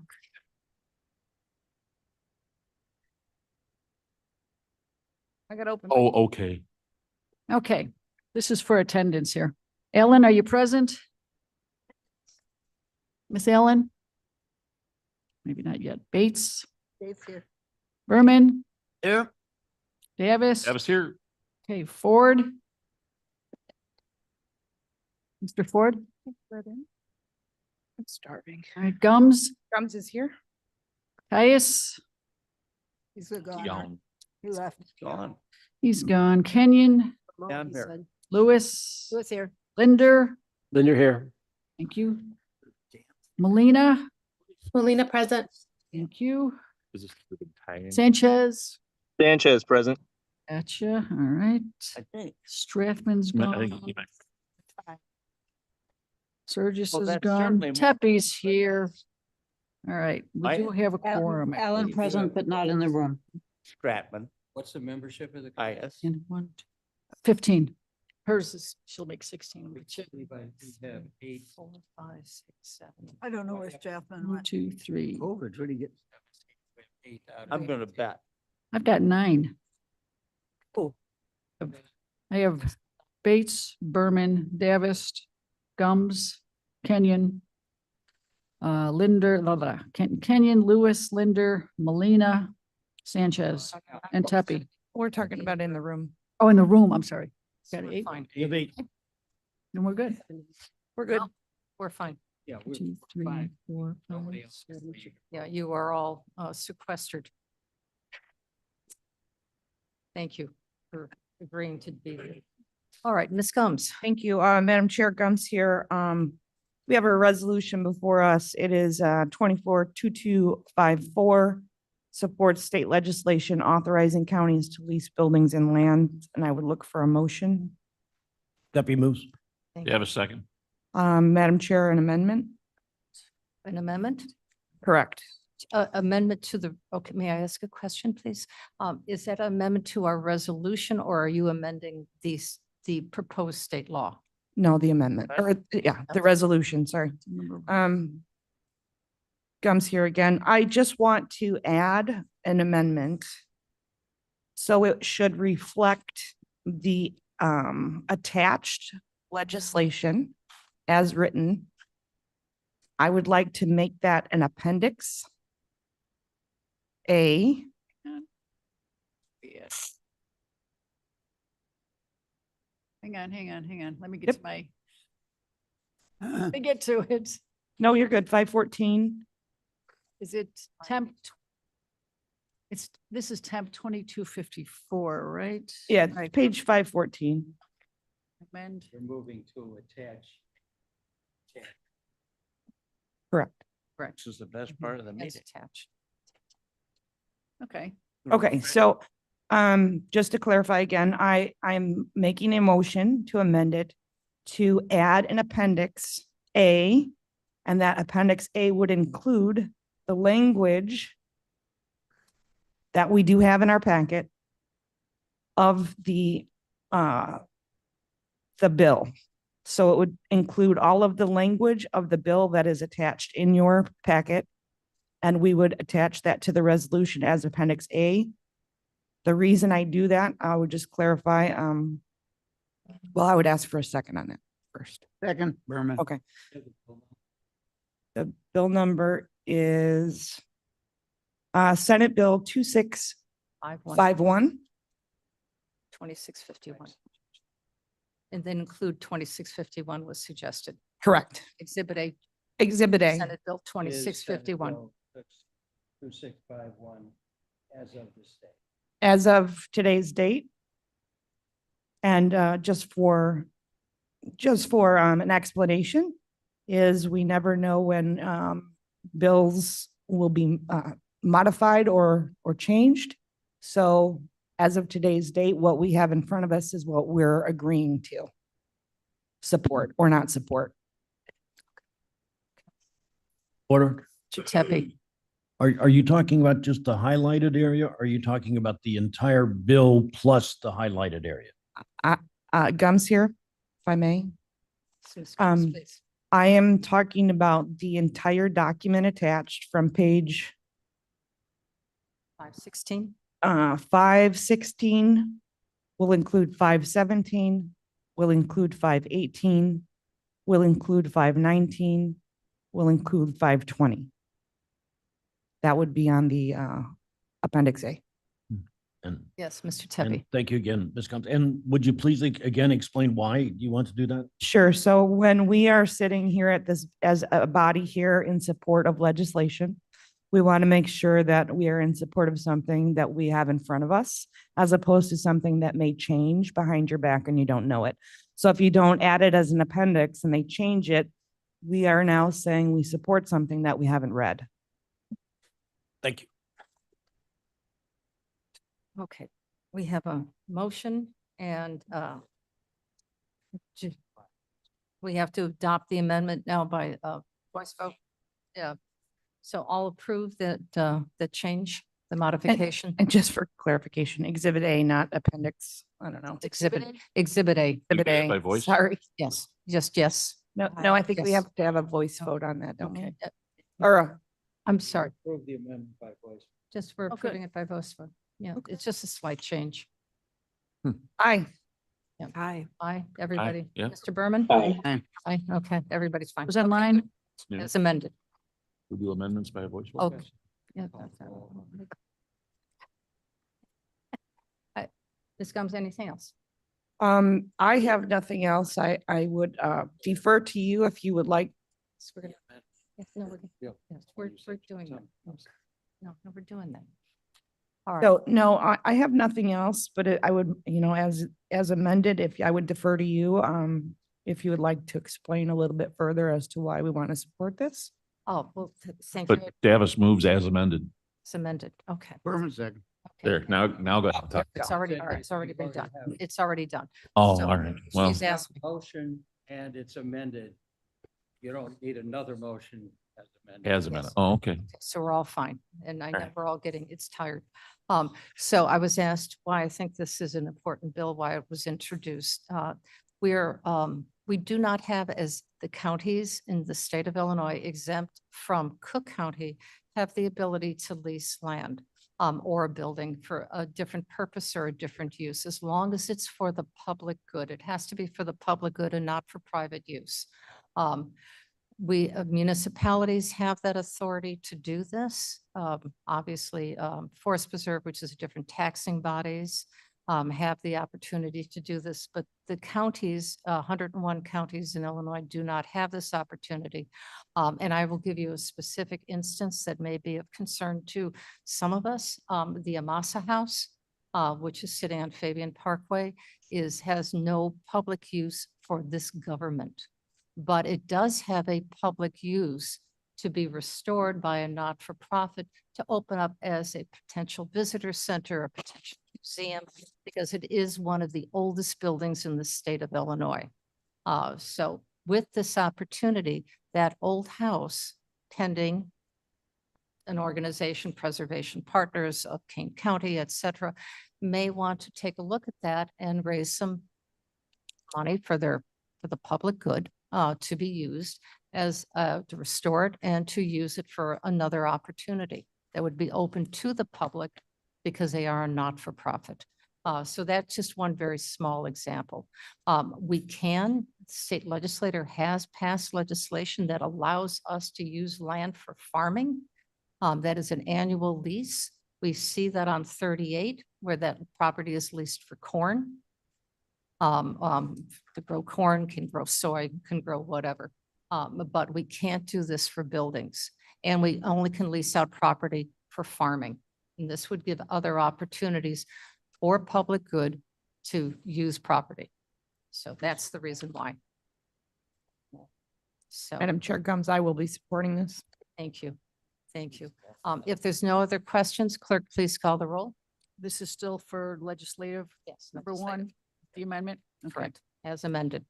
All right. Ellen, Allen, I.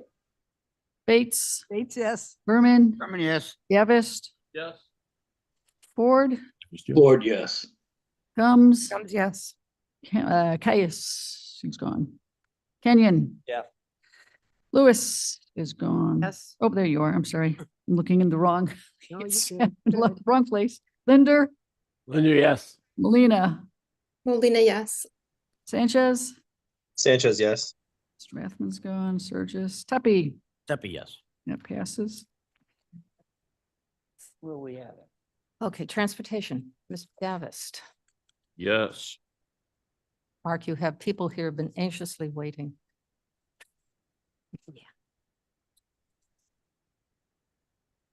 Pause for dramatic effect. Would you No? hurry up? I was letting her get back to her seat.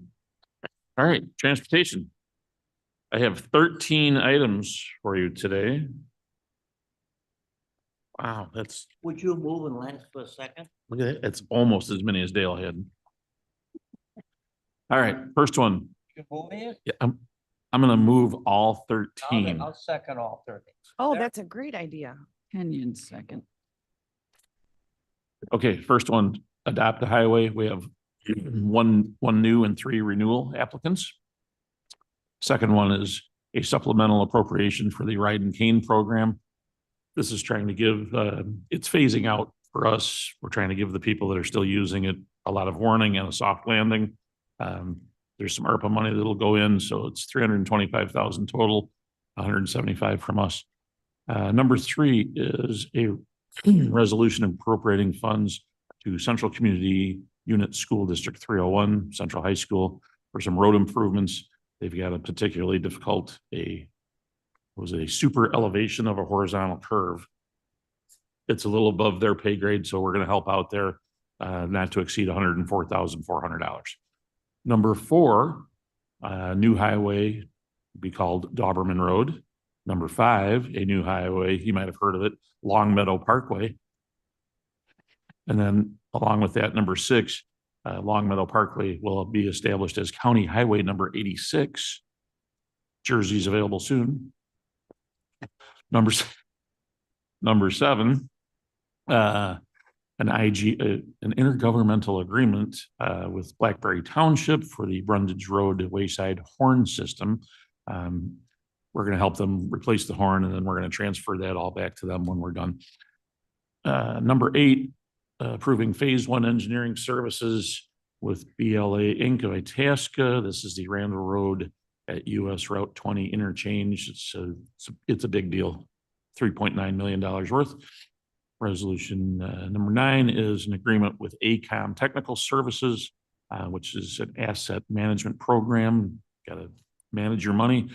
That's $501,534.33. Number 10, approving an amendment to the agreement with Stantec Consulting Services, which is about toll bridge operations. This is extending their time with us by 18 months to help wrap things up, including auctioning things that are no longer going to be necessary. Number 11, approving a contract for construction with Alliance Contractors of Woodstock. This is for Hughes Road over Blackberry Creek bridge repair. That's $397,312. Number 12 is approving a contract for construction with Curran Contracting Company of Crystal Lake. This is for Burlington Road at Bolcom, roundabout repair, $97,434.16. And number 13, approving acquisition of some highway right-of-way for Randall Road at Route 72 in Elgin, which I think it's 4 or 5 parcels, adds up to $153,900. That's what we have. Any discussion on any of these items?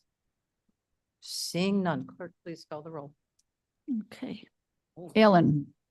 Mark, that was a lovely presentation. Aye. Bates, Bates, yes. Berman, Berman, yes. Davist, Davis, yes. Ford.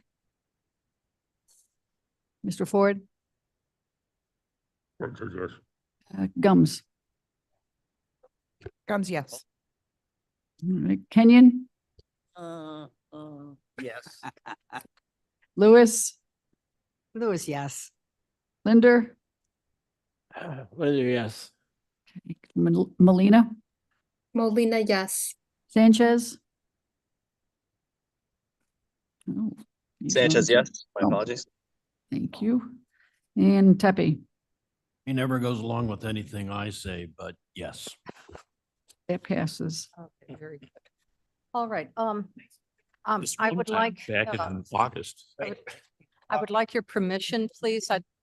Ladies, gentlemen, please. I'd like your permission to move our executive session up now. And then we can attach, the rest of the end of our consent agenda resolutions that have to go through.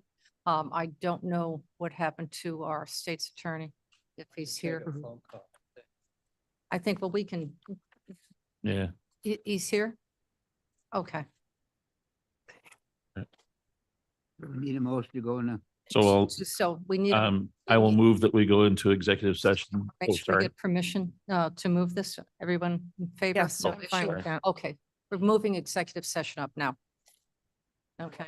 So I would move that we go into executive session for the appointment, employment, compensation, discipline, performance, or dismissal of specific employees. Guns, the second. The time is up. Seconds, got it. Call the roll. Ellen, Ellen, I. Bates, Bates, yes. Berman, Davis, That was yes. Ford, Gums, Guns, yes. Caius, oh, sorry, he's gone. Kenyon, Okay. Lewis, Yes. Linder, Linder, yes. thank you. Molina, Molina, yes. Sanchez, Sanchez, yes. all right, and Tepe. Yes. Passes. Very good. We are now going into closed session.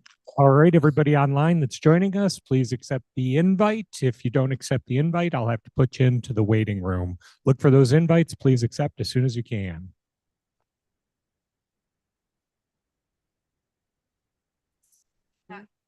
Yeah. Yes, we did. Magically turned her into Project One. Good to get you out of your office and walking around. To make her, hold on. But without you. I'm missing one person accepting the invite. Not me, I did it. She's a member of this committee. No, No. no, that's. Sure. She is. Otherwise. I'm For the the chair. executive committee, both the vice chair and. I'm still missing one person to accept the invite.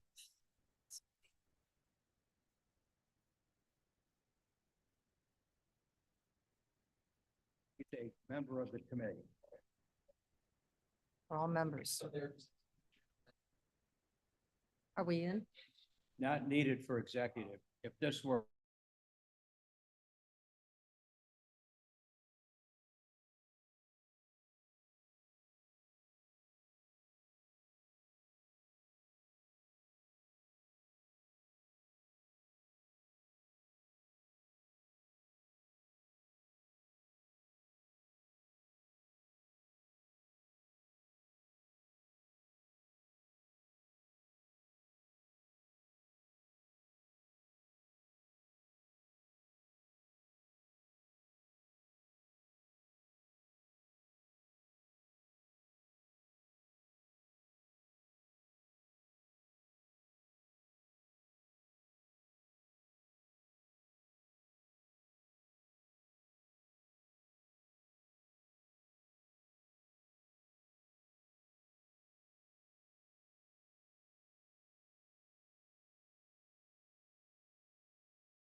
Well, this is the last stuff we have to do.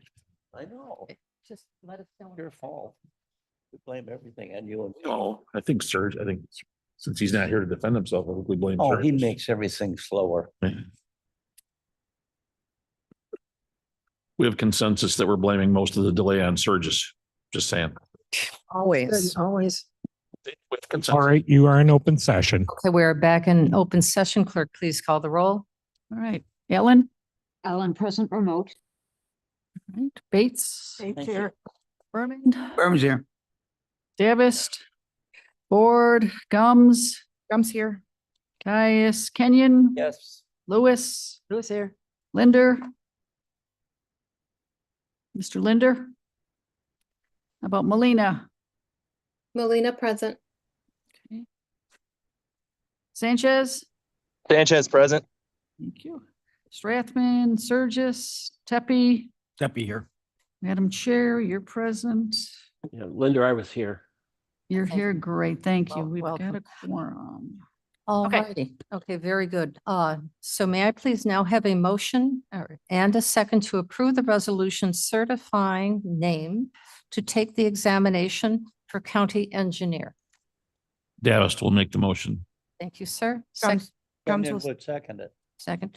Okay, Mr. Davis, could you recommend or state the resolution? The selection committee has chosen candidate Michael Sokozik to move to the next stage in the selection process and take the examination for county engineer. I believe we take a vote. Yeah. We take, if there's any questions on this, if none, clerk, please call the roll. Ellen, Ellen, I. Bates, Yes. Berman, Yes. Davis, Lewis, yes. Ford's not here. Gums, comes, yes. Kenyon, Yes. Lewis, Yes. Linder, Linda, yes. Molina, Molina, yes. Sanchez, Sanchez, yes. Tepe. Deputy, yes. All right, very Passes. good. Mike, congratulations on your next step of the journey. Please be a good student, study very hard. Thank you. Carl's gonna miss this. All right, we are now back to You want to know where the power is? end of consent agenda, resolution number 1. Purchasing. Purchasing. Mr. Van Kerkhoff.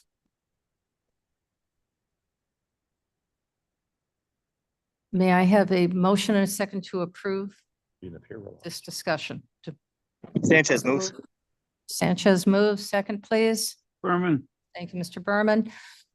All right, Mr. Van Kerkhoff, please. Hi, good afternoon. This was at the ARPA committee. With just some additional information on this, this is a contract for funding for the Fabulous Fox Water Trail that was already approved by the county board as part of the overall $1.24 million for the project. The signs have been a part of the project. The two things I didn't mention at the ARPA committee meeting, one is back in May, we had a community meeting. We had park districts, municipalities, at a meeting just on the signs. And he had quite a bit of interest in locations where they would be good for connecting people using the water trail with opportunities for shopping or cultural events, as well as the other way around, people who might be in the business district who might be more interested in utilizing the water trail. There is they're solar powered, so there's not any electrical aspect to it. The other aspects I did mention was there will be an intergovernmental agreement with each of the communities. So we have the initial lease and the first couple of years of maintenance, and then the community would be assuming the annual maintenance after that. So the signs will live on past the county's initial lease of them. If you want to see, I do have a map of the locations that were suggested at the community meeting sent to Blair. Otherwise, happy to answer any questions that you have. Is that map available online or can you pull it up?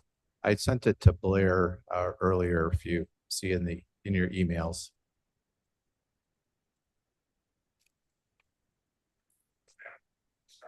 Yes, it was after the meeting started. So my apologies. While he's looking for that, happy to answer any other questions. Davis with a about it. comment Yes, yes, sir. Please as go you ahead. search. And this one has gone, this whole project has gone largely overlooked for a long time. I mean, to the people that have been close to it and have been passionate about it, Karen, Virginia, it's been, I mean, they've been shouting about it, but this is one of the coolest things we've done in the 20 years I've been here. I mean, when you think of legacy kinds of things, identifying this on a national level is, I mean, it doesn't happen every day. It's pretty cool. It's pretty cool stuff. Indeed. Mavis is ready to explode with, happiness over something like this.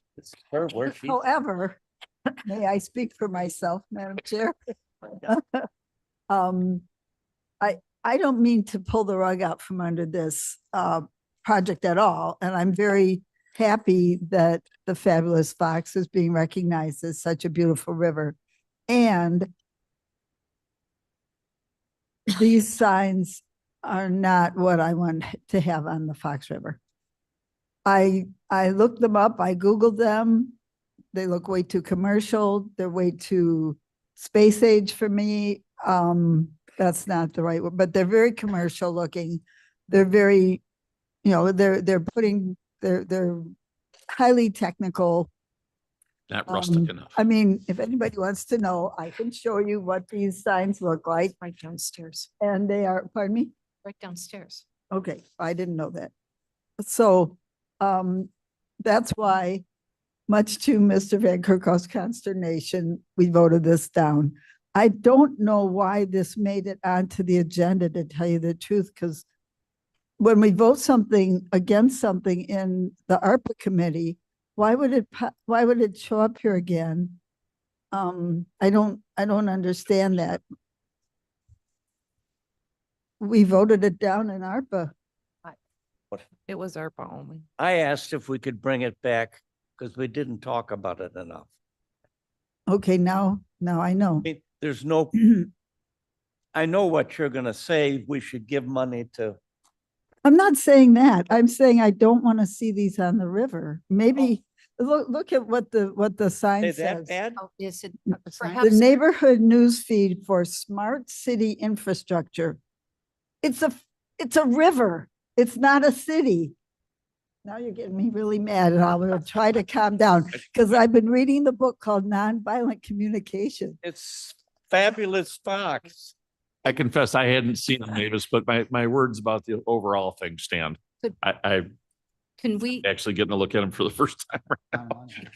is there potential, I don't mean to interrupt the executive committee, but clarification. What does on the river mean? Is it going to Okay, be? sure. Is That's it good. going to be exactly like if on the river, like where I would walk on Batavia where there's an actual, like I walk and the river's right there, or is it off of the river on a pathway? Sure. So it depends. Working with the communities that would be the host for the signs, we're working with them in terms of their specific park or municipal location. In the case of Carpentersville and East Dundee, they're developing new parks right on the river, which will also have new launch sites, which are also part of the property. What these signs will do will help connect the users of these new launch sites with the existing business districts that are right nearby. Part of the internet-enabled screen, which changes, will allow those communities to have their community events show up on there in any announcement. So if there's like South Elgin's very interested in one at their park, which is also one of the locations looking at is one of the parks that has a huge draw for persons with children with disabilities because it's a disability-friendly playground. It's a regional draw. One of these signs, if it was there, people would also be able to see, what can be done on the Fox River and the water trail, especially for accessible sites, as well as what community events are happening just on the north side of the bridge where they have their community park. So it's providing information for, sort of both ways. They're not going to be necessarily right on the river, because they have to be out of the floodplain and those different, restrictions with that, but it's sort of a connecting piece, between the actual lawn sites and the river and where people are. So just because Ms. Bates and I had a conversation about this, and I think the clarity is warranted. If anyone is paddling on the river, would these signs be disrupting the opportunity to convene with nature and to be quiet? You would not see commercialism literally on the river. Yeah, most of these would be set off of the river, so you probably wouldn't, maybe you'd see it from the river that there was something, there to go check out, but it wouldn't be in your face. Off of a launch site where you could. That was. Yes, Ms. Gums. Hi, Gums here. Thank you. I did speak at great length with Mark. I appreciate our conversation and appreciate the respectful conversation. Obviously, I do not support this based on at the end of our conversation. There's a few reasons why I don't, so, and I did not see that coming, Mavis. God bless you. But, so the reason I raised my hand so high is because I guess I have an added question here now. So if these are designed for our river travelers, then they're obviously going to be seen by our river travelers. So I think that's kind of an obvious thing. I had spoke out in opposition for this because, and this is where Mike Kenyon gets to yell at me. When we're doing this balancing act of funding and what we fund and what we don't fund, yes, sometimes we have to take a deeper dive into what we're voting for. And this was something that I couldn't justify when I can reallocate. And I did explain this on the phone. I don't want to give this back to the Fox River Trail. I want to reallocate it to something different. And that's, if I had a money tree, I would give him money from a different tree, but this isn't the tree I want to give you the money from. So I'm still fundamentally a no on this, but I do love it. I don't love the design, I guess. Yeah, I see it. I'm not in love with the design, but, and I'm basing that on, just so you know where I'm coming from, I'm basing that on, and Mavis will not agree with this, but when you have folks coming to the ARPA committee and folks coming consistently to ask for, mental health, beds, butts and beds, all of those things. So I had to weigh that with need and benefit population wise, right? So how many people are on the river that will benefit from this? And how many people are coming and saying they need money, butts and beds, right? So it's not even comparable to me. There's not enough people on the river to compare that to the people on the land that are asking for things. So that's how I came to my conclusion. And if I can shake another tree, absolutely, but we'll have to get Mavis's approval on the design. No, I'm teasing. Madam Chair That's where I'm Sanchez.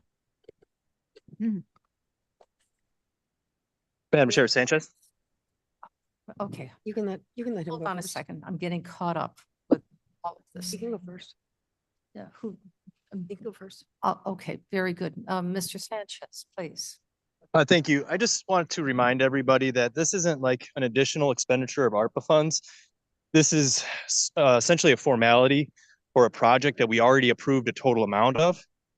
So, just like what we approved with the public health contracts just a few moments ago, this is the same thing. It's the same line. I know some people might not like the aesthetics of the signage, but you got to understand future generations don't necessarily see it the same way.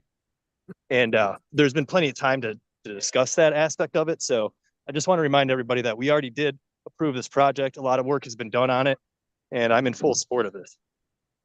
Thank you, Mr. Sanchez. Yes. Okay.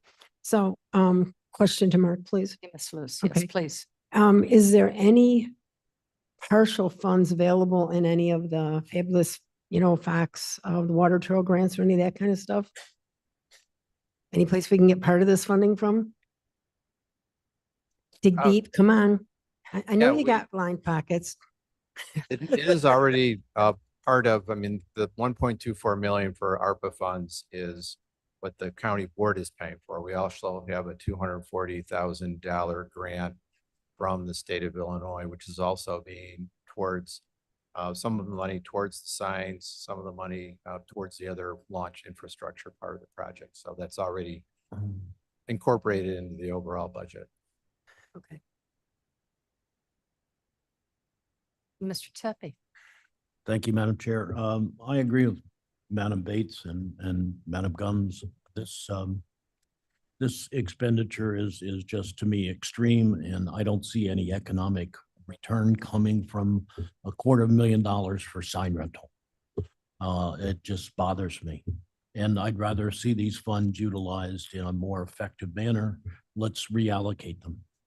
Thank you. A technical aspect, can that perhaps you can ask Mark or Mr. Frank, can this money be reallocated now and vetted in a timely manner to be able to meet the criteria to get it funded for by end of November? I think we better ask Mr. Jarrett. So We have the end of December. yeah, the requirement is the end of the year. It just has to be allocated, which would mean to essentially get it through the county board. We are getting to the end. There is a process to this. The larger projects are much longer to review. Smaller projects like this, I don't believe would take as long to review. And if we're getting towards the end, I'm sure we can rush one or two things to finish it, but I wouldn't push this too much further. But if the county board decides this is not what they want to fund and they want to move $250,000 to somewhere else, I would be hard pressed to believe we can't get it done before the end of the year. Okay, thank you. Mr. Van Kerkhoff. If I could just mention the other, the main piece of the Fabulous Fox Water Trail Infrastructure Project, we're just about to go out for bids. We've been working with 5 different communities on constructing new launch sites and or improving existing launch sites to make them more accessible. We don't know exactly how much that's going to be until those bids come in. So you could put a hold on this contract discussion and wait until those bids come in and see whether, if those bids came in to use all the budget, we could go ahead and prioritize the launch sites over the signs. And that would all be within the already allocated $1.24 million. So that would be an option for you. We've had just a quick question. When you say accessible, does that mean accessible, whatever ability you may have, physical ability? Yeah, that's correct. Our consultants that we hired for doing the launch site designs and engineering actually had a disability consultant on that. And one of the dock products that we're looking at is one of the favorite products by persons with disabilities. Okay, very good. Yes, Ms. Bates. I do like that idea. And I know it's become a joke, but what about porta potties? What? What about toilets? Toilets near these accessible, I actually have a comment on that. okay. I still want one with my plaque with my name on it. That question, let's You ask gotta that go, you gotta question. go. Has So that it's been over. part of the application? The Fabulous Fox River, was that considered having facilities by the docks? It is, we work with each of the property owners. Some of them have facilities already close to the location. Others, whether we want to build a bathroom facility for a park district is another question. That's, and we've been focusing the design and the funds towards actually the improvements on the launch sites with that. So I like that. but anyway, just as a suggestion, if you wanted to table this contract until we get the bids in for the overall project, it's possible that the bids are high enough that we wouldn't have any money left over for signs. Or we could do fewer signs, or at that point, it could be reallocated. Okay, very good. Ms. Thank you, Madam Chair. Just to the porta potty issue, I just wanted to address Ms. Bates, if I could. So I did a little research on that the last time we brought it up, and here's the problem that came up. Porta potties are often occupied by our houseless individuals. And often those houseless individuals are not exactly friendly to one another sometimes. And that porta potty may end up in the river. And that would be a horrible thing. So if it was a permanent structure, I could 100% support that. But I definitely would not support anything that could go into the river and float. When I say porta potties, I mean toilets. So like a structure. Okay, yeah. Right. Like the Forest Preserve does. Yeah, okay, even a Oh. composting. I think toilet. we're going beyond the scope of our conversation right now. Yes, okay, Reinventing the wheel. Me first. okay, Mr. Davos and then. My initial comments stand. I still think this is one of the, most wonderful things that has happened in a long time, but I was unfamiliar with the signs and $20,000 a piece. This is a lot of money for signage that I think I would rather see that money go into actual access to launch sites, to amenities. So I would say, I would like to move that we table this in favor of getting more information about launch sites and amenities and Okay. is that- save this money for Is something that, else. is that a motion to Yes, table this until when? indefinitely. No. We don't want table it until indefinitely. We get this. Until we get the. I can just. You can table it make whatever indefinitely. motion you want. That's absolutely correct. Until the Stand next corrected. ARPA meeting. My goal, Fern, is for it to just go away. So I was going to Table next ARPA meeting. table. What, Mr. Frank, what's the language for, I just want to table it and never pick it up again? No, we have No, to use the we want money. to table it until he gets the bids for the Wherever bigger it part of the goes. product. Fine, till Project. more information is available on launch sites. Why don't you just, Yeah. Mr. Shepherd, I guess they would just postpone it till the next executive committee, Oh, sure. which will be postponed to a date certain. Okay, very good. That Thank you. sounds faster for right now. So let's do that. That's my motion. I second. Okay, we have a second. Who seconded that? Ms. Bates? All right, we have a motion and a second. If there's any discussion. Oh, not to table, we don't have to call roll. Well, the Okay. motion is actually not to table, but to postpone the next. The next executive. Yeah. There is discussion. Voice vote? Any discussion on moving this until the executive committee? And that would take place in October. I'm not in favor. Okay, well, we can vote, that'll be your vote. We can figure out how to. All keep it right, then. okay, I hear no discussion. Oh, we do have discussion. It's your discussion. I'm sorry to interrupt. No, no, no, I please, mean to be discussion. Can we go back to the conversation about reallocating the money in case the bids come back with the improvements to the docks being what you expect? Then can we reallocate this money? That was confirmed. That was confirmed. That can happen, Okay. okay? All right, everybody, let's, Ms. Combs, yeah. May I- I would be in favor of reallocating the money, so I'll May- be voting no. Could we, I have an idea. Let's send it to the ARPA committee, Well, not exec. Death sentence. I think if we put, The Sorry, ARPA committee Travis. did not pass it. I believe if we hold this over to the next executive, allows Mr. Van Kirkhoff to get some more of this information, you could then take action to reallocate it from this to that. Oh, shouldn't that happen Just- in the ARPA committee? We're just delaying. Yeah. ARPA? Okay, hold on a second. Ms. Lewis, yes. Just a note, Mr. Van Kirkhoff, when do you think you'll have the other project bids in? We should have the bids for the rest of that going to the October 30th meeting of the ARPA committee. Okay, so then I move it back to the ARPA committee. October 30th. Yes, October 30th. Yes, okay, wait a minute. Would you like to I'd amend? like to amend my motion then to read that we move it back to the ARPA committee of October 30th. Okay, and who seconded? I'll Was that- amend my second. Okay, Bates second. She says yes to that. We've had our discussion. We've amended it again. Let's do a voice vote. I'm still a no vote. We're going to call the roll. Everybody ready to call the roll on this? And again, this is to amend it, to send it back to the October 30th American Rescue Plan Committee, which will bring it back to the November Executive Committee. Mhm. Just to move, refer Yeah, back, okay. refer back as amended. Okay, we're ready? Take the vote. Ready? Ellen? Alan, I. Bates, Bates, yes. Berman, Yes. Davis, Davis, yes. Gums, Gums, no. Kenyon, Yes. Lewis, Lewis, yes. Linder, Linder, yes. Talk about it again. Molina, Our last meeting. Molina, yes. Our last one. Sanchez. Yeah. Begrudgingly, yes. All right. Tepe, That'd be yes. passes. Go wider.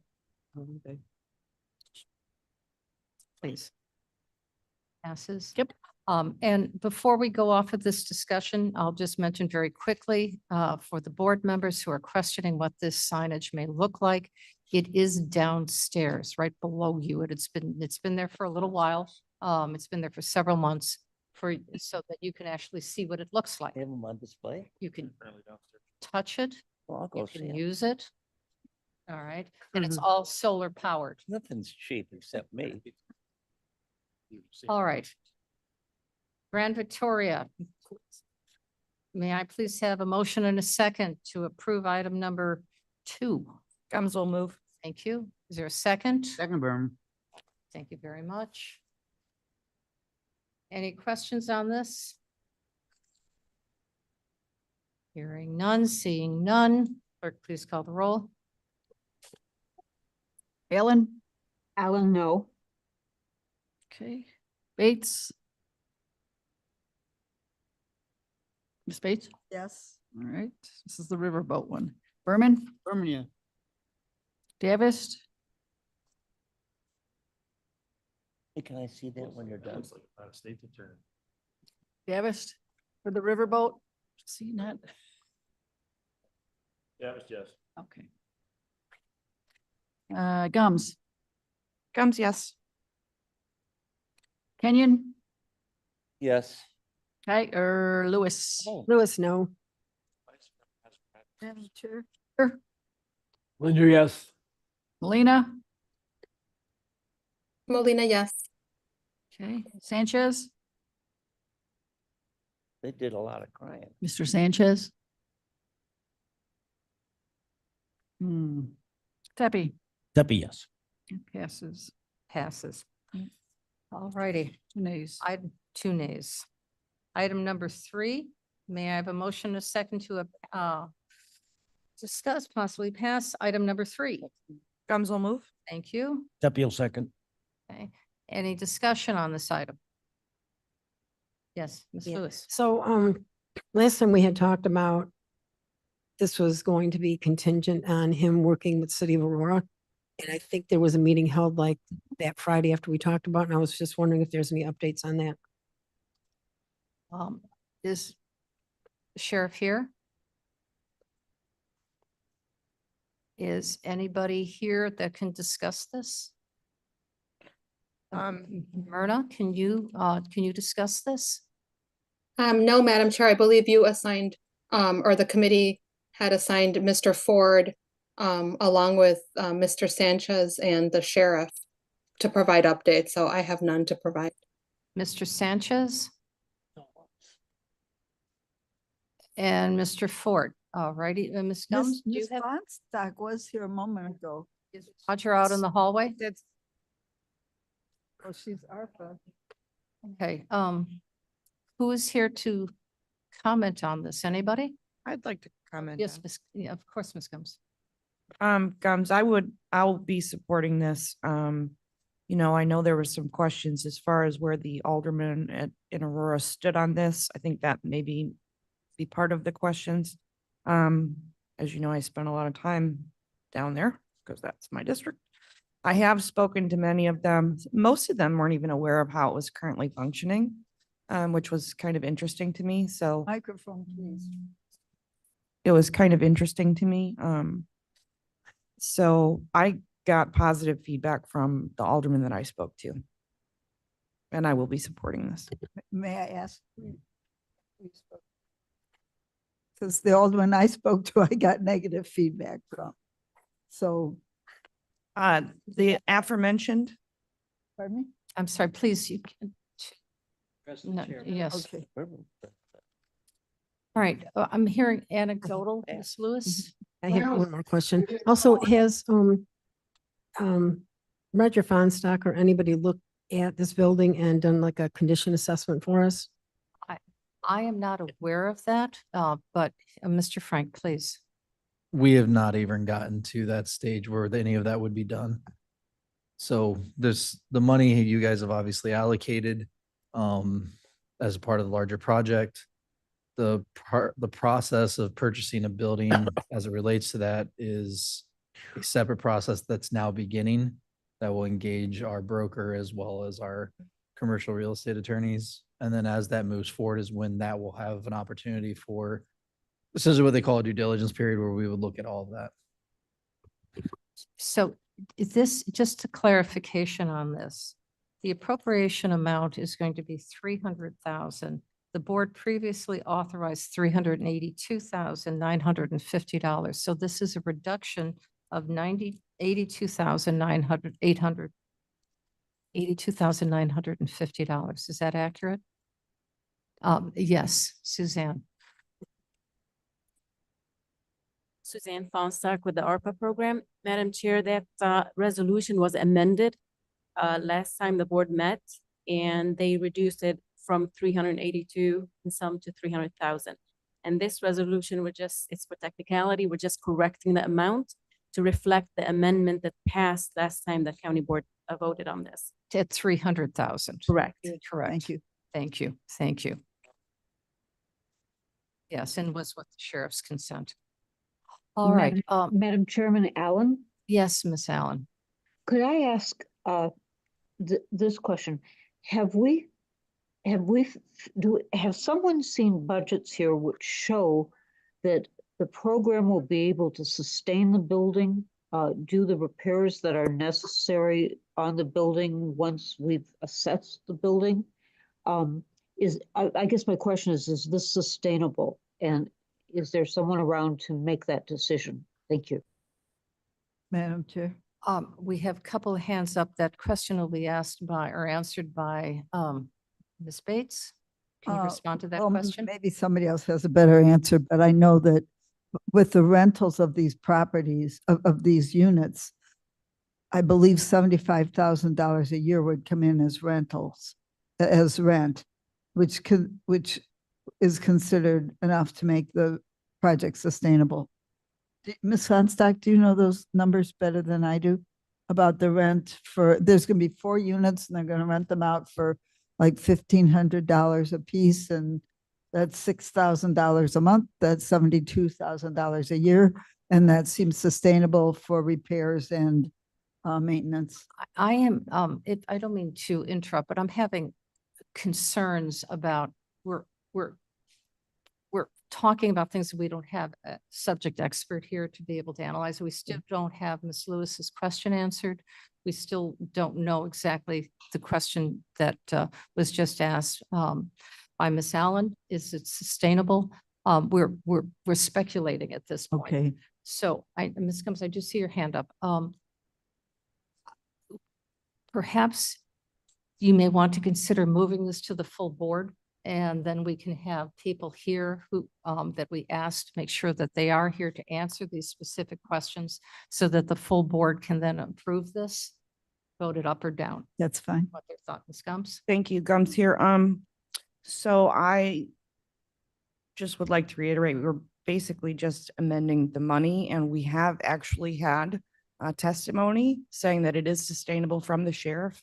We have all those answers. We just have to maybe reflect. I know our brains are fried right now, but we did have all that presented to us before. So I would ask that we move this forward. Good, thank you. All right.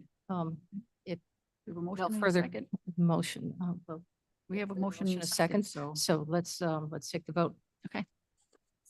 Ellen? Allen, aye. Bates? Bates, yes. Berman? Berman, yes. Davis? Davis, yes. Gums? Gums, yes. Kenyon? Yes. Lewis? Lewis, yes. Linder? Linder, yes. Melina? Molina, yes. And Tepe? Tepe, yes. All right, Passes. very good. All righty, we are now on to number 4. Personal expense vouchers, number 5 and number 6. Each one has to be voted upon separately. Who would like to bring this forward? Alan moves. Okay. Melissa second. Okay, and Alan, thank you. Alan moves and Bates, Bates second. Discussion? Madam Chair, Deputy here. Yes, Mr. Tepe. I find this process to be very disturbing, that there are activities that are happening that in no way have been approved by the board, and then we're expected to pay for the expenses. I find that to be disturbing, that we don't have a process to do this. And I find this particular expense to be extreme, and I will be voting against it. Okay, all right. Yes, sir. Surprise, surprise. I agree with Mr. Tepe, but I think these should pass through the committee recommending it. You can't have the board vote on every nickel spent. And I believe you can learn a lot in seminars, and you can bring things back that you won't have. So we got to have a better process. That's all I think. Okay, thank you. I'm not saying it's wrong, but we have to have a better way of getting to it, other than people saying, hey, I want to go. So you would like to move this forward to the board? Yes, move it forward. but Okay. Any other discussion You're on right. this? The amount is for $3,446 $3,154. $3,446.86. I believe on my copy, it says 3,154. You're reading, well, it's the wrong one. Amended. Madam Chair Gums. Oh, yes, okay. The appropriation amount on the first sheet is inaccurate. It is I stand corrected, $3,154.86. All righty, I think we're ready for the vote. Please call the roll. Okay, Ellen, Alan, I. Bates, Bates, yes. Berman, Berman, yes. Davis, That was yes. Gums, Abstain? Kenyon, Yes. Lewis, Lewis, yes. Linder, Linder, yes. Molina. Miss Molina. Tepe, Tepe, no. okay, I guess it passes. It passes. All right. Rule. May I have an motion and a second to approve item number 5? Alan moves. Thank you, Ms. Gums Allen. will second. Thank you, Ms. Gums. This is in the amount of $342.23. Yes, Mr. Tepe. I feel a bit differently about this because I think this is more reasonable. I think it was a process for this one and the one ensuing that they were approved by the committees. But I'm still concerned about the process. I feel the process is broken. So I'll be voting against both of these only because I think the process is broken. Okay, all righty. Thank you. Yes, sir. We see what's going on here. What about the seminars that are sent out from the various departments, whether it be legal or the others, and they approve it? And it's all hidden in their thing. You know what I'm saying? You know what goes on. But we're worried about us and not the big picture. But I think we learn a lot from seminars, and I support that. The elected officials and the departments have a pre-approved budget, and those expenses are within the board's pre-approved budget. So, You can hide a lot of money in a budget. well, that I cannot speak Right there.